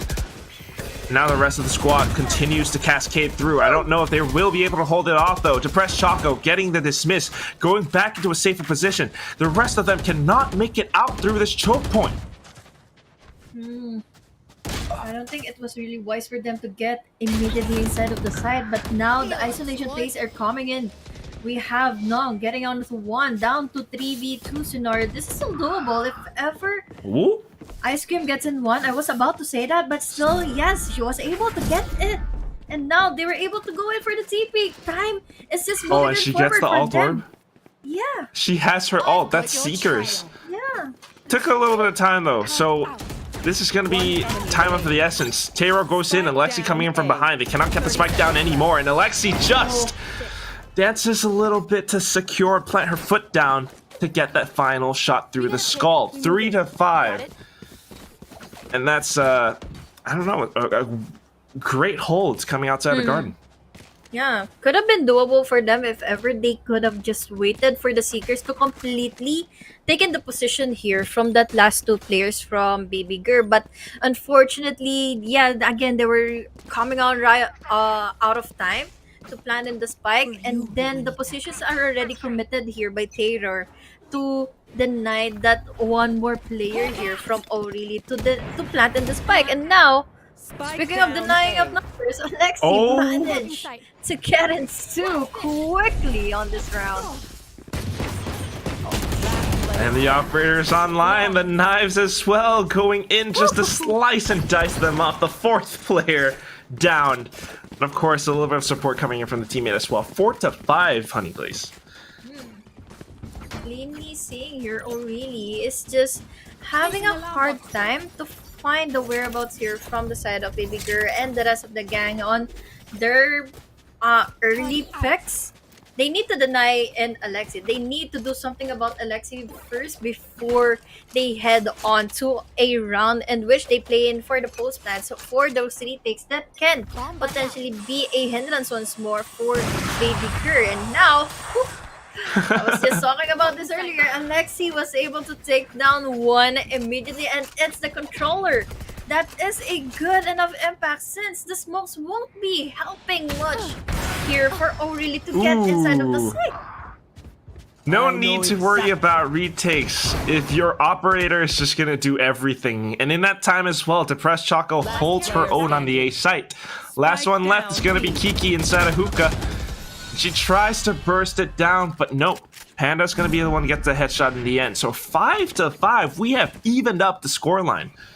And I'm curious, how does the eco look on the side of Team O'Reilly? I'm also kind of curious. Not great. Oh, there we go. Yeah. Oh man, it's been a while since they've gathered themselves a win. It's been 4 consecutive rounds, and then it's all about the pick-offs, the frags, before they even plant or before they even get in on objective here. For each and every round, BABYGRR has been really inclined to against the side of O'Reilly. This is a good first contact play from ALEXY. Maybe a good follow-up as well coming in from Depressed Choco. And not even the follow-up. She was able to go in for the contact, go in for 2K. And there goes a goodbye from 2 players now from O'Reilly. Just knowing that your opponents don't quite have the firepower allows them to go in with this aggression. But a Spectre still does damage, so they have to respect that. It's down to a 3-on-3, and Taylor goes for the ballsy play of going through the teleporter. Unfortunately, it does not quite work out, and that is not quite a weapon retrieved yet. Alexy's going to swap over to a Vandal to give her a higher chance of winning out this duel, but Spike is trapped inside of showers, and that's the main thing that BABYGRR are looking out for. Here comes the sprays, though. Panda rolling down the hill, rolling down the mountain. She dishes out the hurt, and Ice Queen is trying to stay alive inside of this obstacle. Plants one on the head. All she needs is one more. Where are you looking, though? Almost getting the flick, but Panda just bursts it on through, and that's going to be a 6-5. I'm so confused on why she was just looking onto that angle after the flash popped in. I know for a fact that she knows where Panda was, but I think it's just anticipation in which she blinded, so most likely she could have pushed through all the way from lamps. I'm just really confused on analyzing it further, but yeah, unfortunately that round goes in to the side of BABYGRR. Could have been a good clutch though for Ice Cream. Yeah, just kind of overthinking it for a second, but you have to still commend the effort. The fact that she did get that one tap, which is really amazing, brings it down to 6-5. So last round before the swap, and it's going to be ENERII back to her usual antics. Closing in the distance, she's using the Phantom. She wants to get these frags. She's using her Empress just to push all of them back. Look at how much her presence is doing. Taylor doesn't care though, and she's managed to take that down. 2-on-4. Panda has her orbital strike. One enemy remaining. Could be a bigger factor, but will she be able to have the opportunity to use it? No. Melody Daddy won't be giving her the time to use in that orbital strike since there was no more space and there was no one to go in for the follow-up for ENERII to deny an ENERII. But look at this, she just really pushed in. She played it for contact and she wanted that contact. Even though she was treated off by Terror, at least that impact was already given and the space was already covered all the way from backside here in A. So now in this first half, after concluding into the first half, it's just really going so well for both of our teams that this is a really nice matchup now here in Bind. Truly, truly even. I mean, even with the kill feed as well. 14-14 on both team captains. Both second top fraggers are 12-12 as well. And this is just really close. Of course, though, can we really expect... Yes, we can. Okay, I was just about to say it. ENERII's already pushing out of showers. What is going on? What is this? Oh, that was so close. She's still alive, but ENERII is already all the way from the back, catching onto their tails. And they could immediately be pinned down. Kiki, though, she needs to make the shot happen, but no, it did not connect. 3 players still alive and kicking for BABYGRR, but now they are tagged in by that Cypher. Oh! Spike down B. Oh my. Well, this is impressive. Nog, she's got some Cypher setups to play with for sure. Even with a classic at that range, it doesn't quite work out. Depressed Choco coming up huge with the quadra kill in this round to secure the win for her team. This is the tricky part. Once we go in the latter phases of our second half, this is going to be a big of a hindrance. After seeing that we had that Cypher, we have Nong just playing it out like an assassin, waiting in for those trip wars to be tripped upon by BABYGRR, by the players of BABYGRR, and then info will be gathered just still from her camera. So a lot of factors to think about after getting it inside of the sites. But the press Choco just said, oh, we just needed to face them head on and go in with those sprays. Yeah, it was a really open position as well. Now Kyla trying to do what she can to stop the spike from getting planted, but with a classic, it's just not quite going to pan out the way that she wants it to. Nong almost getting the flick, but still at that range. The Spectre will rip and tear her apart. 8-6, a flawless win for Team BABYGRR. I like that. This is a well-needed bonus now for them to have enough lead as they went on fully from the last half. We are seeing the full mice now for O'Reilly to try and at least tackle it in forward for another round, or for at least for them to close it out to an 8-8 once more. But then again, there's a lot of factors to think about. As we mentioned earlier, BABYGRR is just playing it out with the strategy, not playing in contact against ENERII. And look at this, I think they are really all the way from that situation. But now, it's just 2 players dominating them. A little bit of a Hail Mary push outside of hookah, and it just doesn't quite work out. Even TPing over. Oh, a little bit of a fake actually, but still. It's going to be that Cypher setup that you really want to pay attention to, because Nong is such an annoying hindrance on the site itself. She's gotten the third, and here comes Kyla to finish things off. 8-7, it's a standard start once more. They had the gun, so yeah, it is most likely evident enough they have enough firepower to begin with, but this time it was again their bonus round. For the side of BABYGRR, enough deaths was inflicted against the side of O'Reilly, and they can have a hard time this round coming in, especially that we have here BABYGRR all still pushing in a split up. But now, punish is ENERII and Kiki all the way from hookah. That's ALEXY is really happy with that. Taking down ENERII. Now that they have all this space, they have the site, spikes going down. Nong did not have her anchor setups here. And that's why this round could go completely south for the team of O'Reilly. Going for a little bit of control over elbow, but still, push is coming through along with the guiding lights. Unfortunately, it does not make it past the sky smoke. Kyla gonna go in for a wall bang. Nong approaching outside of elbow now, but Depressed Choco in the closest off angle, able to find one, and then Panda to clean things up. Clean starts and clean endings given to us by BABYGRR as they set foot inside of the site. It was down to a really good of a number play or number advantage, and then the post plans is just really looking well for them. especially that they can either have their lineups or either have their utilities to be played out in the later stages and the postman scenarios and those retakes. And speaking of the lineups, and speaking of their utilities, their ultimates are on now available. We have the lockdown, we have the orbital strike. It is enough to create a lot of space for them to get inside of the sites. I could. Oh, what? What? Okay.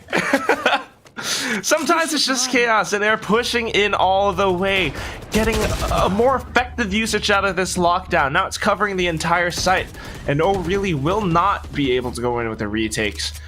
Spike Not to planted. mention, they don't quite have the firepower either. I think Kyla actually got to. Yep, she got detained. ENERII with Oh, just she's just one. doing ALEXY. Oh, okay. Oh my god. Basically, you just gave her a chance to clutch this one out. Come on. Another goes into her crosshair. That's a 2k already, and now this can really come into play that they can defuse it, the spike once the smoke is already there. Thankfully enough, they were able to react on time once. Unbelievable. No Oh way! my god, they just did it! And ENERII with a triple. Thrifty. Keep your weapons. No freaking way. They had everything. They spent an ultimate on this round. And all it took was for ENERII to get a headshot onto ALEXY.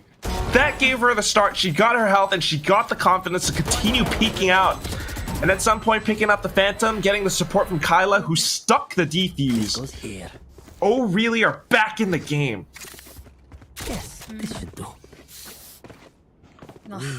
ENERII, we're seeing her pop off again in the later rounds.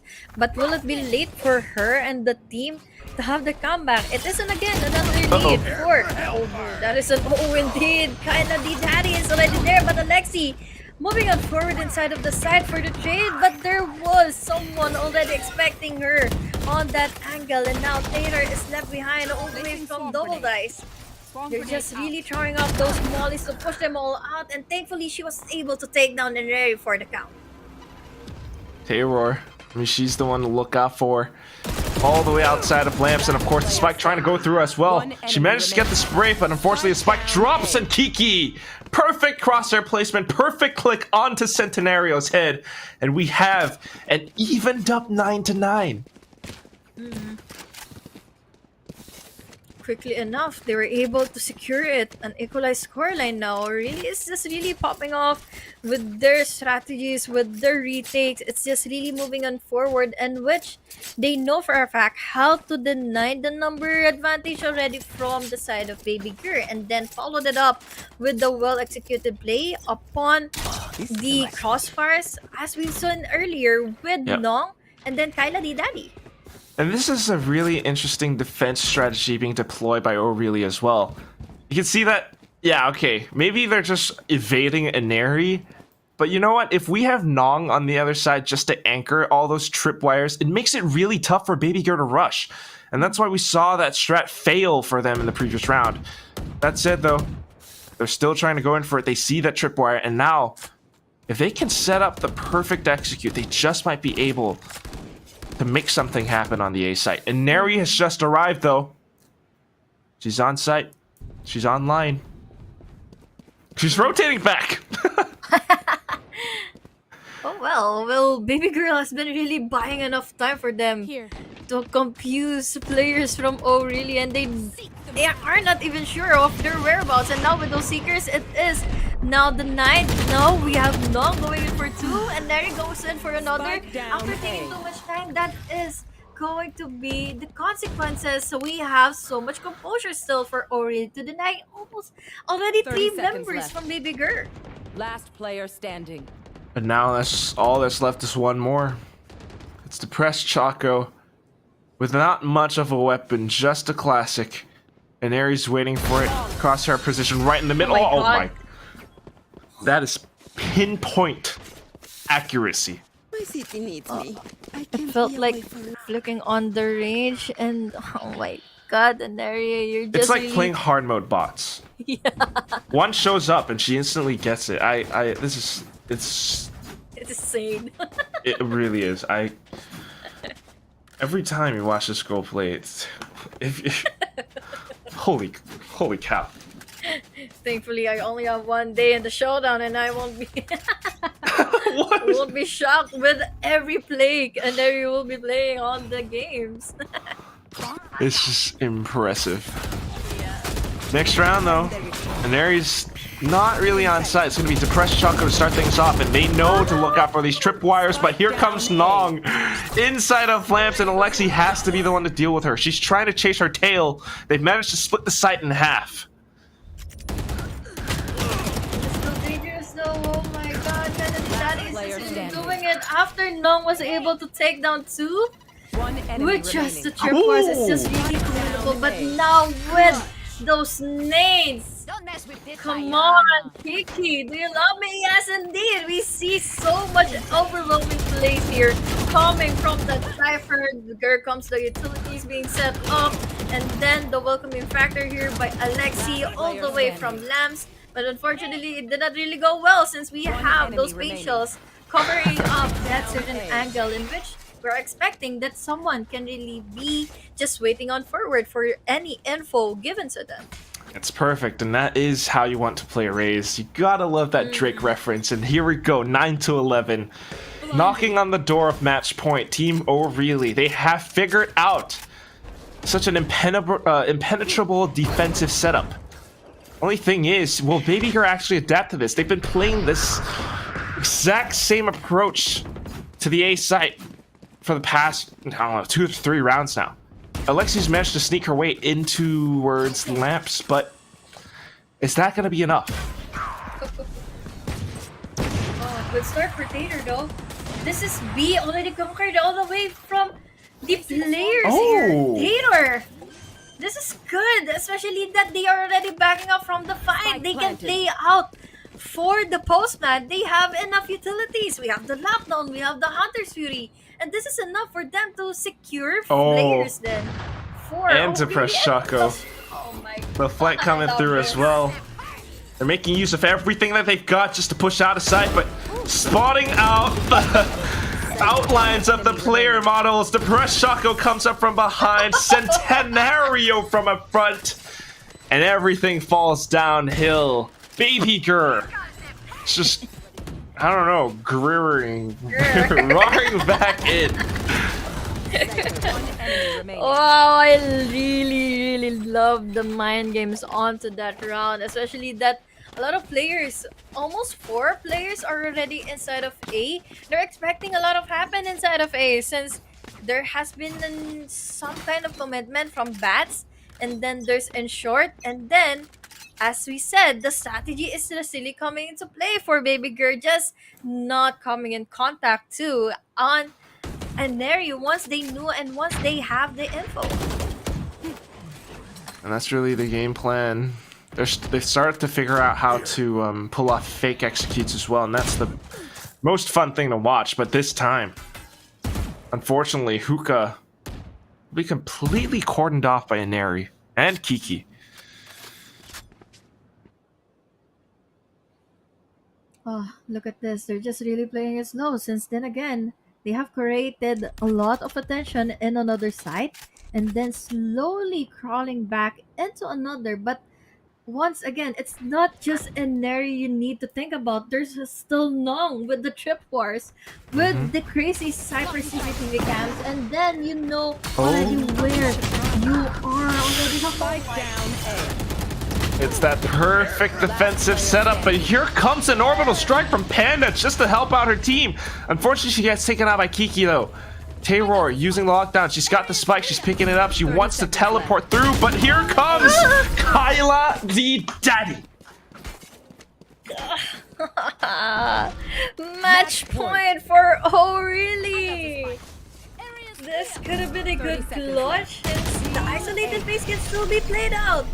One, she do plants in the spike. She has, I think, another molly on her name, but now this is the match point and a lot of pressure. Too much is already been taken, and now they are punished with half an armors only committed onto this last and final round, possibly. Really, possibly. Good thing is they managed to buy up and scrounge up whatever they can afford. Light shields. They just have to be really, really careful about their approach. Make use of those teleporters if you need to. I sense like they're trying to bait out the rotations, and that's why they're not just committing in the site just yet.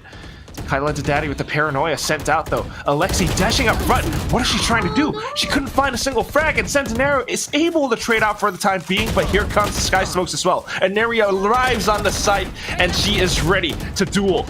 Taylor makes it a trade. Panda continues to push forward. Depressed Choco coming in now. And then the spike plant goes down. Kiki in a 1-on-2 with blast packs only available to her. Goes in to push up front. Taylor, not quite sure where she's approaching from. Doesn't see anything outside the defender spawn, and pushing through elbow confirms that she's on the other side. They finally spot her out, but they're gonna have to win on these duels, and they do it. Working together in tandem, peaking at the same time. Kiki will not be able to survive, and it's a 11-12. Wow. I slowly anticipated for this to be over, but by the time ENERII came inside of B side and then taking on the players of BABYGRR, but then seeing the utilities taking over O'Reilly on the retake, they went down one by one, and now it's already another point for BABYGRR to secure, and then the overtime is just welcome for them, and they're now evading. They're just now evading Cypher and the Trip Wars. It's not ENERII who's the problem anymore. It's just the Cypher, and now Kiki. She needs to be sure to be able to get in a kill once that play happens now. Ooh, that's exactly it. They're trying to evade it right now. They've managed to do it for the time being. Taylor making it a trade on towards Kiki. ENERII is here though, and that's another thing that they have to watch out for. Unfortunately distracted by the tripwire. Here comes ENERII! A triple kill and strut headshots back to back. Depressed Choco trying to do what she can, but unfortunately succumbing to ENERII's claws. 13-11, Honeyglazee. It ends here. The perfect combination of ENERII and Nong, Cypher and Reyna. The utilities came into play. The setups were just really dominant enough to pin down ALEXY, to pin down the Press Choco. There are multiple times that Press Choco has been really in a mess, trying to get inside of the sites, but then being tripward. That is a huge factor in which Nong will be able to pick out, get on to kill, and then the cleanup will be happening further once the info comes to play. And that's just a really strong defense being given up to our two top fraggers from O'Reilly. And I cannot really also as well deny the fact that this has been really a close of a game, close of a match. Yeah, I just, you can't believe it. You know, we've seen a lot of games throughout the day, but this one was the closest of all. And yeah, I mean, call it fate or happenstance, or maybe it's scripted. I don't know, but Nong plus ENERII just happened to be this duo that worked out pretty well, especially on the defensive side, given how Nong can anchor and block off certain areas of the map. That said, though, you do have to credit how ALEXY, Panda, Depressed Choco, Taylor, Centenaro managed to pull this so close. But of course, at the end of the day, it's still just an ENERII game. It's her world. We're all just living in it. I mean, you remember that one round whereby ENERII had nothing but a Guardian? I think she only had like 4 HP. She was dueling against ALEXY or something. Managed to get the headshot, and then the round's over. That's it. The moment I was just... I was already thinking about that if ever that ENERII gets in ALEXY, that there is the possibility that she can sustain herself inside of the site, going for the retake, and she was able to do it flawlessly. What a game, what a girl, what a lady over here was able to win it out for that return of the comeback, that reverse sweep for the side of O'Reilly. But then again, Quack, that is our first 2 series and the first day of FSL Valorant Showdown. What can you say for the last words here for our first day? I mean, what a perfect way to kick things off, you know? These two teams. Of course, we had Peek Me Bro versus Team WHIFF, and kind of saw how strong Polly can be. I wonder how Team WHIFF actually could play against Team O'Reilly. Again, with all these team names. But you have to love the banter between ALEXY and ENERII. You have to love the performance that they're giving us because, again, it's just how well ENERII plays this game. She is truly... I mean, I'm not even going to hold it back. She is the best player we have in this entire FSL community. Hands down. Yeah. Especially when we started off with the gravity well swimming her all the way from every duel. But then, yeah, that is going to be our conclusion, our final thoughts here into our game, here into our first day of the FSL Valorant Showdown. No more to come here in our page. Don't forget to follow the socials of FSL. And by the way, I'm Honeyglazee with the W. Together with me is Quack. See you for another day here in our showdown.